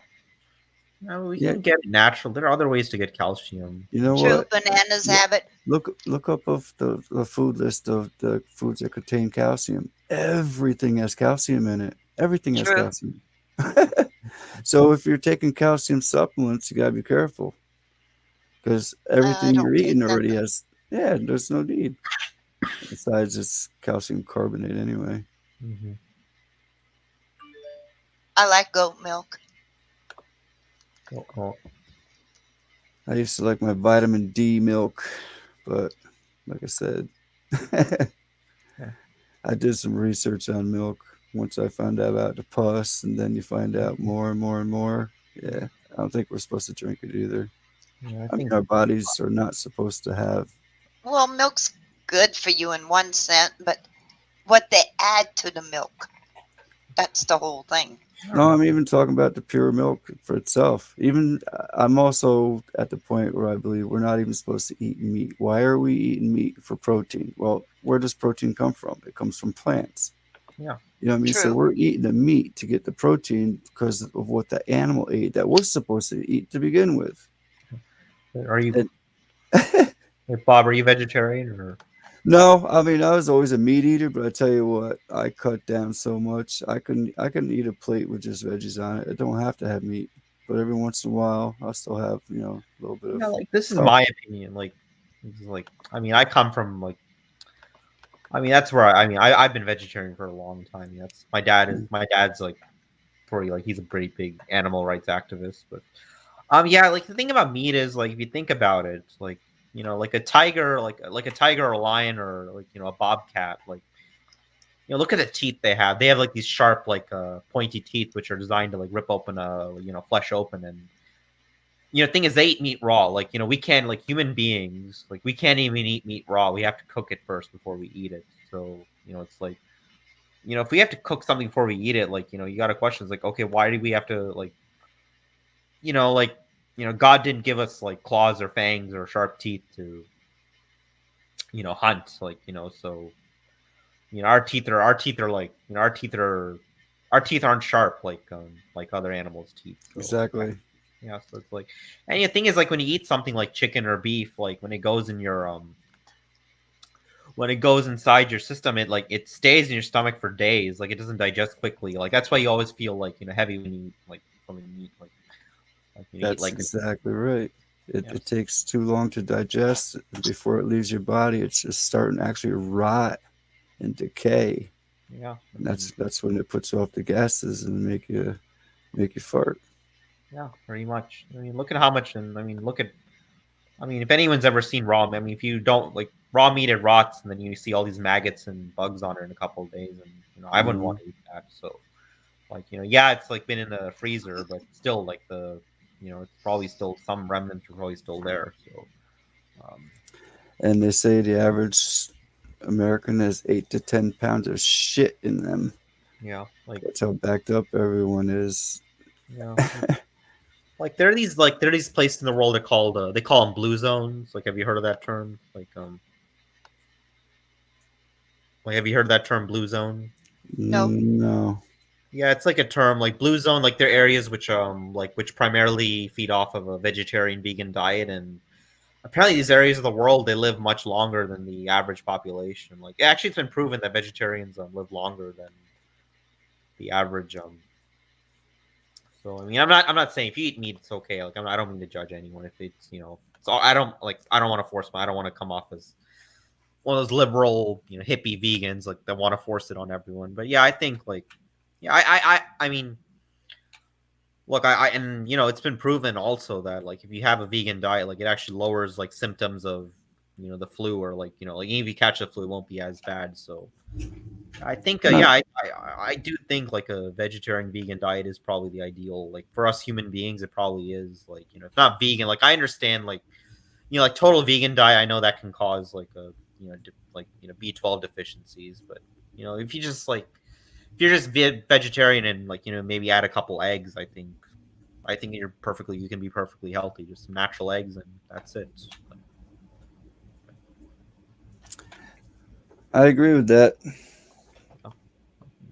So, and that. Yeah. And not only that, I mean, what they're doing to all the meat too. Yeah, I mean that's the other thing. Actually, the best way, I'm not saying, of course, a lot of the fruits and vegetables are also GMOs, but most of GMO is into meat. So if you just cut the meat out of your diet, you're already avoiding a large portion of the genetically modified foods, all the Monsanto products. And, of course, it's still it's in a lot of the vegetables you see on the shelf, but it's if you take the meat out of your diet, if you take the commercial meat out of your diet, then you're ditching a lot of. You're probably adding a couple years to your life, so especially if you're growing your own organic. Yeah, that's the best thing to do. Yeah, grow your own. Yeah, the other good thing is if people who can't grow, the other thing, if you can find a local farmers market, which is not owned by any big corporation, just owned by some local farmer, that's also good. I also that's also all right. It's hard to find, but.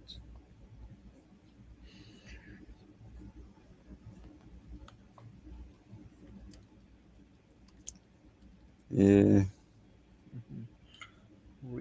It's the best thing you could do though, blind straight, grow your own. Yeah. You're not gonna be spraying your own with garbage. Yeah.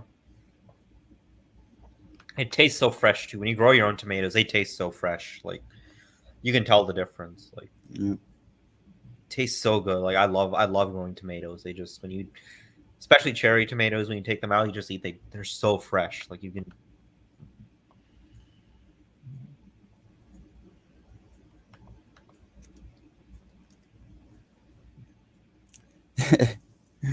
Brian, they probably put that 3D printed sausage on your pizza.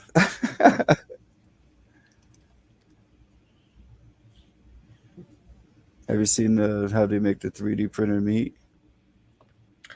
I've heard of it. I've never seen it, but I've heard of that. That's crazy. Yeah, I've been vegetarian pretty much my whole life, so. That's awesome. I wish I knew. You know what I mean? Yeah. Mm-hmm. Yeah, I'm glad. Yeah, I'm glad. Dad. My dad didn't want. Dad decided didn't want children eating meat, and yeah, it's which is rare. Which was rare. It was rare. It was I grew up in the 2000s, and I was the only person who didn't eat meat in my whole class. But yeah, my dad decided my children aren't going to consume meat, and yeah, he was right. And I'll raise my children when I have children. I'm going to raise them the same way. Awesome. Yeah. Plus, factory farming is pretty it's shocking when you see it, how they treat animals in factory farms. Yeah.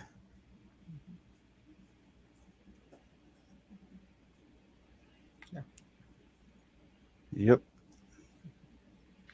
We don't want to go there. Yeah, that's all right. I know all about them.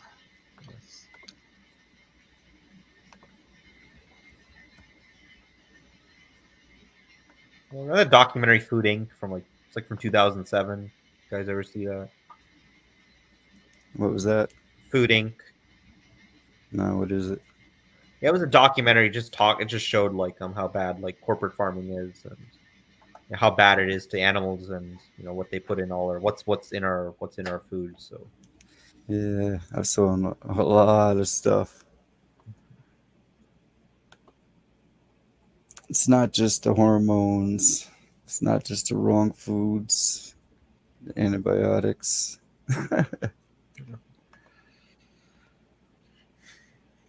It's, I don't know.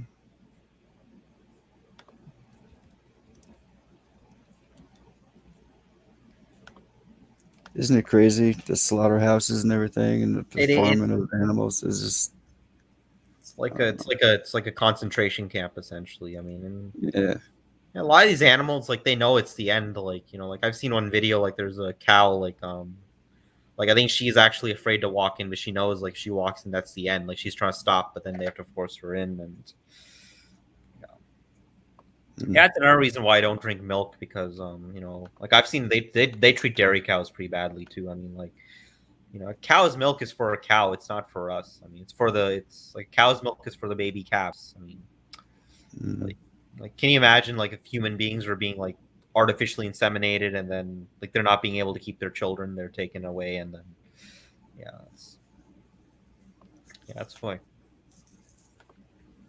And plus, there's like you can make your own milk like with from almonds or something like you can naturally do it. Like milk can be naturally made from You got almonds. coconut milk, almond milk. Yeah, exactly. You probably could do it with walnuts. That's With another any one. kind of grain. That almond milk you see in the store, though, I've seen items saying that there's not even an almond in it. So you gotta be careful what you're getting in the store. But yeah, you can make it yourself. Yeah, I've made it. You can make it out of, I forget what it's called. It's like a canary seed, anise, I think it is. Mm-hmm. You just blend it up. With anise seed? Yeah. Yeah, but wouldn't it taste like anise then? Well, I guess I tried it. I didn't really like the flavor, but it was like a That's what I'm watered down saying. milk. Anise is very overbearing. I don't know. It's kind of like a watered down milk. Oh. Maybe you put too much water in it. Yeah.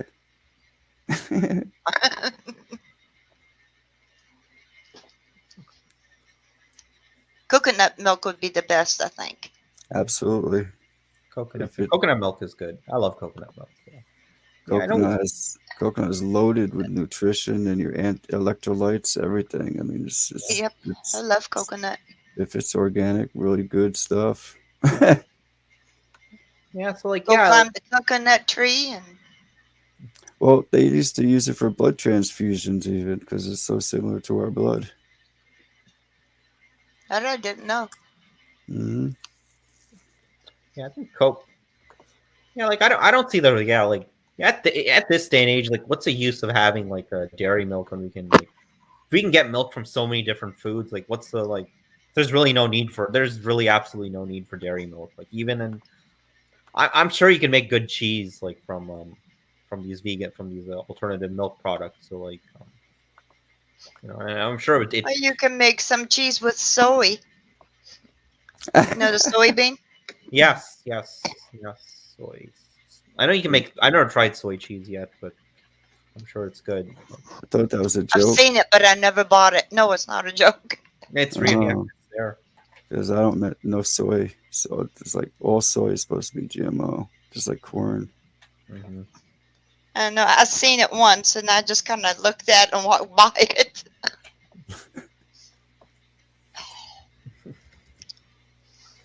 Like they have soy milk too, so Yeah. supposed to be good for you. I don't know. Mm-hmm.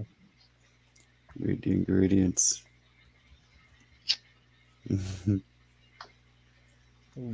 That triggers me too. Like I go to the organic store, and a lot of stuff is labeled organic, blah blah blah. You actually look at the ingredients on the back.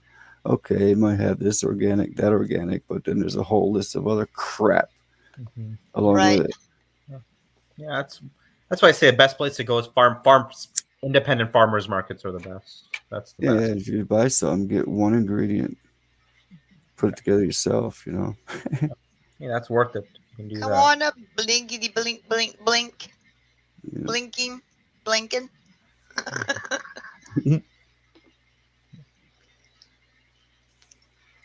Yeah, that's right. I got 2 videos of Blackomy sent me. Mm-hmm.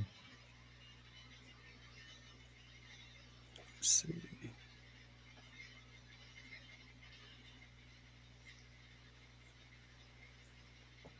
All soy GMO. Yep. Yeah, they put so much strange stuff into our food nowadays. It's not funny.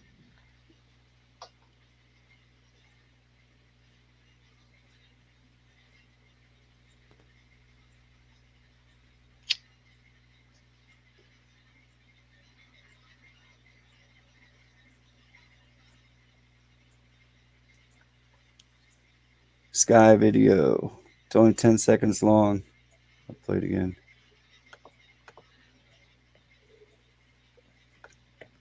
Oh, you'll be up in a second. All right. Mm-hmm. What a mess. Sasquatch got some pretty nice videos of a blinking Wait, sun. before you scroll away, What? Democratic headquarters urgently needs you to sign this What? petition to protect. Oh, screw you. Where the heck did that come Did I from? say that? Schumer. I can't stand There it Schumer. is. Schumer. Chuck Schumer. Oh, that came on right after Blickham's video. Crazy.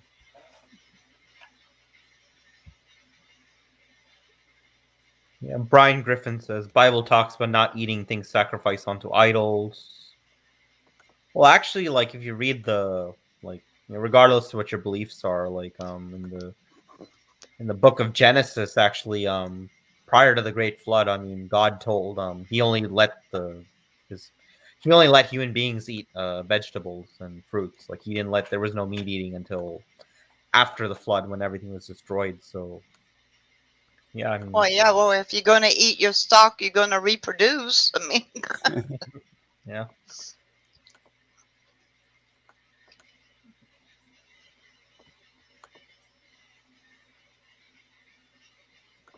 Reefer. absolutely blind straight. Totally agree with you. Yep, I agree. It's very well planned, that's for sure. You got us good. Yeah, but I think our creator didn't mean us to eat all that stuff that they put in. That's true.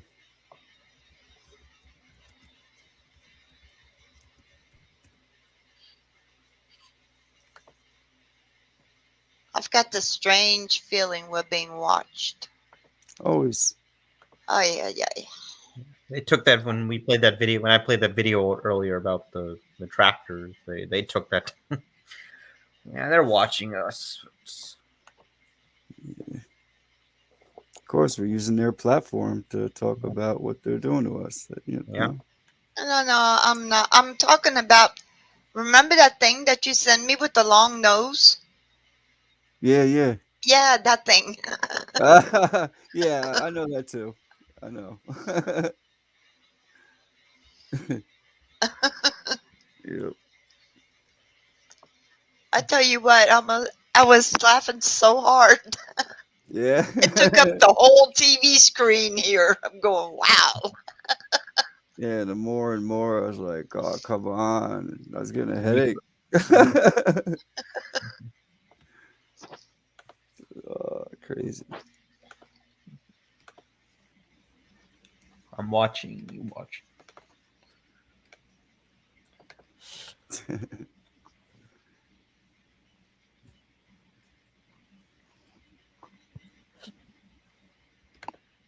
So, what do you want me to do if you don't see it when it comes in? What's that? The long nose. Oh, whatever. Okay. Whatever.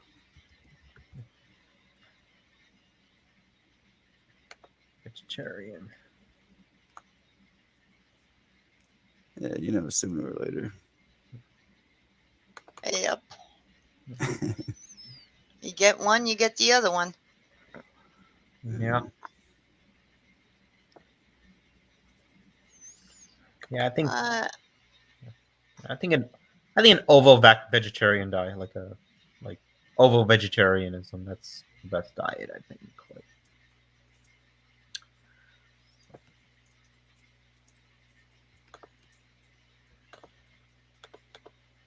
I don't eat that much meat, so I'm not that worried about it. Yeah, I think it's good. That's good. I never cared for meat. I don't know why, but give me vegetables anytime. And vegetables or fruits. Well, you started Breads. Yeah, there's It's nothing like like a fresh apple or fresh orange. Just like yeah, vegetables are good. You know. Yeah, I like eating an orange in the morning. Just taking. I usually put some like what is it like? Not black. What's it? Some pepper. What black? I think it's black. It's not black pepper. I put something else on it. I forget what it's called.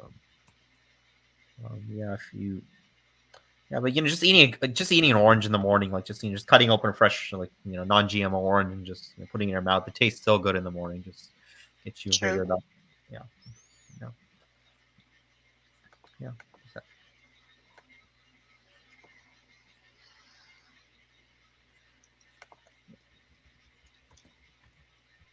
Yeah. Yep.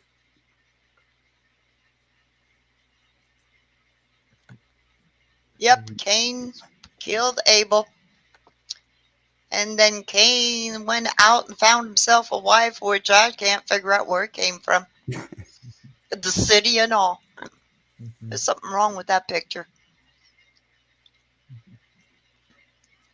I asked every priest I could think of from every religion where the rest of the people came from, and nobody could answer it. Yeah, a lot of the world religions do they do advocate especially the Eastern religions. What I've seen, Hindus, Buddhists. I think they do advocate a vegetarian diet. I believe.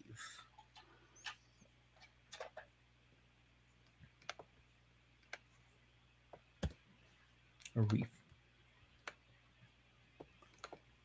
Well, all these plants, if you look them all up, they have all the nutrients that we need. Yeah.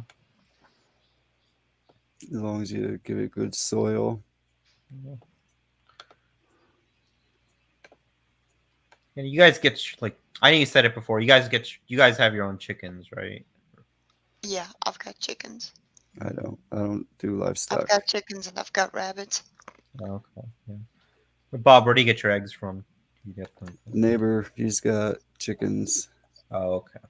I changed my place into a food forest. You go out in my yard, you can even eat the grass. Mm-hmm.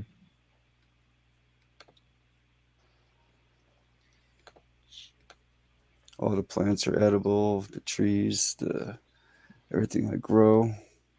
Mm-hmm. It's all medicinal, organic. He sure did, blind straight. I made a cattle panel greenhouse.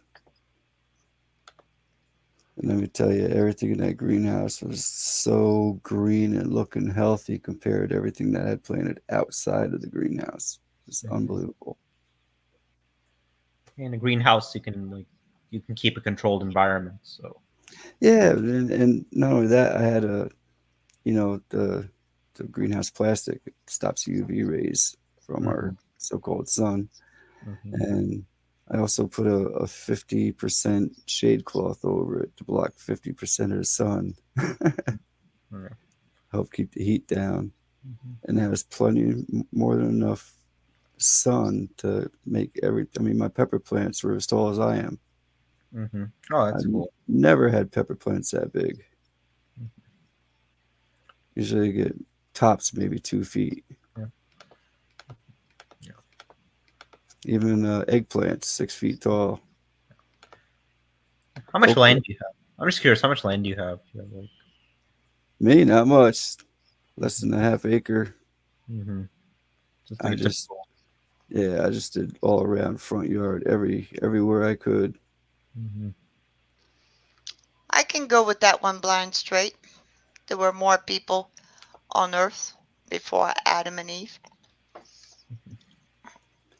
I also put up a cattle panel arches. I put like a flower box on each side and a cattle panel on top of them for all the vineys. I got grapevines that grew 20 feet. Cattle panel on top of them for all the vineys. Can I mute one, Blicken?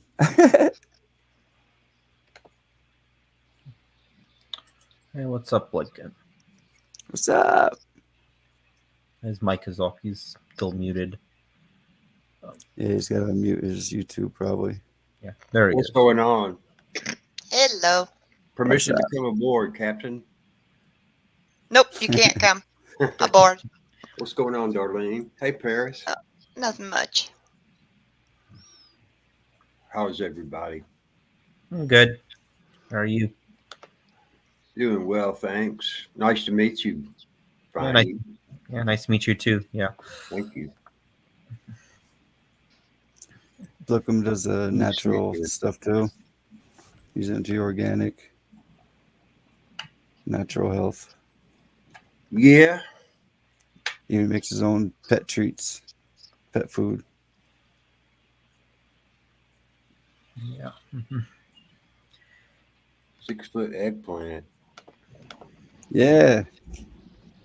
I got pictures of everything. I know I should have made videos too, though, but I just didn't have the time or the memory in my phone all the time. It always shut off in the middle of a video because I run out of memory. Yeah, I'd love to see your greenhouse. I mean, like I've seen your other videos with you showing your yard around. I'd love to see your greenhouse. Yeah, it's pretty cool. Simple, cheap. Everyone should have one.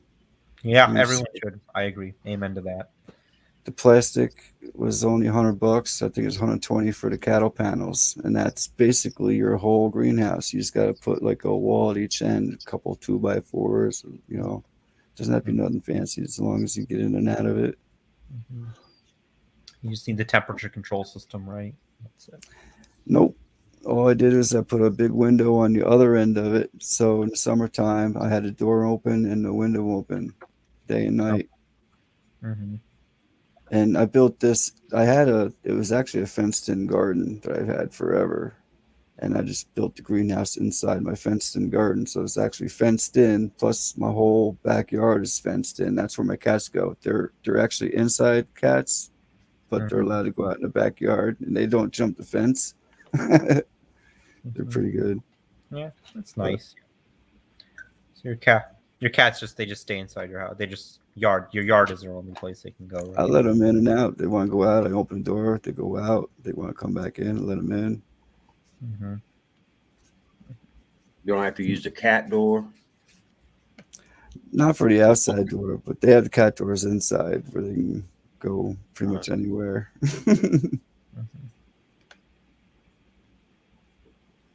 Yep. But they have their own field of cat grass, catnip. Your yard is fenced, right? Yeah. Mm-hmm. So they won't run away, right? Like, nope. Mm-hmm. Yeah. One of my friend, he said his cat, like, she ran away. Like, I mean, they're indoor cats, but he said she ran away. Like, and she went pretty far, and like he was nervous. Well, it should know its way back. It depends. I mean, some cats are like adventurous. They'll just if they get out, they'll just run away. And like, yeah, it depends on the cat. Some of them will come back. Like one of my aunts, she said she has a cat. She always comes back. But yeah, other cats, it will be. I guess most cats will come back. Like, different with dogs though. Dogs, if they run away, they won't know their way back. So cats tend to stay. Dogs know their way back. Yeah, dogs do too. But cats really they tend to stay within just 2 or 3 blocks for the most part. Mm-hmm. if they get out. Mm-hmm. That's what they say. There's some good, organizations. Obviously, you can jump online, a little nationwide deal. List your cat MIA. They'll help you. There's some good people. I can't think exactly what it is, but they tend to not stray very far. I caught mine with a can of tuna fish with holes poked in it after about a week. Mm-hmm. He'd been sighted, in the neighborhood. He looks a lot like your cat, and he'd been sighted several times in the neighborhood, all within, a couple of blocks. Mm-hmm. He came back. That's good. Yeah, the spoiled Paris. That's for sure. Actually, I never realized how smart cats are. They're very smart. Yeah, they're loving too. Yeah, they do bond. Like I think cats, like they do get like attached with like, particularly one person, they will get like attached to. Like, and then when they want to play, they love to play too. Like they'll come on your desk and they'll say "Can you play with me?" It's like, yeah. Mm-hmm. That's what they're doing before. Like, come on. They will really bond with you if you get one from the shelter. Obviously, they know exactly what you're doing for them. Cats, especially, but obviously dogs too. Well, they know words too. Oh yeah. Roll over. Like you can teach a cat roll over. Yeah. If you teach them like, hey, you want a treat, kitty? They'll come running. They'll come running. So. My dog knows how to spell WALK by now. What dog do you have? I got a beagle. He's a good one. Mm-hmm. He's right beneath my feet as we speak. Oh, nice. He's got a little bit of a following on YouTube. He's in a couple of vids. Mm-hmm.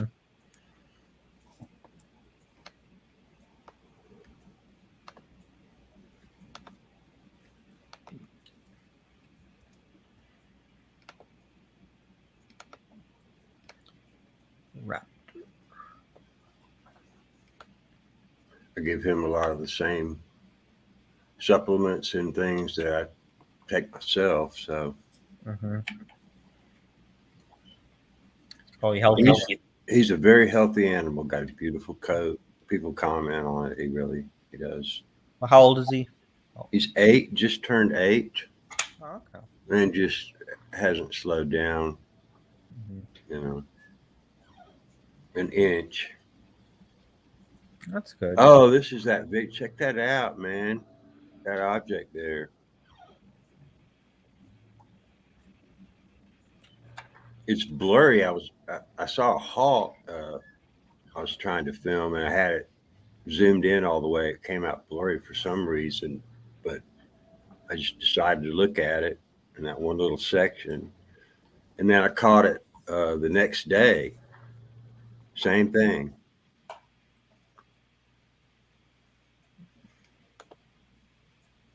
Look at that up top of that too. The white light going straight up. Mm-hmm. Wicked looking. Yeah. Say what? It's wicked looking. Today, now they've been hammering, with the bug spray the last 3 days, and I tried to get it again today for a third day, but there's a little bit of haze right here. It's kind of hard to tell, but it was either crystal clear or like 2 minutes later, it would just be completely cloudy. And when it was clear, the whatever the corona was wider than where that thing is. Do you have that other video, Bob? Or you want me to drop a link? Because I caught it. I just exited out because I started playing it before you came up. Let me get it real. Let me grab it. Yeah, because I filmed it the next day. And you can obviously see that there's some quote unquote clouds in front of it. Hang on.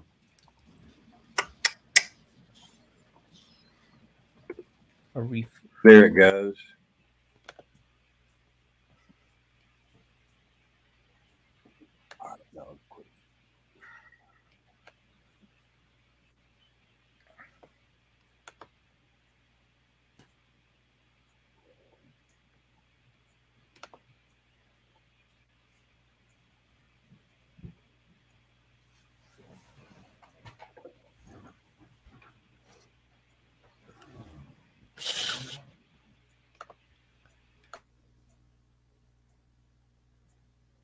All right, I'll share it.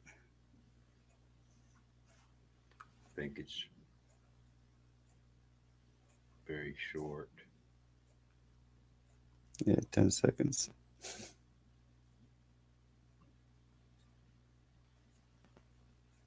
Hold on. Let me make it bigger.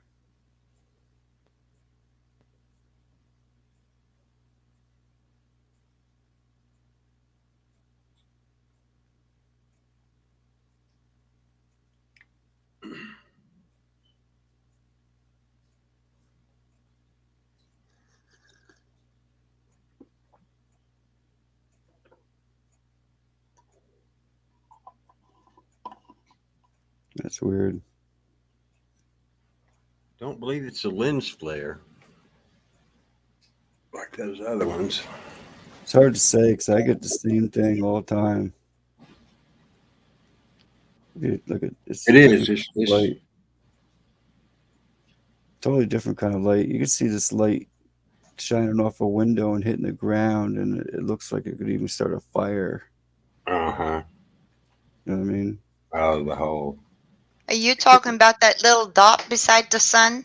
Yeah, about the 10 o'clock Yeah, position. I see I it. caught it. I caught No, it. it's not a lens flare. It's something else. No, Yeah. I don't think so. But Because I caught otherwise it would move with the camera, and that doesn't. it. Yeah, I've seen Exactly. it before. Yeah. And I caught it the day before too. So, and I tried it, like I said, today, but it was either crystal clear and just overwhelmed that area. You know, the sun was bigger, or either it was just completely cloudy. I went out several times, but I'll check tomorrow. It's interesting.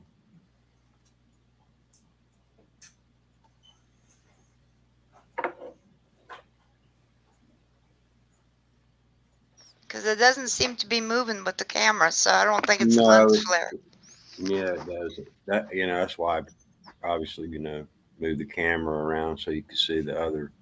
But man, seriously, It's not moving. hammering, just spraying all freaking day, man. All the last 3 days, just man, I haven't seen anything like it in a while. Just hammering, and I could see it through the camera lens on the second day. I was looking for. I could see it clearly through the lens. So Mm. Right. that's Usually they another. spray here at night because Yeah, everybody's out here they with do here cameras. too. And in the morning when you get up, you get this almost white out. Yeah.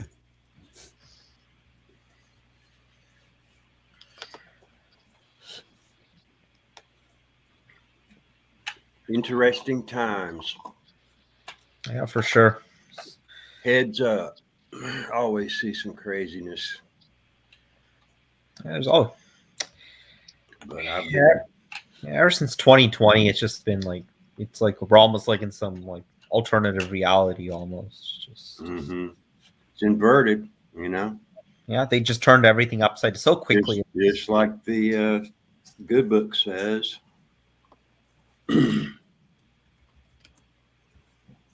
Yeah, I guess. And the like in Revelation, which verse? Like, is it? Like, yeah.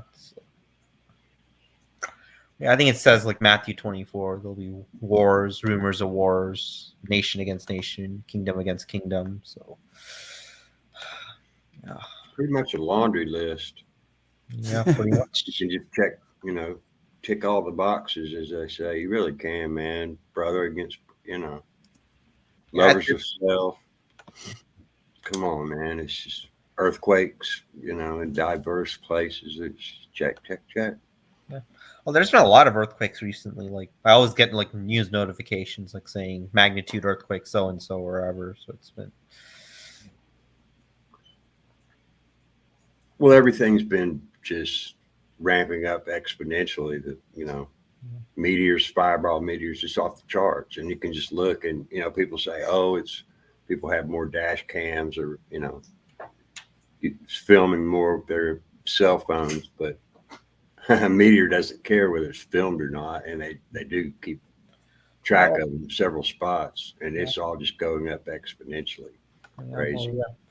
Yeah, a lot of meteor impacts like they happen over the ocean, so we don't even know about like half of them. Yeah, that's true. Exactly. Yeah, like, about 3/4 of them to be exact. Yeah, they have these like these. Well, I think recently, like in Pittsburgh, I think there was like an airburst event where like an airburst is when like meteor comes and it actually explodes like in the atmosphere. It doesn't actually hit the ground, and it lights up the whole sky. Like if it's nighttime, it's like there's a sun is out all of a sudden. It's super bright. Yeah, can't remember exactly. There's been several, but there was really a big one. That sounds right. Yeah. There was one that it exploded a little bit higher up in the atmosphere. They said it was about the same as the what's the one that exploded over the city? in In Russia Russia. 5 or 6 years ago and blew out windows and said it was equal to that, but luckily it was a little bit higher up in the atmosphere. I'm trying to think in 2000. Yeah, it was like, Chela. I can't say it, Sheila Blank. Sheila Blank's. Yeah, exactly. Yeah. Chill and blank. Yeah.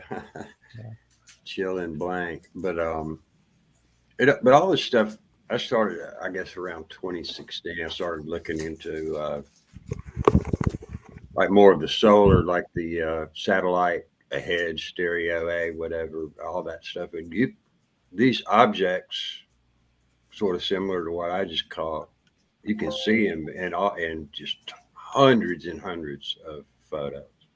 So nothing new at all. It's fairly recent, but it's just no telling how many photos. That was just, like I said, the first time I caught anything personally. I've got some crazy stuff for sure that I've caught on film, but that 2 days in a row, that's fairly. It's interesting. I'll say that much, but it's certainly nothing unusual. There's some amazing photos of stuff most of you guys know. Oh yeah, lots of stuff up there. Crazy skies, man. Just everything Yeah, goes very little crazy. the verse that stuck out in my mind, man. Signs in the heavens. One day there'll be signs in the heaven. Here we are, man. I can't really deny it. If you look at I look at the sky, day or night, cloudy, every day. It's just I do it, Yeah. and it's different, man. It's changing all the time, and I think here's a verse in like Matthew 24:29 says, immediately after the distress of those days, sun will be darkened, moon will not give its light, and the stars will fall from the sky, and the heavenly bodies will be shaken. So, and there's actually complete scientific evidence to back that up. They've observed that basic thing going on in other solar systems, where another star comes in, basically the twin star, the binary thing. Yeah. And it exchanges energy the way if you put that's why you don't mix, fresh batteries with used batteries in a device, because they'll just suck, equal out, and you'll have whatever 4 batteries with a tiny bit of, so it could actually be strong enough to divert the photons, which is light, of course, away from the sun, really literally towards the other star, more or less like a black hole. And they were even theorizing that it could also even suck some of the light from the stars. That's pretty heavy, but they've observed it. Yeah. And they say that the red wavelength, the shortest, would still be left. So it would be like being in a dark room for however long, maybe 3 days, like it says, whatever. But the red would still, the infrared, and then, the red light would still make it through. And that accounts for the moon turning it to blood. If everything had a reddish deep, it would be an intense, deep blood red color over everything, the earth and the moon, everything. That's, that's backed up by, science. Yeah. So. Yeah, I don't. And they say like if there's a binary star system, and like I think it's like they say it has to be a white dwarf star, which is part of it. They say like what it does, that white dwarf star will actually steal some of the energy, like some of the neutron, I believe it's a brown dwarf.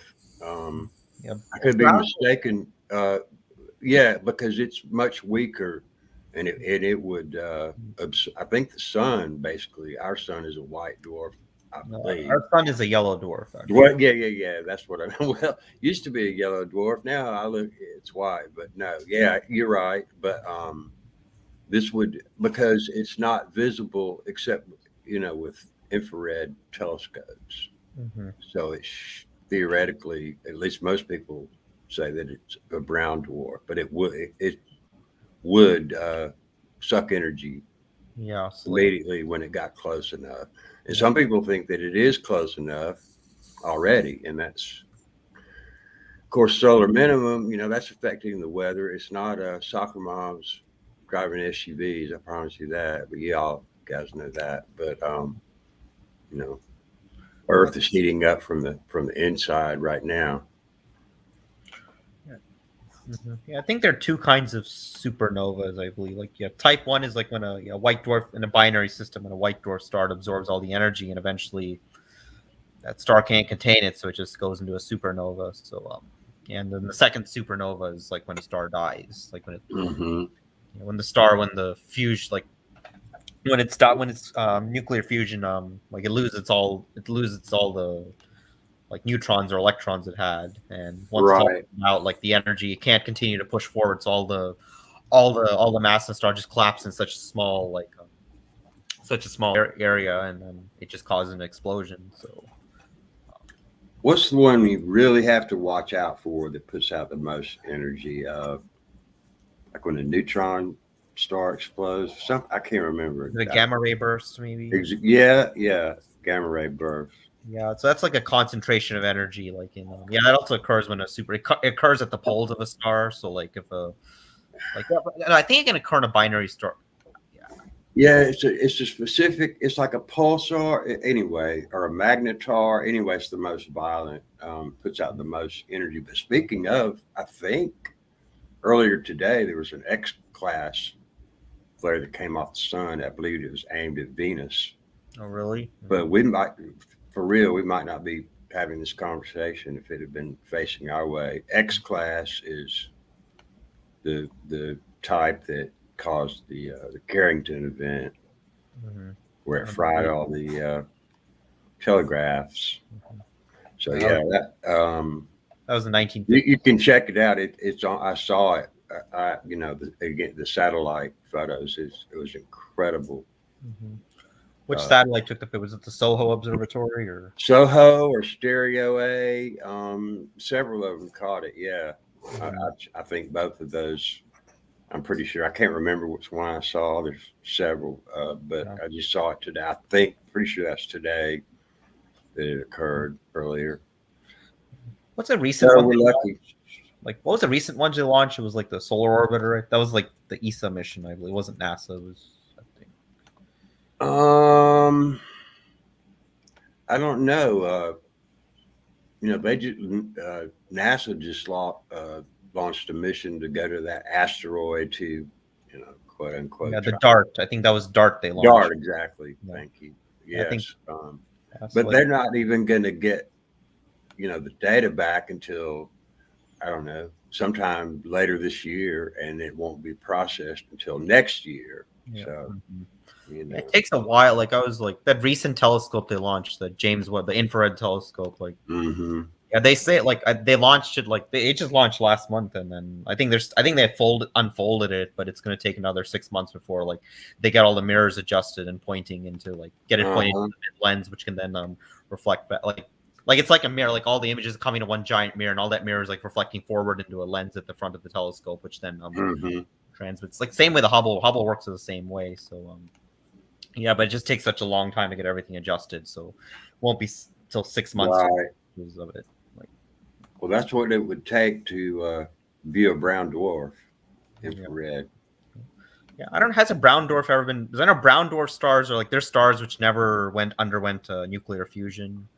Yeah, some of them just never, fired up or whatever. Let's see, because I'm pretty sure that they don't go back into a brown dwarf again after they go super. I think they go to a red giant, like I believe Einstein would go after go expand and become a red giant. But I don't. Yeah, I think you're right. I think that would be the. Yeah, like that's just sort of how it forms and stays there. I could be wrong. Yeah, I think what a brown dwarf is, it's a star. Like so, stars are mostly composed of hydrogen and helium, but they need a certain stars need a certain, I forget the exact number, but they need a certain amount of mass to undergo to have like enough gravity for all the atoms in the star to undergo fusion by engaging. Right. pressure. Yeah. I think brown dwarfs, like they never, like they don't have enough mass to undergo. Like they are like composed of hydrogen. You're right. You're right. It is a mass deal in that case. I'm pretty sure.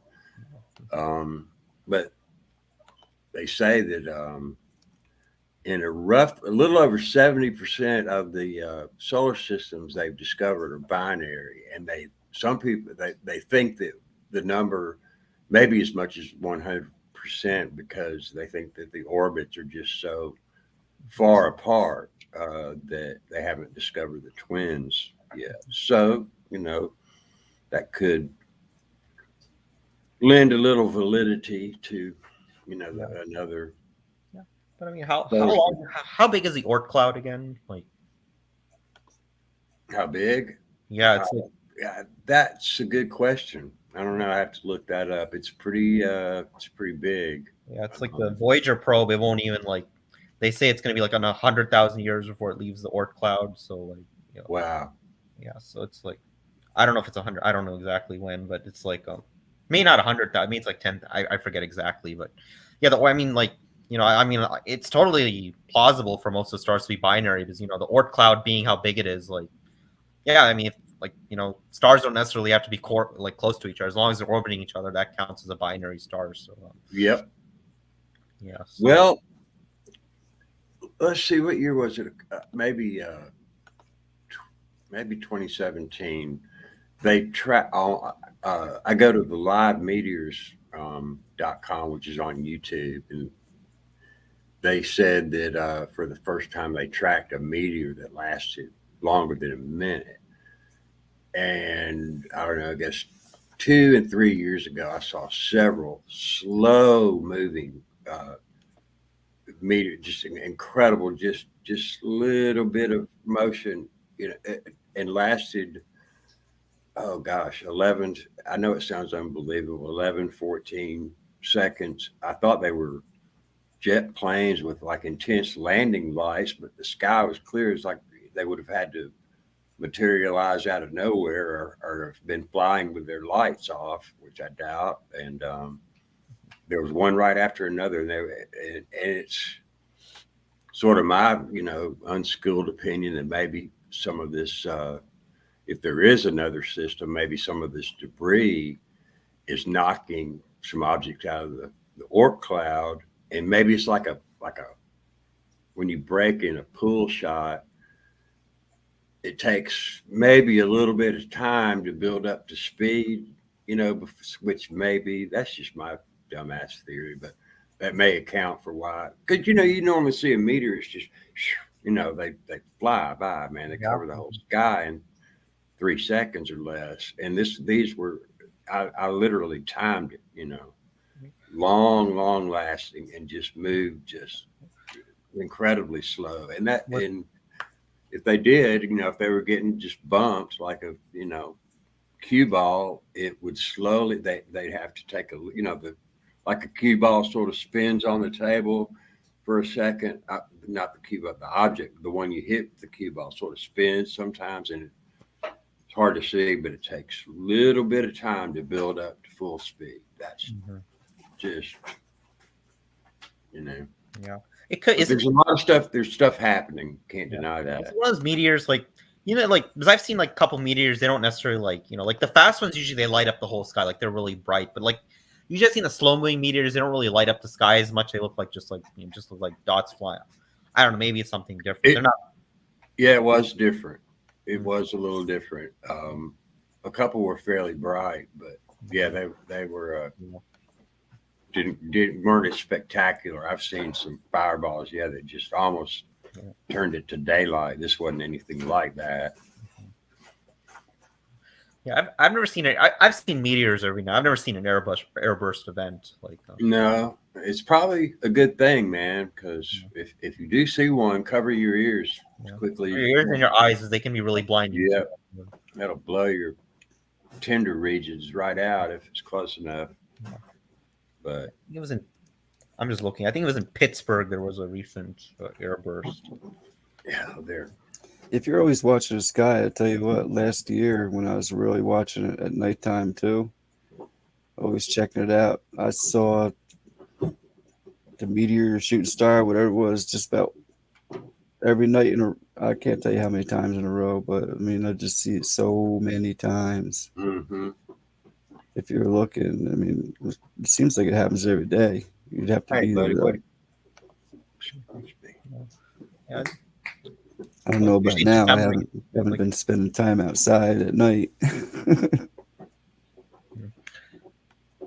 Yeah, which one? I know it's like every December they have the Geminid meteor shower, like that lights up the sky. Like,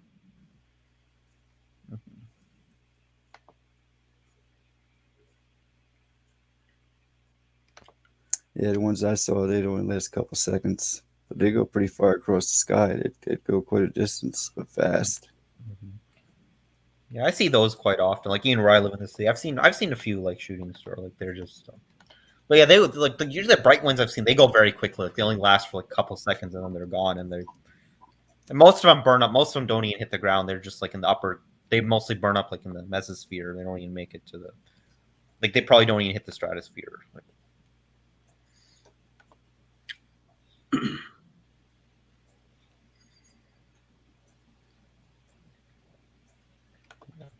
yeah, I think. I don't know what altitude do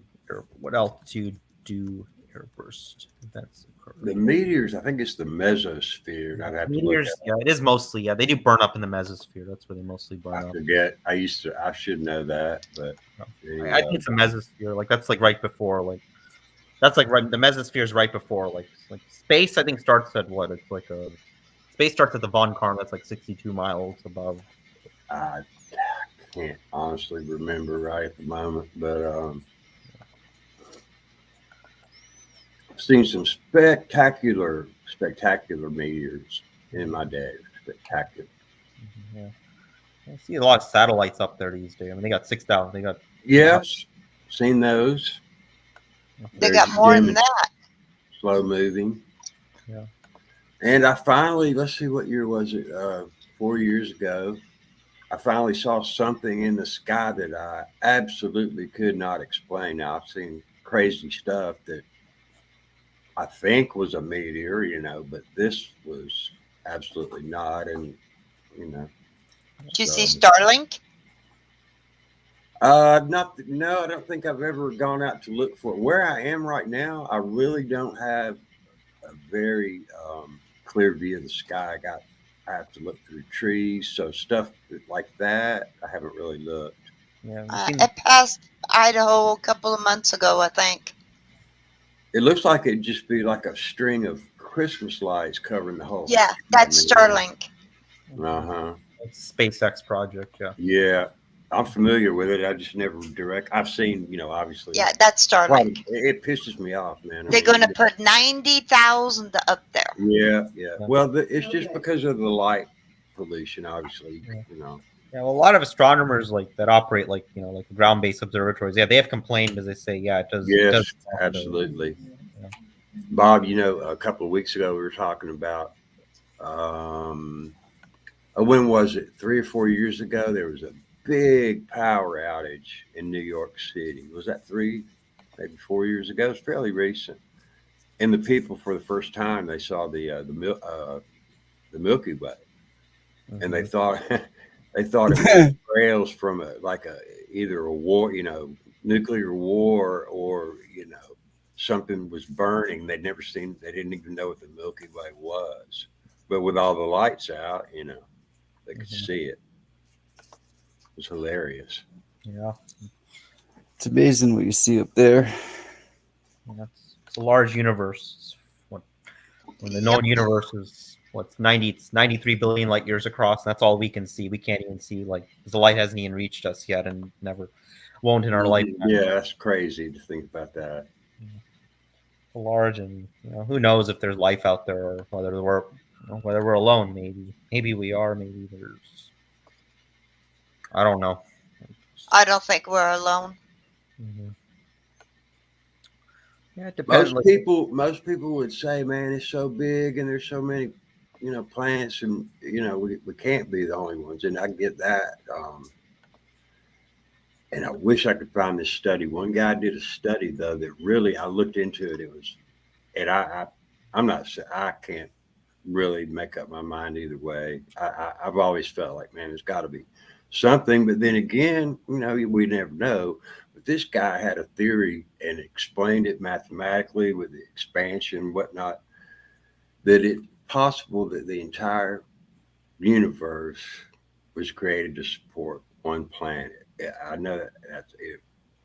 And what he said made some sense. So, just looking at it from another angle, I wish I could find that.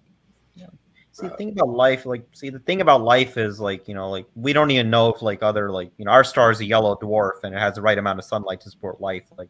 Like they say, the most common star in our universe is a red dwarf star, and red dwarf stars, they say they pulsate so much radiation that first, the red dwarf stars don't have as much heat, their habitable zone's much closer, and because of how close it is, they say a planet that's that close to red dwarf star would be tidally locked. So that means one side is always facing a star, one side is in night. Yeah. So no 24-hour days, and also all the pulsating radiation would probably make it inhospitable. I don't know what's a close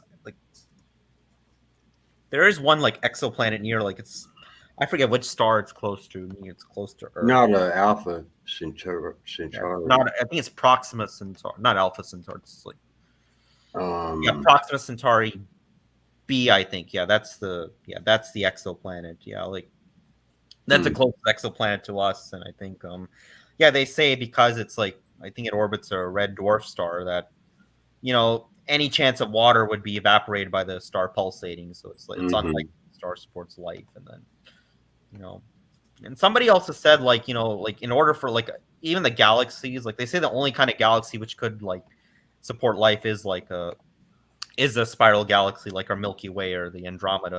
Other irregular galaxies that are just too chaotic and there's not much they probably are unlikely to support life because of all the collisions and probably the lack of yellow dwarf.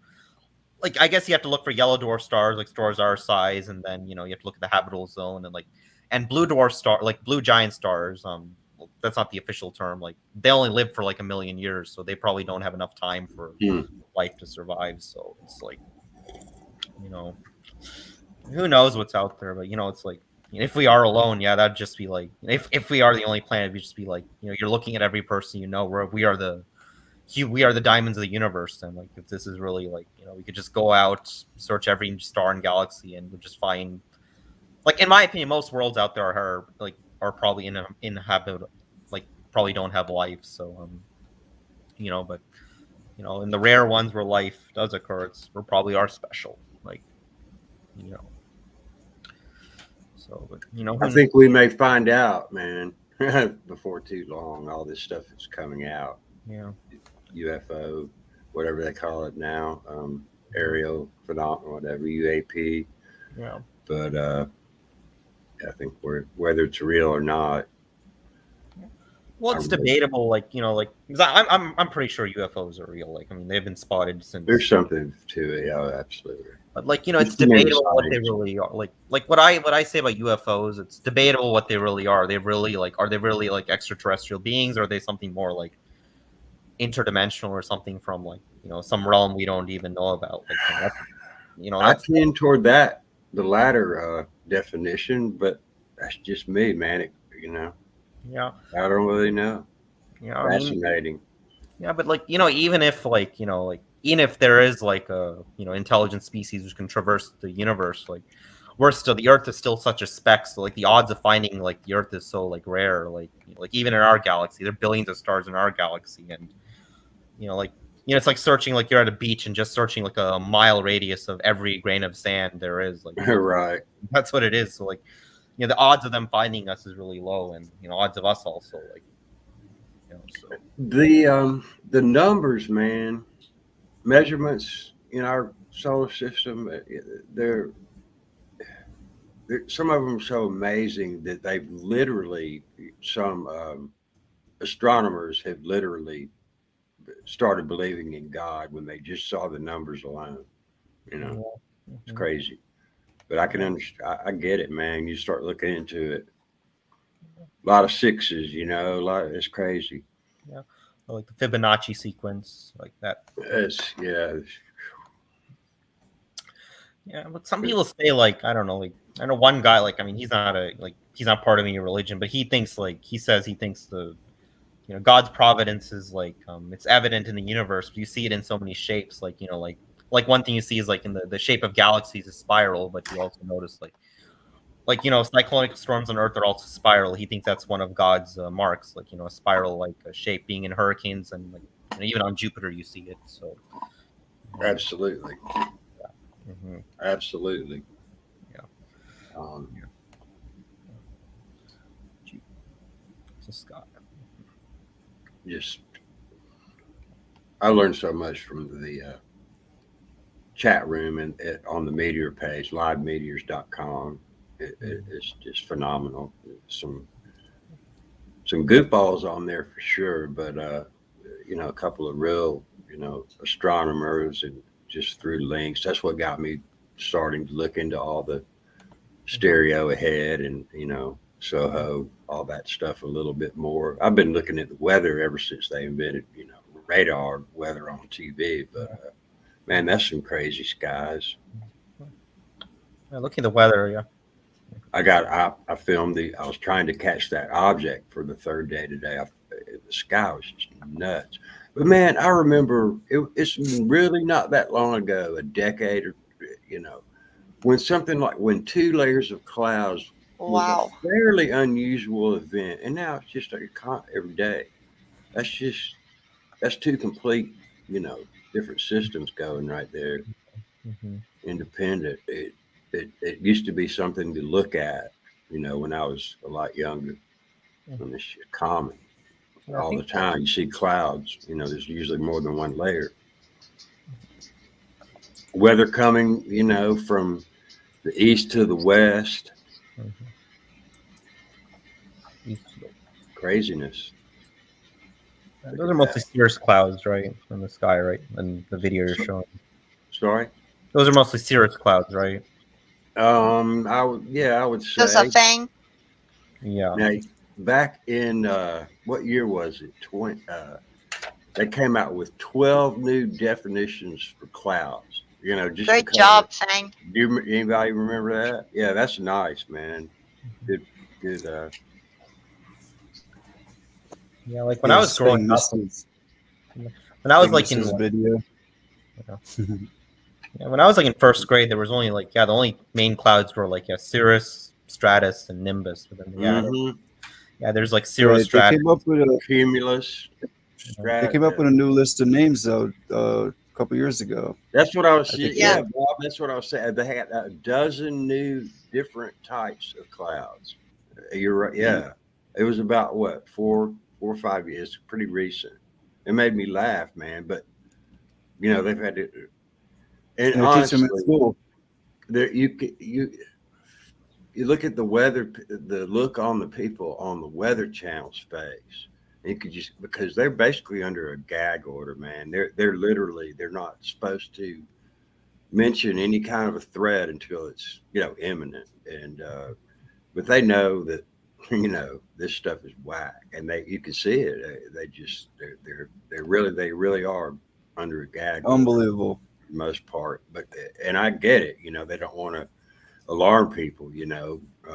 I look up, I see that, I get pissed.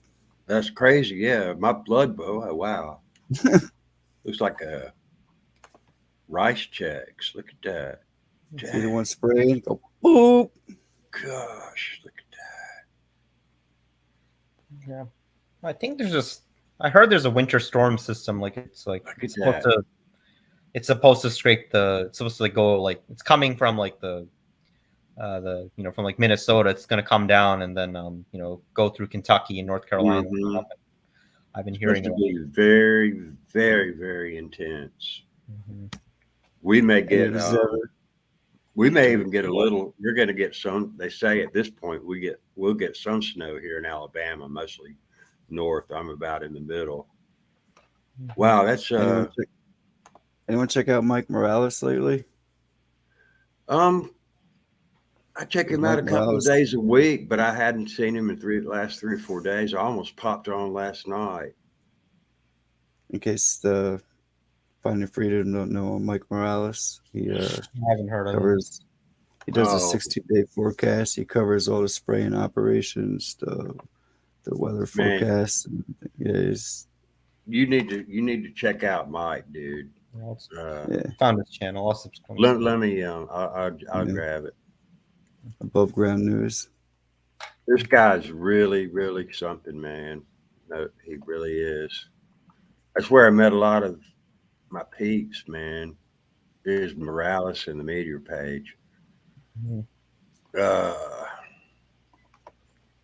He's not feeling so good now, though. No, he's not. Bless his heart, man. Yeah. He's beaten it before, though. I still reached out to him, trying to Okay. Yeah, he's absolutely. I met of all the things in the whole world, I met Frank Zappa's old percussionist on his channel about 4 years ago. Blew my freaking mind because I'd met him backstage about 100 years ago, and there he was on Mike Morales' channel. Crazy. He's got a good weather channel. That he does. Get educated real fast. Yep. I might have even met you over there, Darlene, on his channel. I think I did. I can't remember everybody where I did, but I've known you for Sasquatch. yeah. I think it was Sasquatch's channel. Bob, or maybe I just found you. I don't know. Maybe I heard you and your mama singing. That was it. Who knows? Maybe so. Hey, if you talk sweet to her, she might sing another song. She's sitting right here, man. How sweet do I have to that'd be talk? awesome. I don't know. That would be great. She Sounds likes good enough to Reese's me already. peanut butter. She likes Reese's peanut butter cups. So if you Well, send her a few of those, she'll sing you a song in advance. I bet. I'll send her some. Yeah, man, I gotta figure out how to get her fingers working because her guitar was always such a integral part of her deal, man. You couldn't separate the vocals from the guitar, but she still has the voice. So, well, that's good. Darlene, a little bit you of arthritis in those fingers. yeah, Yeah. not Fingers to the is point of saying, being twisted or anything, but she just can't quite Right. They make ache. like something like fingering chords on the fretboard. Right. She just can't do it quickly enough. I'm telling you, man, she's some kind of musician. She really is. I told a story, Darlene, and I think you probably already heard it, but it just blew my mind, man. For probably 30 years, and on her dime, she would go and sing and play her guitar at nursing homes, and they would she would do like really old time songs that they could relate to, and then she'd do a few arrangements of gospel, quote, religious, Christian, really good stuff. And most people would be lucid or whatever and really getting into it and clapping, but they would roll in a couple of people and they'd just be drilling, man, just completely unresponsive. And the minute she'd hit that first chord, they would spring to life. It's the craziest thing I've ever seen in my life. They would spring to life.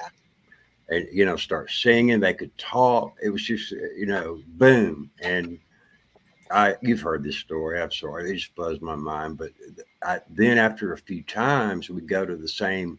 She went to different ones, and after a few times, the doctors would figure it out, man. And I would notice when she was due to arrive, there'd be 2 or 3 doctors just sort of standing around talking. I was like, what are these guys doing?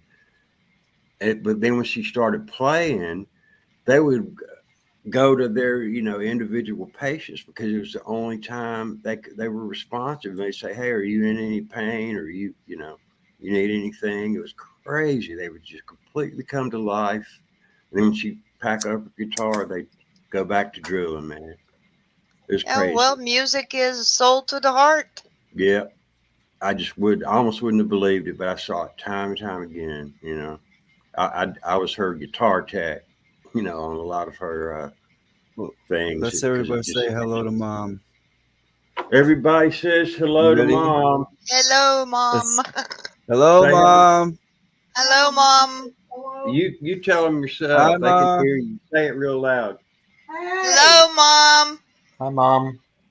I'm so glad to hear from you all, and God bless you. God bless you Oh, too. Thank yes, you. always a pleasure. She means it, man. She digs my my YouTube folks. She's talked to a few of them on the phone. It's crazy the way it's crazy. It's crazy the way I met these people. And I hope you don't mind, but I got to tell the story because it just to say that the people on my channel mean so much to me is an understatement. Because at the end of and I've told the story again, but for you guys, I apologize. You know that didn't catch it, but and this is just could be a coincidence, just an experience I had. But at the end of 2015, I prayed that God would send me some new friends that were believers and awake. And I thought I got an answer right away. They said, well, you're going to meet some amazing people, but not necessarily face to face. And I thought, well, okay, but how do you meet someone and not meet them? I couldn't figure it out, but I just filed it away and said, okay, well, thank you, Lord. And 2016, a couple of months later, I was in the chat at the Meteor page, never said a word in a chat. I would go, look at some of them, just to look at all the craziness, but I never engaged anybody. But then I started noticing all these people. It was like, man, these guys got something to say, man. And next thing I know, I'm talking to all these people. So, and it made perfect sense because I've known some of you guys long enough. I would absolutely say, hey, that's a friend of mine, but I've never, shook hands with you. So I think that may be a deal, but that's just me. Well, But yeah, you came to my house and with the leaves and the bear and whatnot. that was crazy, man. I'm telling you, you had the coolest. Your house was gigantic, and you had the coolest freaking furniture. But I'd never picture myself dreaming about a talking bear, but that's what you had, and he was very well spoken, and you never know. I can't be responsible for dreams, but you had a groovy place. It looked just like like the video on the outside. You had a Yeah. video showing your garden. It's just a little house. You're on the street. Then you walk in. It's like a mile wide, man. Just It's a pretty big house on the inside. well, it was in my dream. It was big enough for plenty of room for a bear. Oh yeah, Where he'd did have that? plenty of room. Where did that come Plenty of from? room to. I don't have a clue where the bear came from. I mean, I have weird dreams, but not talking bears, man. Not usually, but it was cool. I really enjoyed it, and like I said, he I was. had an Irish wolfhound named Bear. Did you really? Yep. Well, maybe I picked up a little of that And he's a big boy. vibe. He's about as big as a bear. Well, Was. the bear, big old, 2-inch claws and everything. Like I said, he took my hands, and I'm like, well, I guess I don't, do anything. He said, "You're a drummer, right?" And I'm like, "Wow, how'd you know, dude?" And that was about it. I woke up. I guess it's so crazy. I just woke up. But yeah. I wonder if I'll ever tell Darlene. It's like, Darlene, I dreamed I was in your house and you had a talking bear. No. Yeah, when I was reading that email, I'm going, what? Get off my channel, dude. But take your bear with you, buddy. You rock, Darlene. You do. I love you. I love you too. Oh my goodness. We're still waiting Strange for things mom. we dream about. Say what? We're still waiting for mom. Yeah. When Oh, are I you going didn't to know. sing? We all said hi. I thought it was pretty sweet. Do you want to sing a song? Yeah. Look, y'all. I Mama's will. gonna sing? She said she would. I will. Okay, I'll mute. Sing one I wrote. It's up to you. Yeah. But look, I guess I'm gonna have to turn this camera off. She's camera shy. I wish you could see her, man. That's not a problem. She's so pretty, her skin. But anyway, let me do this deal. And this is which one do you want to do? Which one?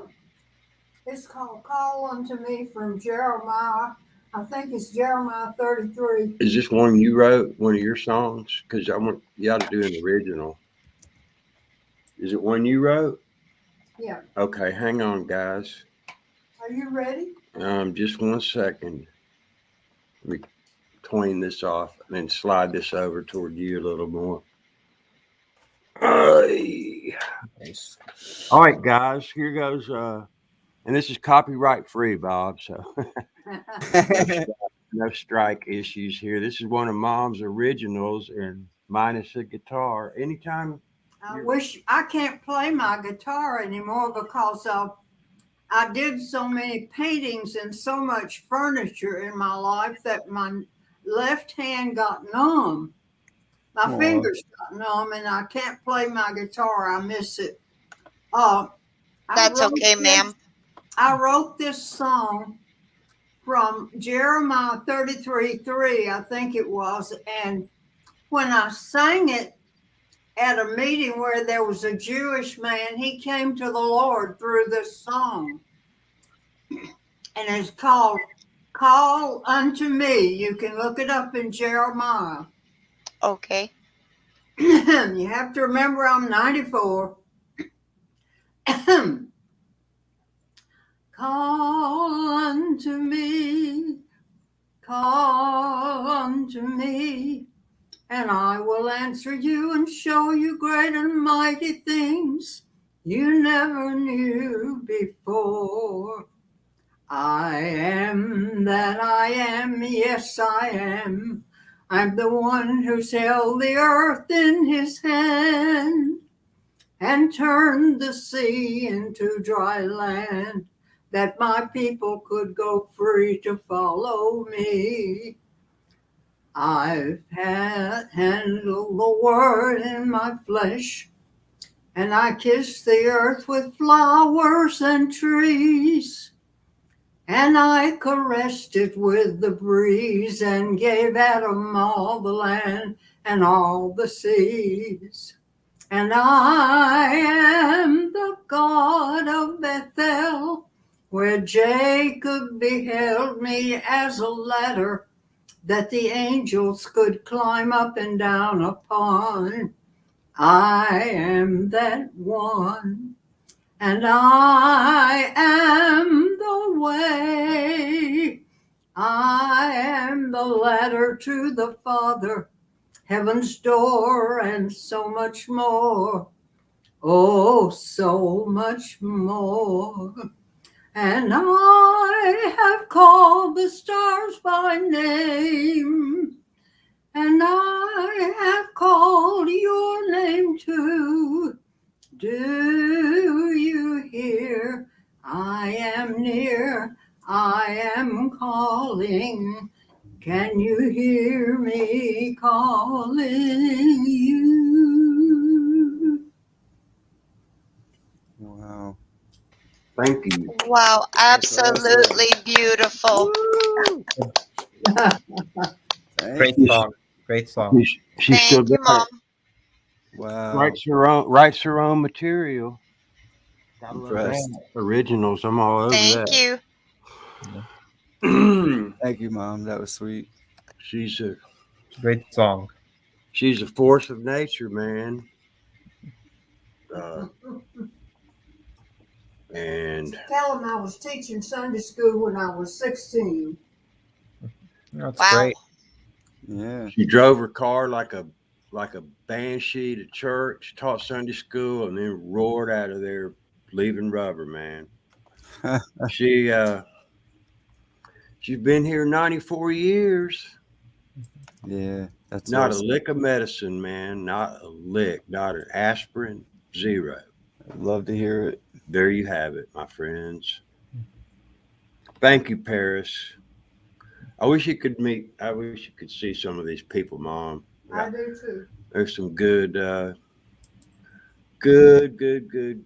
Hey, Planet X, what's happening? If they love Jesus, they're my brothers and sisters. I think most of them, are pretty much on the same page. Thanks, Frank. Thank you, Frank. Frack. Frack. I love it. Blind. Thanks. Thank you, guys. Yeah, she's something else, man. She's recorded in the studio. Oh, one of her songs. What was that? Line of Judah? Yeah. Oh, I like that one. Believe it or not, she's forgotten this. I would carry this memory. I'd put it on a T-shirt if it was me. But she somehow, a bike gang that goes by the name of Line of Judah out on the West Coast in California found out about her song through their Christian biker gang, and they used her song. And as far as I know, still do. I used to have their website. I could probably look it up. She's forgotten that. I can't believe it. But they used her Line of Judah, another original, is their theme song for their club. Is on their website and everything. I sent them a CD. Sent them a hard copy CD. That's cool. Paris, I dig the megaphone. Yeah, I love Jesus too. Mom sure does. Let me check this out.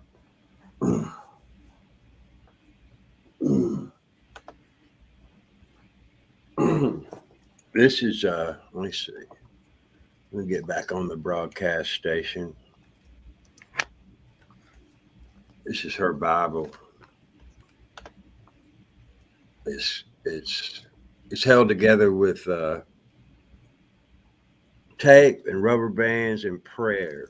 And I mean, seriously, look at this. It's just like. Is that a King James or? It's a KJV, buddy. She reads it and writes in it every single day. Mm-hmm. And anyway. It's well used. Yes, that it is. That's amazing. It made it through a house fire, and then let's see. It's one of my dad's Bibles. Could I try to sing Line of Judah to them? Have they got time? Mom was asking if y'all had time for another song. Yeah, Absolutely. Sure. I do. They Absolutely. say okay. Well, let me move this over, y'all. Hang on. I wrote a song about the Lion of Judah. Jesus was from the tribe of Judah, as you know, and Judah means praise. And they always sent the tribe of Judah out first to war. So we always praise the Lord before we do anything else. And I'll try to sing it. I hope I won't forget the words. If I do, you'll just have to forgive me.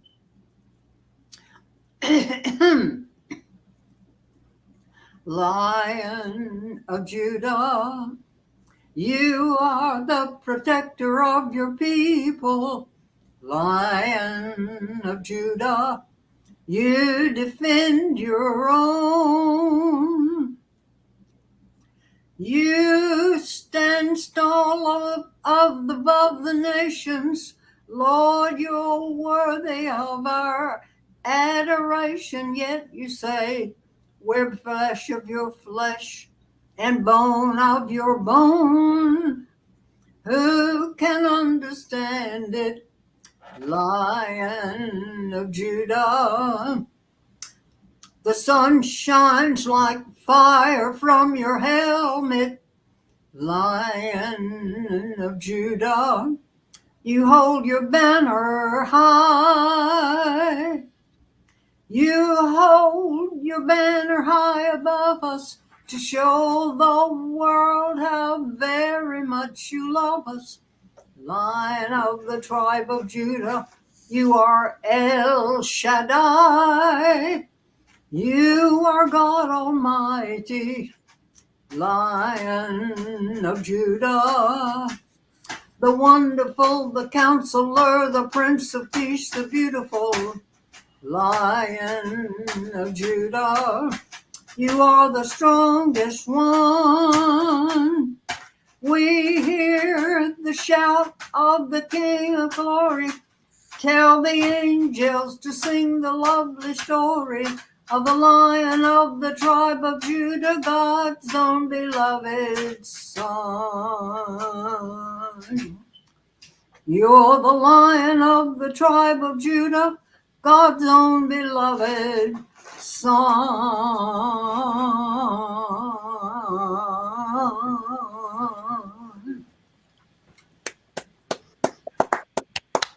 Woo!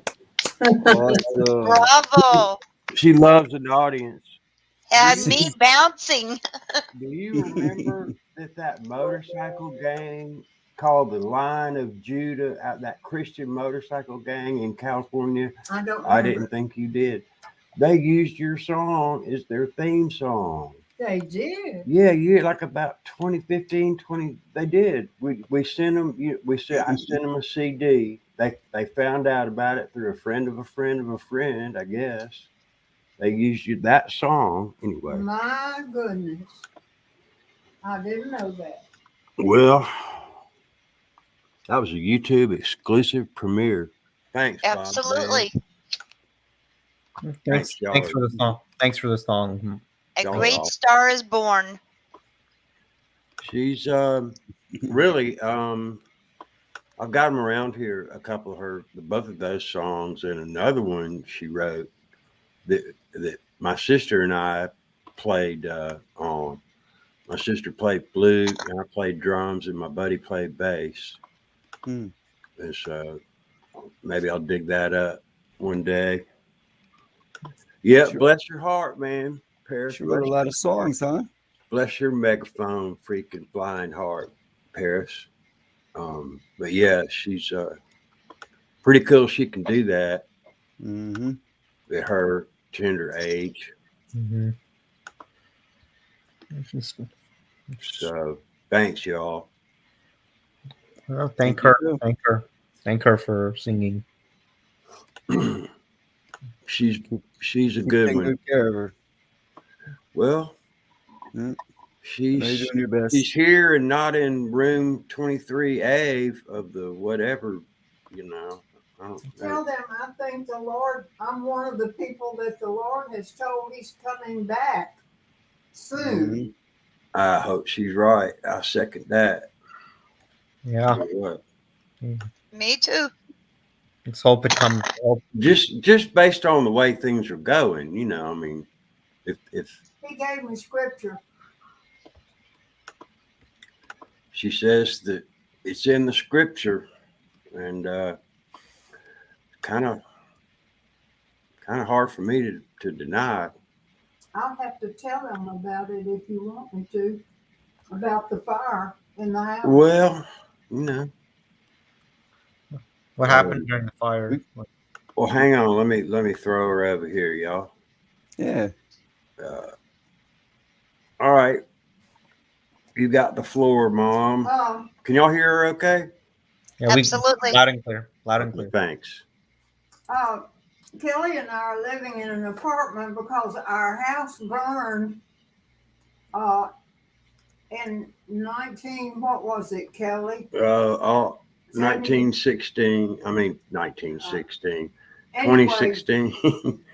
Our house burned, and Kelly saved my Bible the next day. The ceiling, the house burned upstairs. The downstairs was pretty much okay, but a little bit of the ceiling fell right where I sat on the couch, and it was like the devil was saying, I'll get you.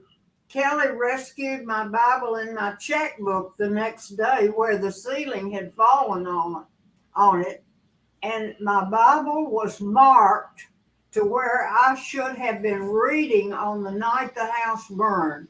And this is what it said: on the night the house burned, I should have been reading this very scripture. It's 1 Peter 4.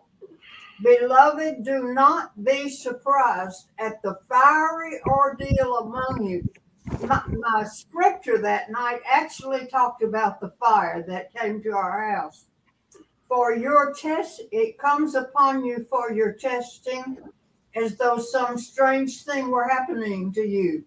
But to the degree that you share the sufferings of Christ, keep on rejoicing, so that also at the revelation of his glory you may rejoice with exultation.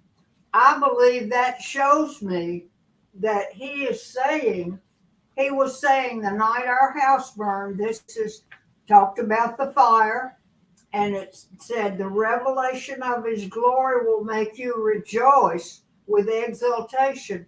I believe that means he's coming back and be revealed before I have to go to heaven.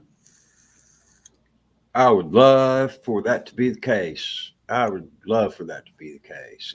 Again, just based on how things are going in this world, it's not going to be very user friendly for some of us. I hope you're right, Mom. Mom is amazing. She's okay. Yeah. Yeah. You, I really hope all this madness comes to an end and we can just. It's got to, bro. Let me. Wow. Show you guys. I think a lot of people at that point is like, all right, just get it over with. Let's go. Yeah. Absolutely, Freck. How bad was the house fire? Were you in an apartment or a house? It was a house. The problem, well, it's a long story that there was an insurance issue after about half a century, and so we lost it. But I did rescue the Bible. It was over a place. The floor underneath where it was was severely compromised, and the fireman said, "Man, you can't walk over there." I said, "Dude, you're gonna have to carry me out of here if you're gonna stop me from grabbing this Bible." So he rigged up a little deal on my belt, wrapped a rope around me or whatever, and I reached over there and got it and took it home and blow dried it, and it's amazing it's still around. But check this here out. She's also beautiful. Awesome. Pretty fair artiste. This was a very famous dog. We actually had a wake for him when he passed away. He was the honorary mayor of a town around here. His name was Charlie. Mm. But you could look at that and pick him out from 100 other, Goldens. Mm-hmm. Kelly, would you be able to show them my picture of David? Oh, yeah. I never did a drawing. I painted, but I never did a good drawing. And I finally prayed about it. And one night I drew a picture of Michelangelo's, a bust of Michelangelo's David. And I had it on the coffee table in front of me. So I looked down at it. That's my picture of David. Wow. It's absolutely amazing. I can't draw a stick man. Yeah, same here. Neither can I. That's the only drawing I ever drew that was really supposed to be a good drawing. Wow. It looks beautiful. I'd wear it on a t-shirt. I ought to make t-shirts. Yeah, I don't know about that. I can't draw. Well, she deserves to be bragged on, y'all. Absolutely.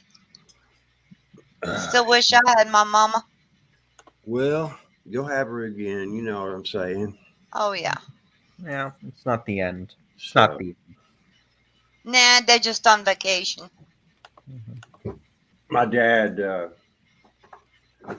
passed away, I can't even remember now, but It was something else, man. 2016 was it? I don't know. 17. Oh, I'm sorry. But no, I mean it's when I think about when I start to get sad, man, which is almost any time I think about him, in my way of looking at things, the joy that he's experiencing right now just totally obliterates. Well, not totally, but it overcomes it. It's pretty amazing. So, Yep. feeling good for him overcomes feeling bad for myself. But it was perfect, man. The way things happened, went down, and we But we we'll see him again. yes, we will. But Dad and I had a clean slate. Can't beat it, man. He was my buddy. But Mom, yeah, she's really something else. Mm-hmm. I appreciate her being here. She's fun to hang out with. We'll tell you some stories. Make you laugh every month. My dad was hilarious. My dad was freaking hilarious. I mean, had that dry as dust, kind of semi twisted, Sense of humor. sense of humor. Yeah. Tell him I don't take medicine. I don't go to the doctor. I told him she's medicine free, man. Has always been. My dad was too till he had a stroke, and then he was on 10 meds. And my last visit to the doctor, I was 22 years old, so it's been a while. Wow. Yeah, man. Let's see. Love to hear that. I've had Oh, one. I hate doctors. I always did too. Even before I woke up to, doctors. Unreal. Don't get me started, man. Me either. Me too, Frack.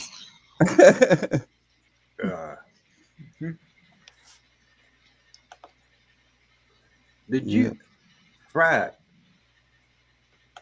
Y'all are incredible. Did you talk about my mom? Yes, your mom. That's That who is he's talking incredible. about. Thank you, man. Y'all are too much, man. We said you made their heart melt. What do you think about that? Said what? You made their heart melt. Said Mom made my heart melt. Talking about Oh, how wonderful. she's all right. Brian Strait says you and your mom are definitely under the watchful eye of God. You don't know how much. Yeah, that's the reason we are here. I fully, the protection is DeGill is real. It really is. We're anyway. You said it, man. I appreciate that. That is incredible, you guys. Seriously, wow. But we are, yeah. There's no doubt. I feel it. I feel it. Yeah. There are when I moved in this place, there'd be some nights where it's just almost like this black freaking mist just descended out of nowhere. And one of my best buddies lived here for 3 years before and moved out the same month we moved in.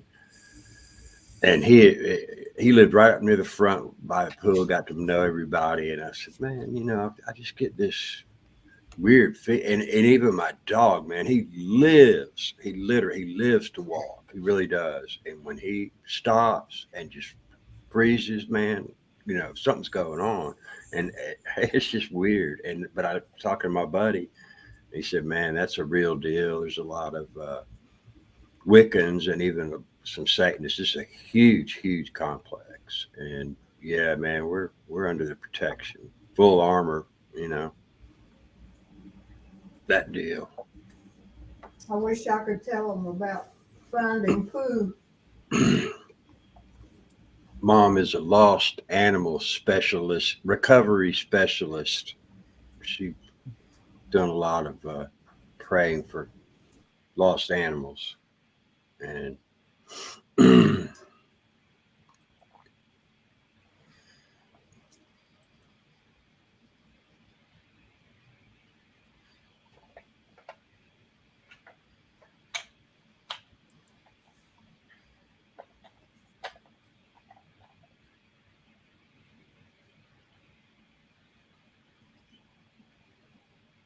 Y'all are so kind. It blows her mind that she has an audience on the internet. Yeah, man. Well, she's bringing happiness and blessings to others, so I think that's Well, great. thank you for saying that. It's a feedback loop, you know. Yeah. Mm-hmm. She puts out that energy and gets it's so. It's really nice of you guys. Yeah, the witchcraft. It's heavy, boy. It's coming out of the woodwork, man. But Woodworm. That's in said Revelation, right? Said it was going to happen, you know. Yeah, woodworms that start in Revelation will burn up half the third of the. I don't remember exactly, but I forget the verse. Me too. Not to change subject. Congratulations, PX. Are you just going to grab one that sticks out his paw and catches your fancy, or you got one in particular one in mind? That's great. New dog. Go you. Change your life. He must have one picked out already, because when you go get a pot from or a pet from one of those places, it's like adopting a kid. You know, you got it take it could Wow. take a while. I got a cat from one, and you know, back then you just had to basically, yeah, there's some paperwork. Back in the day, it's no problem, but now with everything that's going on, from what I heard, I don't know. I believe it, man. Yeah, I'm glad I got this joker when I did. He is an ambassador of goodwill. He really is. Well, congratulations. I'm glad to hear that. I've won over a couple of people here that weren't into dogs at all. And, well, I didn't win him over. My dog did. He's a very, very, very good judge of character. If we run up on somebody we've never met, yep. All I got to do is look at his tail, man. Never fails. But totally random. Cool. Wow. Well, keep us posted, because that is fantastic. I'll send you some of my organic stuff, man. Yeah, he'll be your buddy. He'll know what you did for him. He really will. That is awesome. I've had every dog, you know, most of them have been blends, but when my ex had a beagle, that's the only dog I'd never really been. I said, man, I got to have one of those. They're a handful, but he's a bundle of joy. But otherwise, I'd have just gotten another, you know, dog. It's good to keep that genetic, you know, there's so much overbreeding and, you know, pure breeds, obviously. But so generally, you know, the mix is the way to go. But I had to have a beagle, man, and I hadn't regretted 1 minute of it. He's snoring like a log. Like, man, he's cutting some Z's right now, or I'd get him. I'd put him on camera. He is a good-looking little animal. The only dogs I've ever had were German Shepherds. Yeah, because I thought I remembered you saying when you got your dehydrator way back, you were going to try to make dog food, or maybe I'm thinking, is that you? That was me. Okay, cool. But yeah, man, you know that China, hearing about dog treats from China, man, it's like, and I just that's enough. I'm making my own. If you look up the ingredients on your vitamins that they sell in the store, there's, you know, same thing they do to the pet food and the treats. Wow. Like, I said, enough of that. And like I told you, man, the secret weapon was to make them absolute 100% human quality and tasty, so that, you know, yeah, honestly, man, they've got superfoods out the freaking wazoo. It's just, you can tell the difference in about a month, man. Coat gets softer, energy levels off the charts, man. Yeah, blind. have to agree with you there 100%. Better than most humans. Some of my best friends are dogs. But I really enjoy making that stuff. I've got some good stories. People who really really had good luck with it. Anybody can do it, man. I'll put up the recipe. Show us how. Make a video. Show us how you make it. Spirulina, turmeric, black pepper. You could based tell us on what you pumpkins. want. Best Do thing you what? could do. Best thing you could do is if you're not going to video it while you're putting it together, at least take pictures of it and then talk through it. You know, show everybody. Boom. Here's a video. It's high quality stuff. They're tasty. A little bit of salt, a little pink salt. They're delicious. But How much? No, just for me, you know, when I eat them, I like them with just a tiny pinch of salt. But oh my goodness, man, they're packed with nutrition. I really enjoyed making them, and homeboy sure likes them. And feels good when you're giving it to them because you know it's healthy. There you go. And to the best of my abilities, I know what's in it. You know, Right. what's not in it. You know, like I was saying the other night, man, my buddies, I got a lot of vet buddies, and they're just saying, man, they're coming in here with human diseases from all the corn, you know, corn byproducts. And going to mention earlier, man, the average supermarket, like a Publix, over half of the calories are from corn sweetener products. I mean, come on, man. No wonder. It's like they show a Price is Right audience, you know, from the 70s. And there were, you know, a couple of people, you know, not quite in shape, you might say. And then you see it today, man, and it's 40% of the audience. You know, it's like, man, you know, so with over half the calories in a supermarket, man, that's insane. That's by design, you know. Yeah, like Brian. I was shocked to hear that. I mean, really, and nothing, you know, not much shocked me. That was surprising. Over half the calories, all the products, man. It's all got, you know, corn byproducts. Man, talk about pets. It says corn anything. I mean, get rid of it.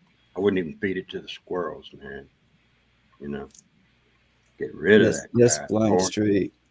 This is in his opinion only. He's not a doctor. He's not giving medical advice. Sorry, guys. Yeah, I wouldn't even know about that. Do not contradict any veterinary advice. But wow, it's on the label, you know. Yeah. Read it. For sure, man. Mention that's a four-letter word in pet nutrition. Believe me. So avoid CORN. Yeah, Roundup. Got that. Thank you, Blind. Sorry about that, man. No, it's all right. You know, you got to throw it in there. It's already in my description. Exactly. Yeah.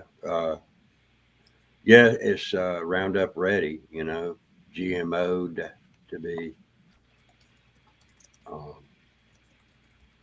And I've told this story before as well. But speaking of Roundup, man, one of my first job back in the 70s, I worked at a hospital doing land scraping, and we had kudzu, man, and that stuff will absolutely take over the world if you let it. As hard as you just can't get rid of it. But what they used was, believe it or not, Agent Orange, which is obviously what they sprayed, you know, during the you-know-what offensive, and defoliated everything.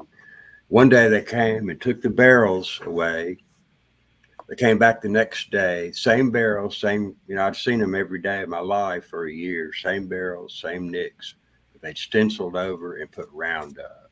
So there you have it. It's the same exact thing, but it's in everything, you know. You can find it in pretty much anything and everything. sodium glyphosate. It's crazy. It's everywhere. Yeah, the kudzu, you actually can't. The flowers, man, are fantastic. They're purple and they smell like fake, like a grape bubble gum. And the leaves are, yeah, you can eat it. And the root, if you can find the root, man, you can sell it for a whole lot of money. It's just seriously, if you've ever dealt with kudzu, it's incredible. It just grows thick. There's nothing that will get rid of. But if you can find the root, man, you really, they'll Asian medicine. They'll pay a lot of money. Check it out. Thank you.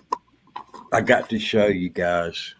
Speaking of kudzu, bear with me. I'll do whatever. I got to see this. It'll take me a minute to find it. Speaking of kudzu.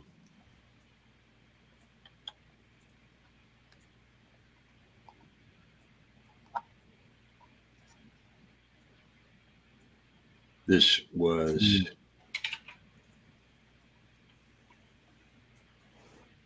our sort of guru medicine man during a band that, here we go. Wait.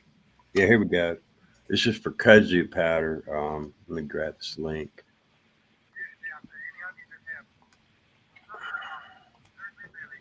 All right.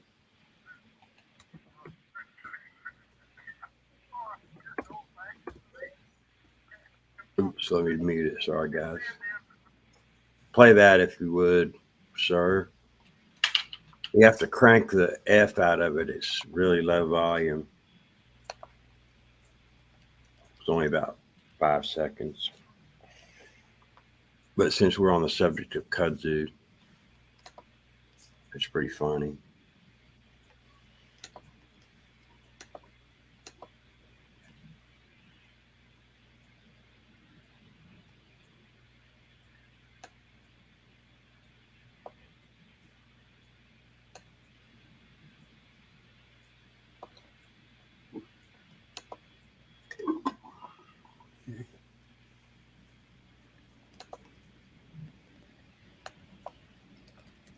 Yeah, kudzu.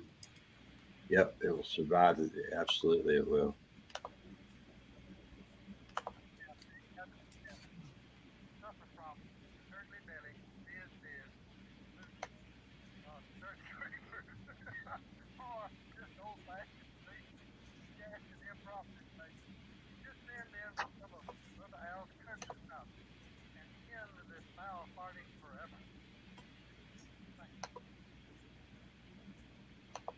I wish the volume was louder. Yeah, I was gonna say I couldn't hear a word he said. He's just talking about taking kudzu powder to relieve fizz, church creepers. Talking about poots. That was the name of the video. Okay. Poots. But yeah, kudzu powder. It's miraculous stuff.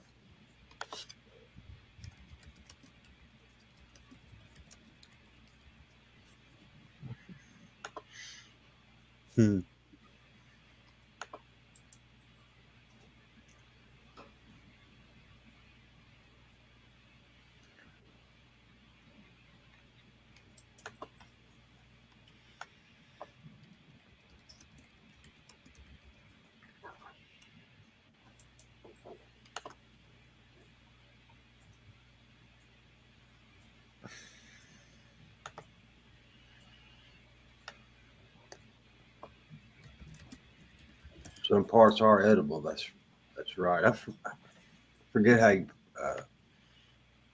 are supposed to prepare it. The young, tender leaf shoots are the best. Mm-hmm. Yeah, kudzu, man. It's crazy. Kudzu monsters. Yeah, it's another one I'll probably be growing. Grow kudzu? I don't know. I gotta look it up, research it. I never heard of it or tried it.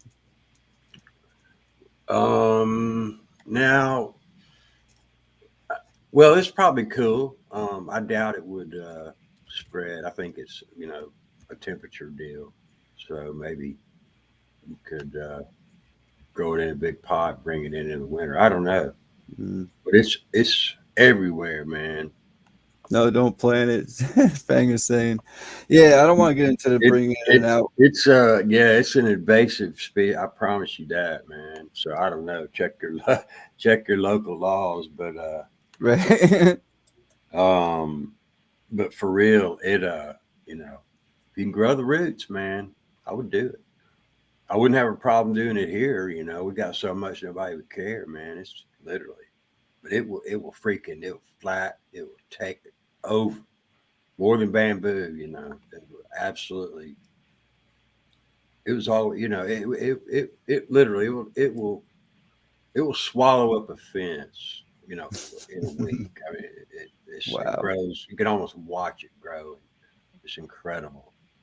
I think it originally came from China, imported. Can't remember. I think it was imported for cattle feed, if I'm not mistaken. It's definitely edible, man. There are supposedly some benefits.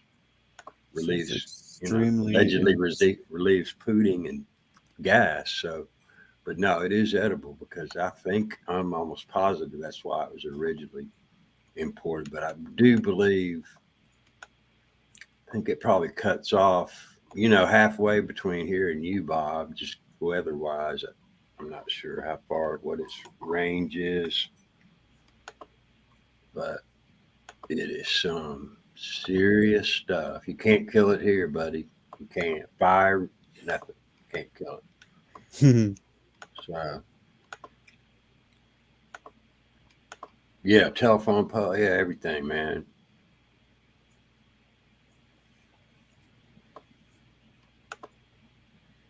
It's pretty cool. That was, kudzu monsters when we were kids, man. That was cooler than, counting cars on the way to Florida or wherever. It just, it'll grow 20 feet up. It'll just take over anything.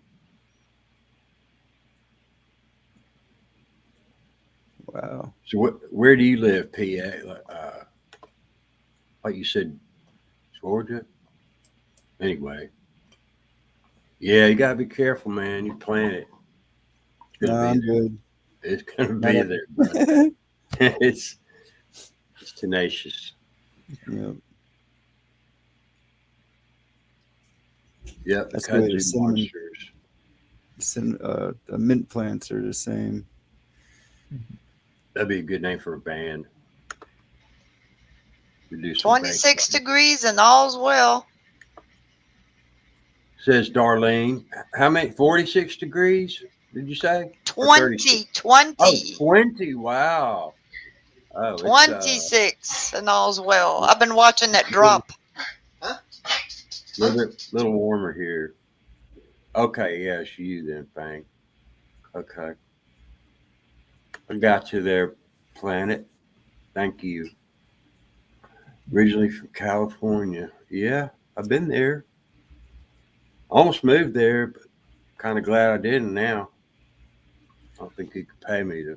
I don't know. I loved it, man. But California has changed so much in the last 20 years or so. It's not the same.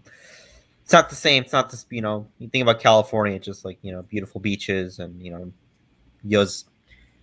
the parks and all that. I keep on forgetting. Yosemite, I think. I just remember the first full day I was there. We were walking just across this huge open field, and then we got to the edge. You couldn't see a thing except the sky. You look down, man. You're 150 feet down the cliff, straight to the. I mean, the first person to discover that, it just had to blow their freaking mind. California, compared to living here, man, it was like leaving the country. Took me a couple of days to adjust to the pace, but to write a book about being out there.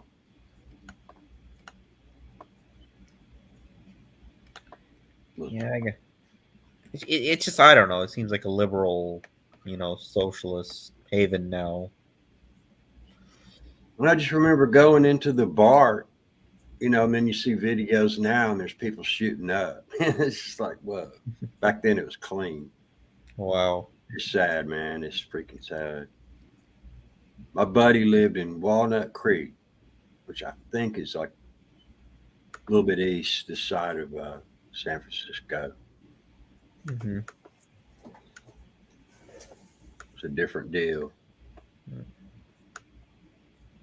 It's probably different, yeah. But Alabama, it's a backward state, but there are some amazing people here. There really are. Some nice, beautiful country and parts of the state. That's sure there's a lot of intelligent people there too. Like Alabama.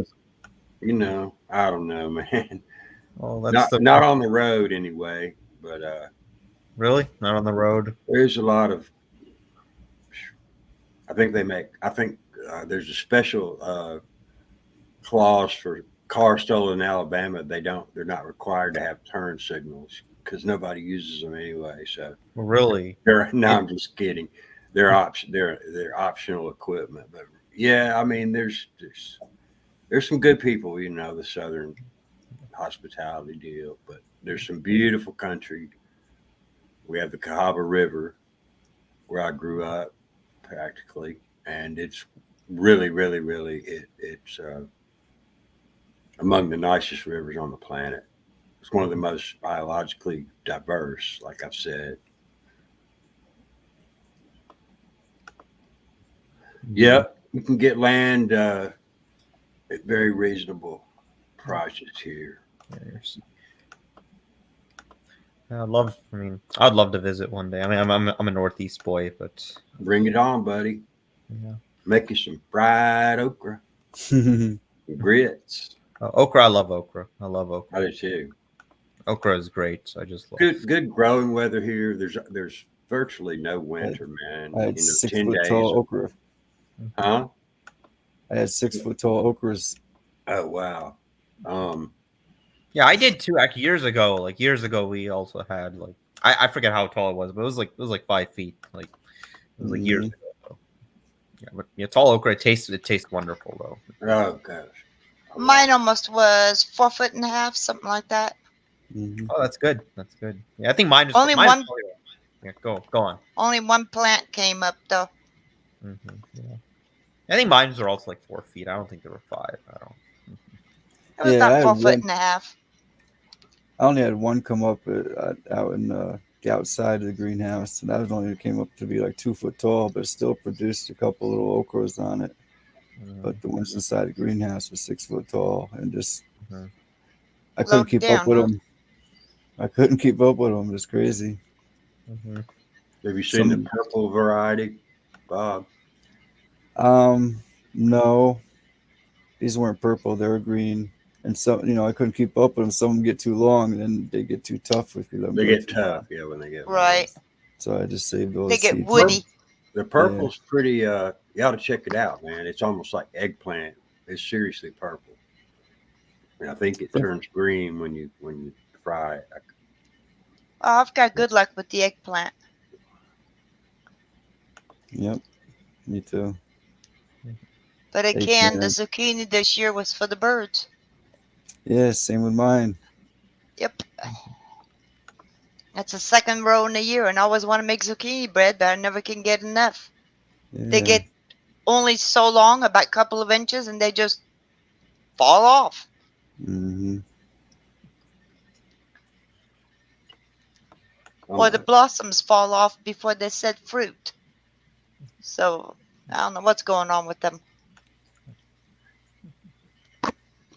Well, with those, because I researched, I had the same problem, and after they're already dead, I found out that you gotta check near the roots where it comes out of the ground. There's a worm that likes to eat a hole and go right inside there, and you'll starve the plant. But I'll be darned. Mm-hmm. And yeah, so what they did was from the first 6 inches from the ground up, you just put foil around it, and that's supposed to protect it. I haven't tried it, but I'm gonna try it this year. Okay, put foil around the roots. where it comes out of the ground, yeah, like 6 inches or so. That way it protects that part of the plant Yeah, where I've they heard, like to go. Okay. heard about that. I'll Worm Man, try it. borer, some kind of borer. Well, that could be. I was telling you Yeah. about this stuff I found called Beijing grass, I guess last week, and it makes a really good. It's a detox deal, but it's really delicious. You almost can't kill it. It might even overwinter in your area, Bob, but it definitely it'll survive. Below freezing here, but just drop a link in case you're interested. I Yeah. grow it in pots and just crush it up in a little NutriBullet and strain it and add a little bit of honey and lemon. It's unbelievable the taste, but it's a really, really good detox deal if anyone's interested. I planted lemongrass last year, Yeah, and those things got huge. I meant to send you a sprig of this, but I didn't know. It's another thing. But it's beautiful. It makes a ground cover, man. It's got beautiful purple flowers. Grows pots. It's very, very, very tough. You would think that a drink made out of it, would taste like lawnmower clippings, but it's unbelievable, man. It's delicious. Yeah.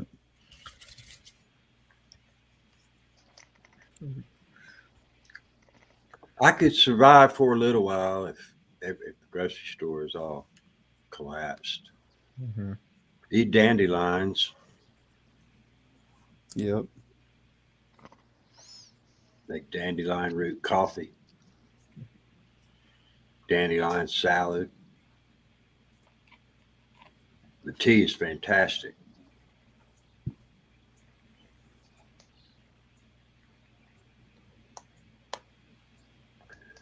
So MRC9 gene, That's what I'm looking up. Oh yeah, I Pretty hadn't good. heard of that. Dang. They'll See, what call is you it? everything but a white boy. MRC. Okay, so you're looking that up. Save me a little trouble. Wow. What the hell, man?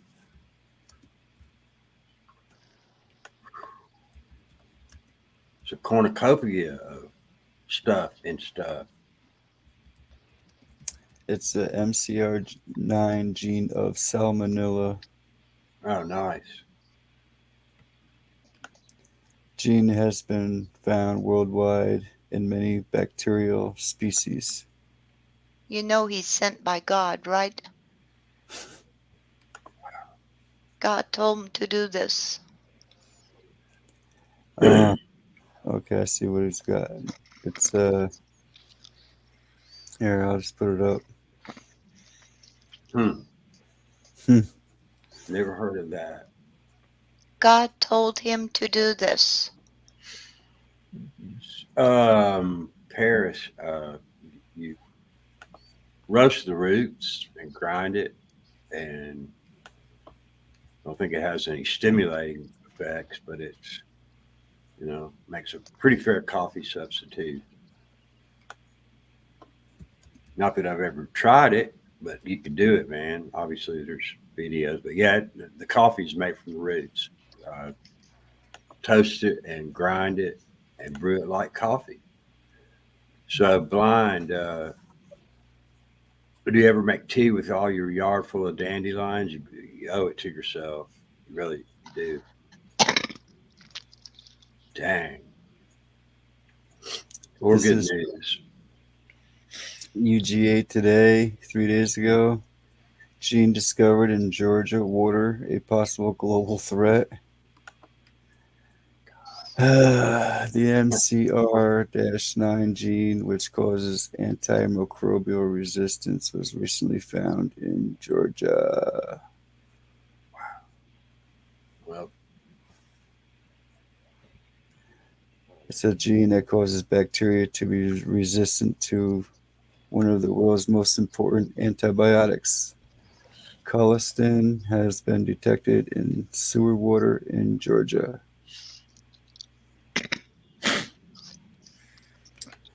Well, thanks for that. I never did test the water. I'm a big fan of filtering the water. Yeah, I was always a very, very filtered. but you really gotta check out the distilled, because it changes the water to a vapor, and that's what you get, and it comes back to water again. Doesn't have all the heavy metals and all the other stuff that will go through the filter. Mm-hmm.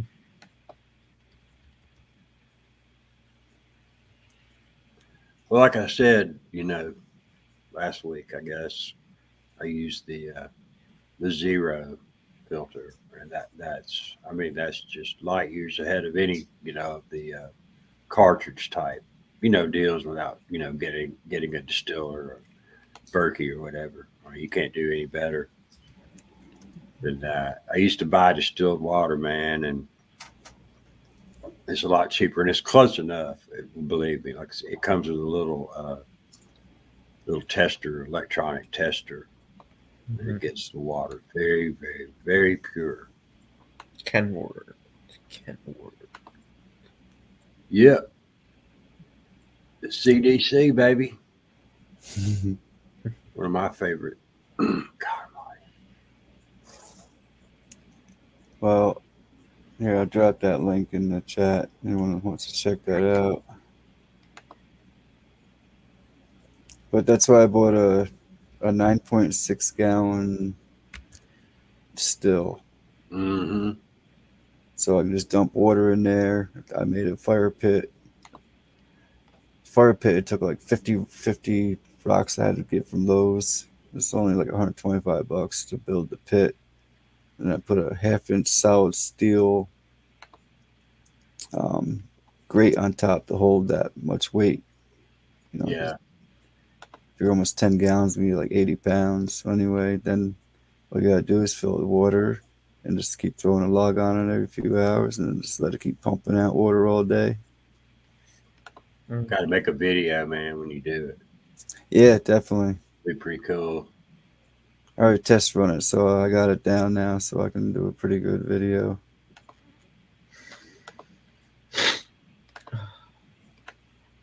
Maybe do it live. If it wasn't so cold out, I'd be out there. Mm-hmm.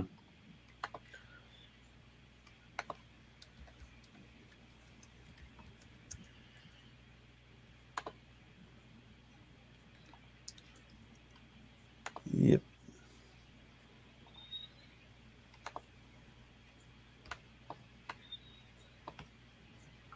Clean water is the ticket. My dog drinks so much water, man. He takes after me. Yeah. And when you're detoxing, you're supposed to use distilled water. But when you're buying in their plastic jug with their additives. That's true. It's really, really, it's hard to avoid that. I would love to have glass jugs to put it in. Obviously, I really might get that. But then, the zero pitcher, man, has obviously plastic. Hard to get away with.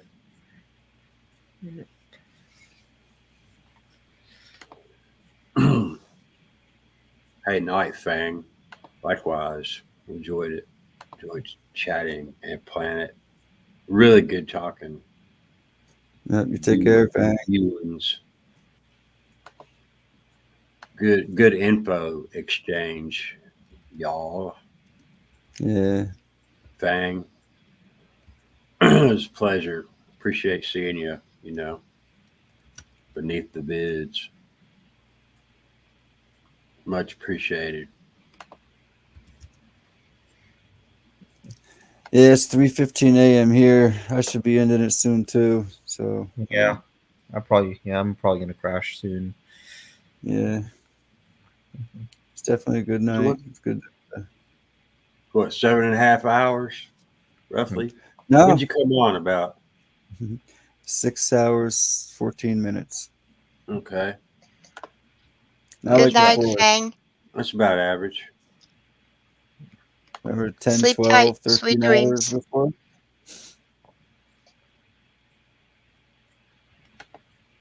Well, I enjoyed it, and my mom enjoyed it.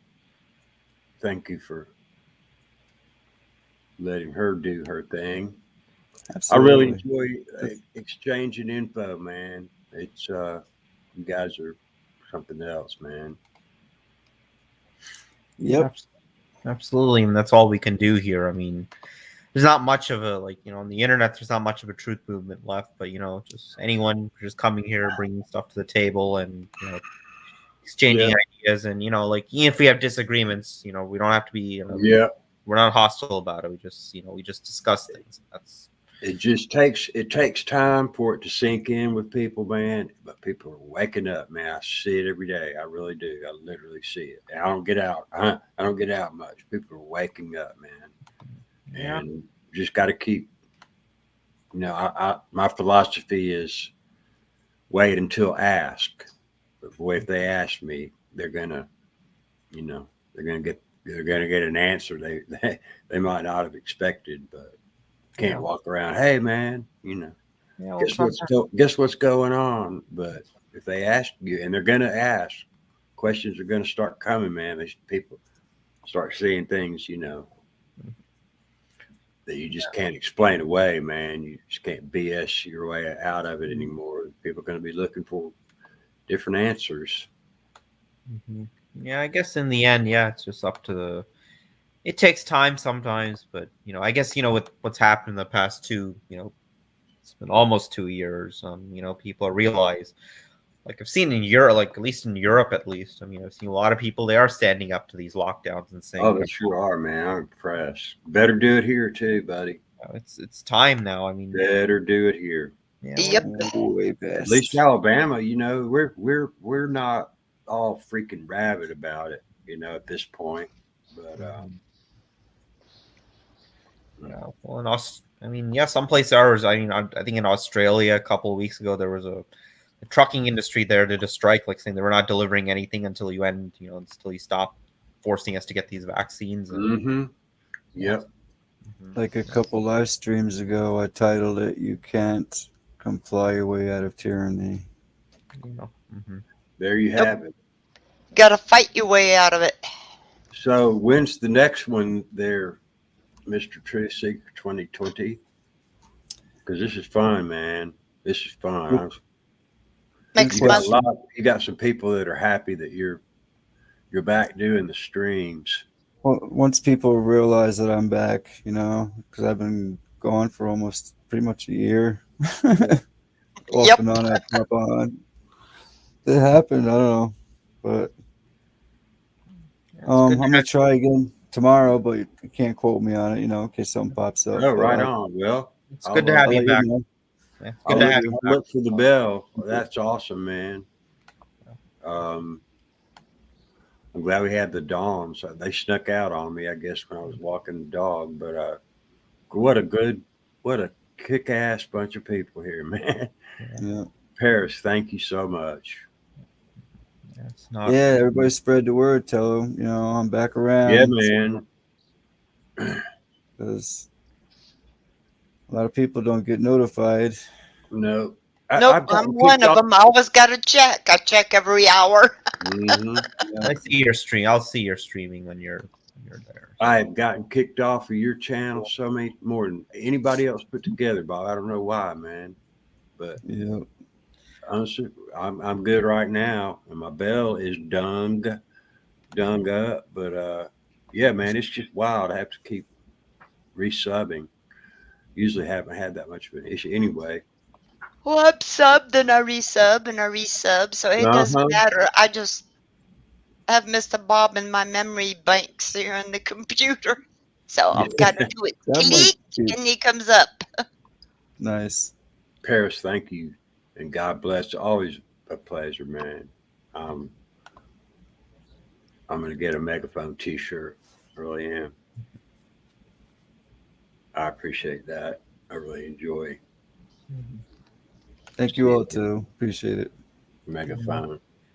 And absolutely, we can just, it's good to have a community where everyone's getting along and there's no trolling or infighting.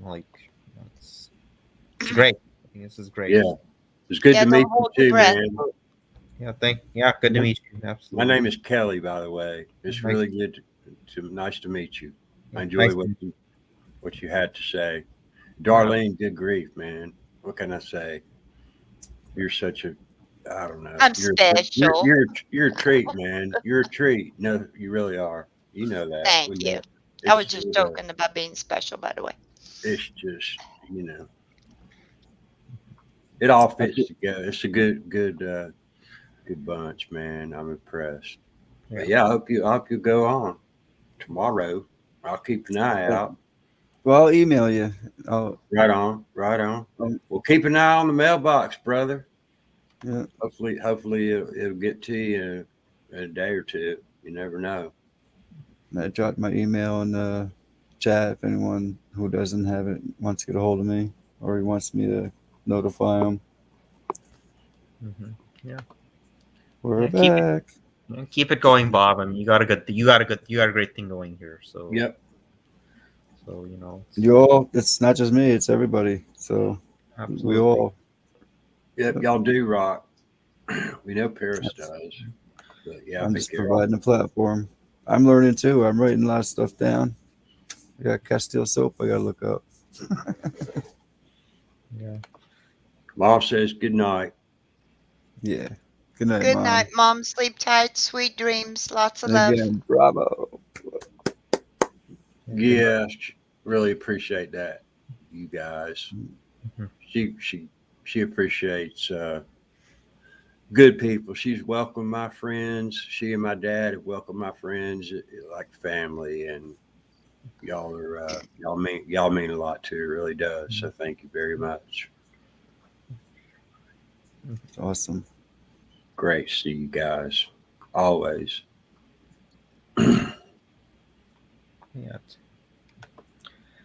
Yeah, absolutely.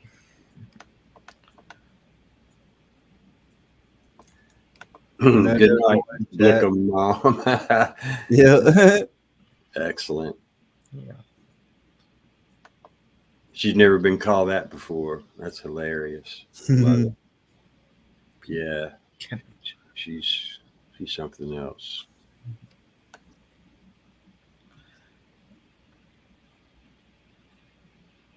She stays up late like my grandmother did. She's sort of on a flip-flop kind of schedule, man. But she likes the peace and quiet and the meditative Bible reading hours where nobody bothers her. I think it's great her Bible survived the fire. I mean, that's amazing, man. It really is. It was already, well loved to begin with, but then, the pages got soaked from, obviously the water, but it made it. Yeah. And it's just how it is, Yeah. A lot of stuff did not make it. That's too bad, but firefighters, they put it out. So. And my grandmother's Bible and 2 of my dad's Bibles made it through. So. Well, that's good. Yep. Well, thank you, Paris, man. It just couldn't put him anywhere, My dad was around, had a stroke, and I thought he was so healthy. He was flying his airplane at age 81, and I just thought, man, he'll recover. We hoped for a quick recovery, but it turned into 11 years, and, it's just, they'd have done it for me, man. So, but thank you. I wouldn't just do that for anybody, man. She'd have to be a good one for me to do this. What plane did he fly? He actually bought an Aranca Champ, which was a World War II training plane. It had a pressurized oil system, so he could fly it upside down without losing oil pressure. It was like a stunt plane, basically. Mm-hmm. And I went flying in it many, many times with him. And and he was building a plane too. He was building a little kind of a kit plane. But yeah, it's I love to fly any kind of plane. Yeah, absolutely. Flying gives you a freedom that you really can't experience anywhere else.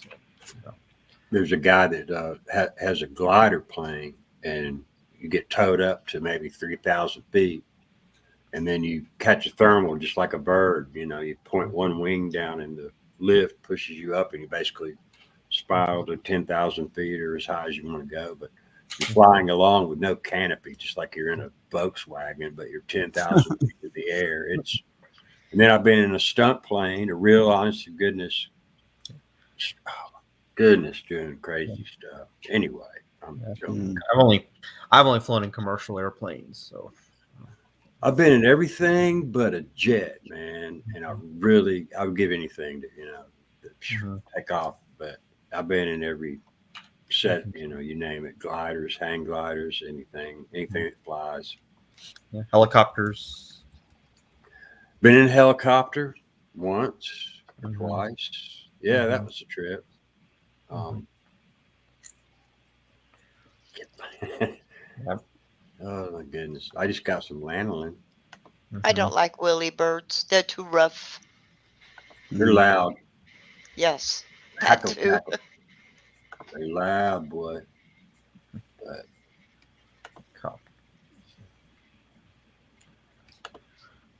yeah, well, moving is freedom. That's his name.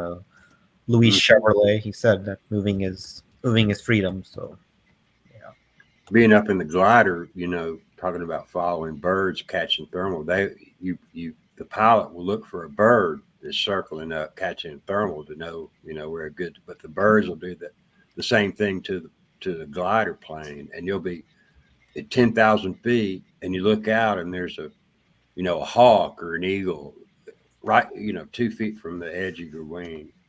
Crazy. Flying like a bird, man. It's amazing.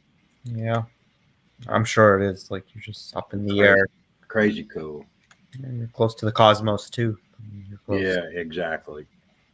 It's cold up there too, 10,000 feet, man. It's a different story than on the ground. Yeah. You would think it'd be warmer though, wouldn't you? Well, it's weird. Good point. 80 degrees. You would. Guess It's like when you climb on top of the chair and you hit your ceiling. It's much warmer on top than the bottom. I got you. You got me? Yep. Yep. Peterbilt. Yeah, I just can't figure why it would be so cold up there. Well, I don't know. It's a good question, isn't it? Well, it does you get can hot. feel I even thought I if used to know the answer to that, actually. Even if you go at 30,000 feet, like planes, just normal planes, the way they fly. I mean, it's still, you can feel the air inside, even with the heat on, it's cold. Which doesn't make sense because you're closer to the sun. Yeah, well, it's because there's the heat radiates, from the earth. Maybe it only goes up so high. I don't really know, man. That's a good. I don't either. Yeah, it's because the air is much thinner, in the upper atmosphere, so it doesn't contain the heat it doesn't contain the heat of the sun as much, so it just can't hold it. There's just not enough. Yeah, air. you're right. Yeah, less molecules. That could be. I don't know, but that doesn't make no sense. Yeah. But, yep, the heat rises. You've got it. I agree with Brian. Well, it's question. Well, the portion of the atmosphere, we live in the troposphere of the atmosphere where the air there's much more air molecules. Once you get to a stratosphere, there's much less air molecules. So it's not enough for heat. That's why you don't see many clouds in the stratospheres because. Right. I mean, once you're above the cloud, it should be even warmer because you got only sun up there if it's not nighttime. Yeah, but the molecule, there's not enough air molecules to hold that heat. So, it's Well, I'm gonna get on this, Darlene, and I'll have your answer for you. Yeah. All right, you do that.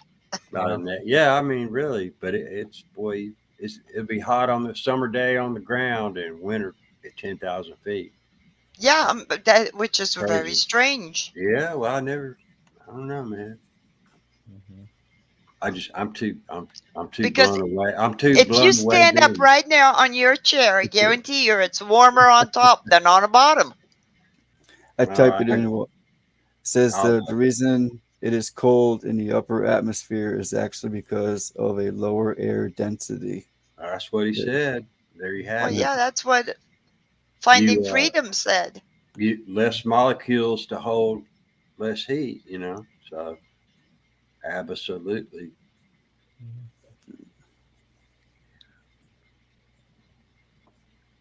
Yeah. So That's weird. yeah, how it is, I guess. Well, we got it figured out. I feel better. I don't. Don't let it keep you up anymore, Darlene. Oh, I won't. I've got so many questions, and it just doesn't make no sense. We'll get our team of experts right on it. Bring them on. Bring We 'em love on. questions. Bring them on. Don't mean we'd answer them, but we can try.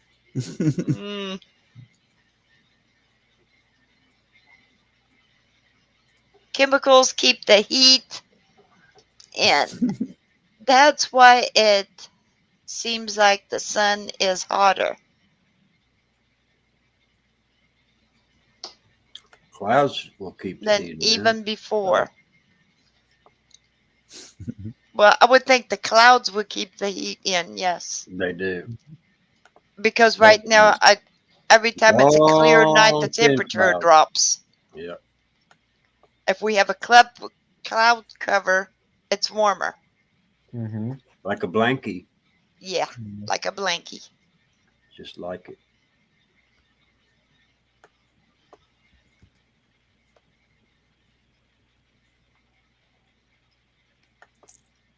Yep. So the sky has a blankie. Mm-hmm. Pretty much. Yeah, it's also sky, like the ozone, the O that's in the stratosphere, the O3 up there, that keeps us safe from the. It filters out a lot of the sun's ultraviolet light. So. Yeah. Yeah, if it doesn't give way, it's getting weaker. Yeah. Couple of more hits like we had. When was it? 2 weeks ago? 3 weeks ago? What was we that? might lose it. The what? What do we have, Darlene?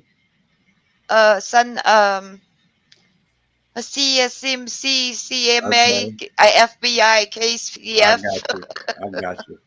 Well, I don't know. I heard the ozone hole is like recovering a bit. Like that's what I've heard. Yeah, but the sun is doing its thing, and it's supposed to still go and be night. Well, if y'all want to check out that X flare, it's pretty impressive. It'll be in the archives on one of those. We're lucky, man. We're lucky. So if you go on the NASA, I think it's like NASA Goddard they call it. Yeah, that has the videos of flares. Yeah, Paris. It's like atmospheric compression, man. Everything is getting denser. Yeah, that's right. That is right. All the weather is coming closer. Yep, and we're flipping, and the weather's coming closer, and we're seeing more planets, and we're seeing 2 suns. Yep. What's next? Man, sea levels And what rising. the heck was Jupiter doing beside the sun? There you have it. You got me. Wait, Jupiter was next to the sun? Yes, it was circling the sun. What's it doing over there? I haven't heard of that. Look at space weather. Mm-hmm. What is that? The Jupiter. Anyway, I'm sorry. There's a name for it. When it supposedly does that, it comes out of its orbit every so. Yeah, that's what it did. I'm trying to think of the name of it. Anyway, gosh. They say it does it every 600 years. How do they know? Yeah. I can't think what it's called, but it's amazing. Yeah, Jupiter has orbital. It's like 12 years it takes to orbit the sun. So,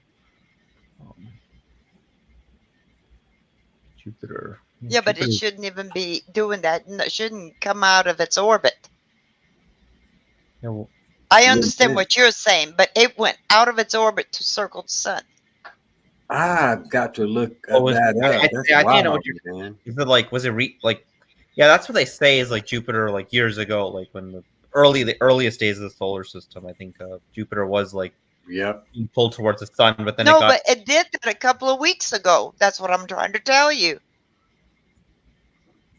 I have to look that up. I haven't heard of that. Yeah, look it up. That What do you think of that meteor coming in? It's supposed to maybe miss us. Which one is it? That big puppy. I heard It's got a something. funky. I It's got a heard on New funky Year's. name. Yeah, it was like the Yeah. something flew by us like on like it was like in Christmas time. I think something flew by. Yeah, but us. that one exploded over New Jersey, I believe. I think that was Pittsburgh. Was that the Pittsburgh one? I think. Yeah. Yeah, No, that there's one. that big one that we've been waiting for 30 years now. Oh, Apophis. Is it Apophis? That's it. Yeah, I don't. I see. I think they determined because I know like when it was discovered in 2003, they were thinking Apophis was going to hit us like in 2029. But yeah, I think now they determined that it's like It's supposed to gonna be miss us. in. I think they said October. It's going to be on Friday the 13th. I do know that. It's October this year. October. Yeah, we'll have to of see. this year. I thought it was like 2029, like you said, the next visit. Uh-uh. Really? Huh. If it misses us this time, Huh. it's going to loop around and come around again. Yeah. If it misses us, and they say second time around, it will not miss us. Yeah, Well, I think by then we'll all be dead anyway, so it doesn't matter. Yeah, we're going to have plenty of. Well, Apophis is like it's like I don't know. It's like the size of Empire State Building, they say. So it's like it's not big enough to cause an extinction level. It is. No, but it's going to do major damage. Yeah, well, it depends on where it hits. Like if it hits, Well, and what it's made of. That's true. Remember, they tried to nudge it already and couldn't do it. That failed. Well, what did they try to do? Nudge it. Nudge They it. send the satellite out there with 5 nuclear heads, and it didn't budge. When was that? I haven't heard of that ever. See.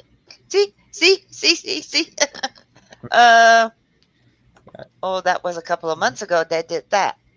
No, I think that was they launched they want to ram a satellite into they launched a spacecraft. I think it's called DART. They want to ram it into an asteroid and see if they can deflect its path. Well, that one failed. They tried with that big one, and it failed too.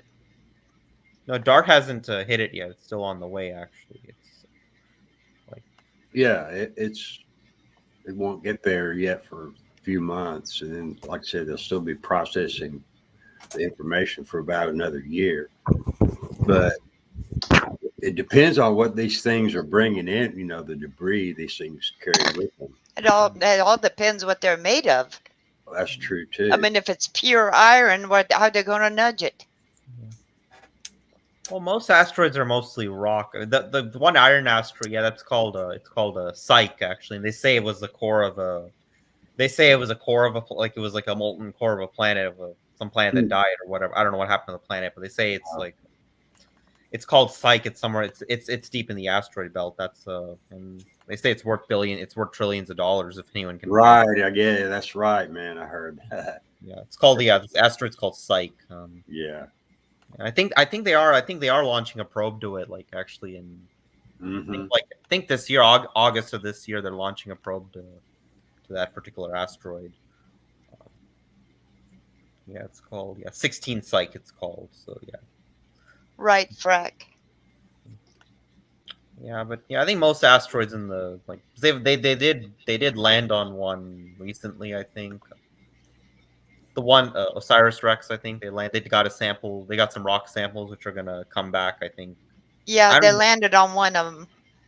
Yeah, I don't know when it's coming back. Like when's I think 2023 next year. Next year it's coming back. Yeah, Osiris-Rex landed on Bennu. Yes, and then so they got the sample and it's gonna come back to Earth next year. So. Yeah, it's probably made of iron too. Yeah, I think they might have some rare metal compositions in there. So yeah, we'll know. So we'll know in a year what the main composition. Actually, what's unique about that asteroid is actually there's some rocks chipping away from that particular asteroid, so that actually made it hard for them to maneuver close to it. So right. Wow. Yeah, Bennu. Yeah. Yeah, I'm just a pro. Yeah, I wish we could send a probe to Uranus and Neptune again. We haven't been there since the 80s, and it's like it's hard to observe those planets with telescopes because they're so far away.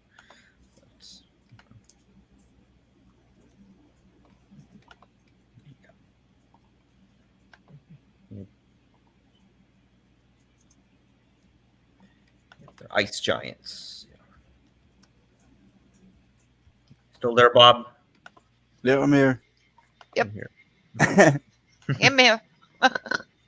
Bob is here. Bob.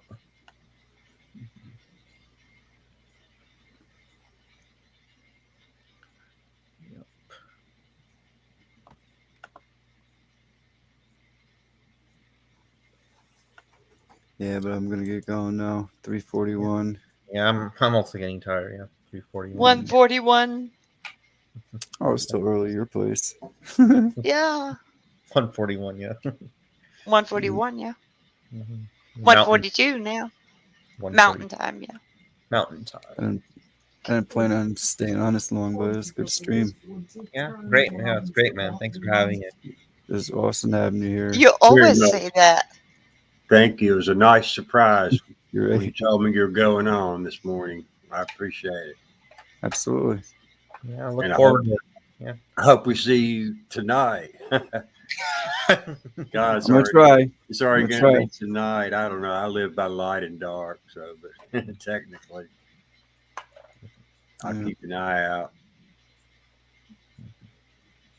And you doing live streams at all, Freedom?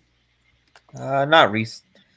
Nah, I used to, not anymore. I shut down my previous channel because it was like actually the previous pocket I was part of was getting too much drama, so I just kind of got sick of it. Just I it's not hear much you. there, so it just got frustrating. There's a lot of You bad... don't- Yeah, go on. You don't have any videos on your site.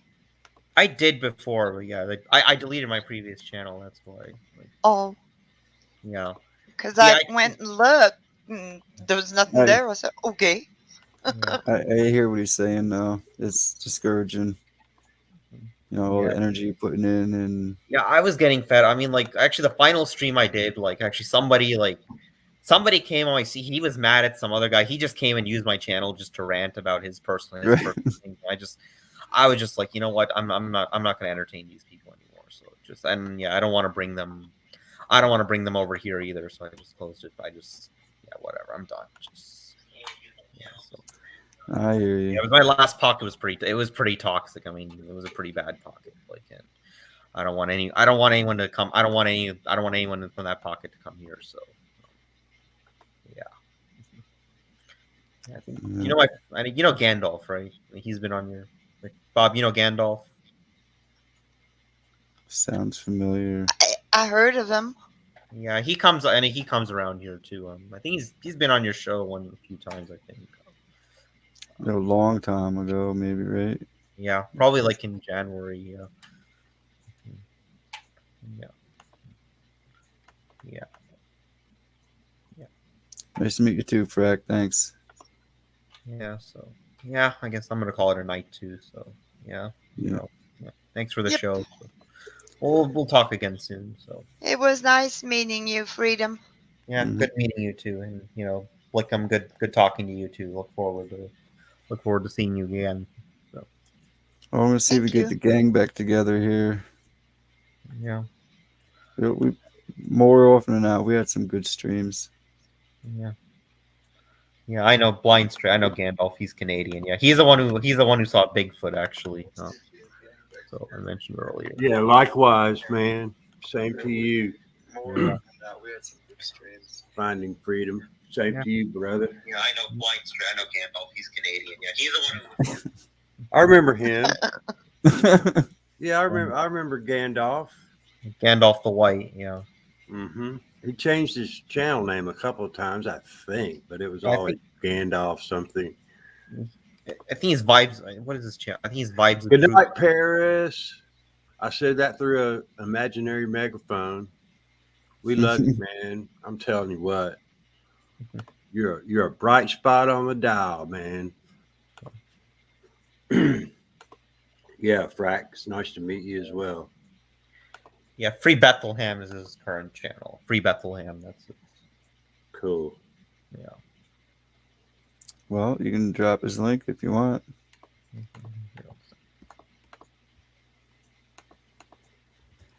Frack Centurio.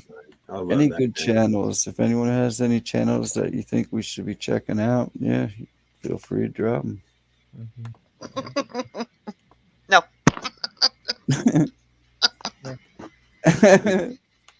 Yeah, Search for the Truth. Do you know him? Yeah. Yep. Thirst for truth? Yeah. Search for the Truth. Travis. Oh, search for the truth. No. I'm not sure I know him. No. I'm surprised. He's a good guy too. Yeah, his name's Travis. He also he hasn't streamed in a while, but he has a pretty good show. So you can check him out too. I haven't heard from her. Fine straight, no. I haven't heard from a lot of people. Giggles, wow. There's a blast from El Paso. Giggles, wow. Mm-hmm. As long as Paris and Darlene are here, I'm cool.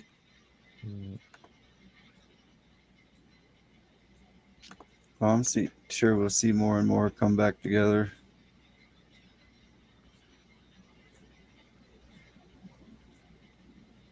Yeah, haven't heard from him either. Keys for Truth for a long time. Yeah, it's mostly dead. It's mostly been dead for a while. I guess people just got discouraged. But yeah, yep. A lot of channels are gone. Plus, a lot of people gave up. Yeah. I hope you get your package tomorrow, Bob. That'd be cool. If you go live, that is. And what is it? Reese's? Yeah, I sent you Reese's peanut butter cups. I got you. I sent you some stuff and a little wedding gift, I guess you could say, for my little clay guys that I make. So, and some of my stuff, some of the butterfly pea flowers. Good night, Paris. And what about your stuff? Tell us. Oh yeah, I got that. I got you the lotion and the lip balm too, buddy. And I hope y'all's like it. Other people hearing that you got me lip balm and lotion, you better tell them what it's about. Yeah, what's it about? It's organic. I actually had a company back in 05 or 06. I found an ingredient that it's like a mimosa bark, a different species that grows here, but the Mayans called it the skin tree. And so that was the name of my company, Skin Tree Labs. And for almost 15 years, I was looking for they ran out. There was one place I could get this ingredient in the whole world.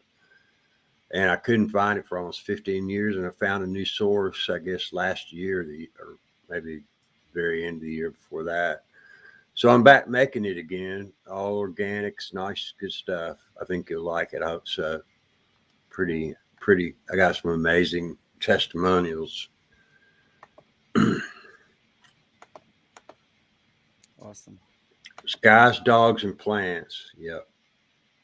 All day long, blind. All day long. Well, if I get it tomorrow, if I come on live, I'll have to show it. I hope so, buddy. We'll get there one day, but tomorrow would probably be the earliest it would arrive. Mm-hmm.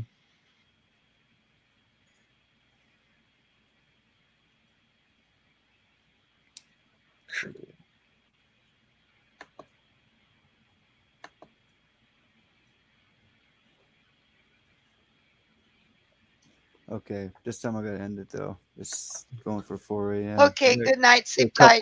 Sweet dreams. Good night, everyone. Good night, Lots of John love. Boy. All right, take care. Definitely a pleasure. Adios. It was a pleasure, guys. All right, take care. Take care, Bob. Thanks. You too. Adios. Yeah, think good night, Blinkum. Good night, my man. Pleasure to meet you. Nice to meet you. We'll talk again. We'll meet I again. hope so soon. All right, adios. Leaving studio. Thank you, Bob, man. Thank you so much, buddy. Have a good night, You're welcome. Bob. Very to see you welcome. tonight. You too. And Bye-bye. Mike, thank you all as well. You all take a rest also, unless it's only 1 a.m. All right, have a good one. Peace out, Blind, Frack. Thanks, Darlene, Blickum, Finding Freedom, Paris. You have a good night. Everyone else that's still in here, I don't know. Anyway, gotta go. Much love.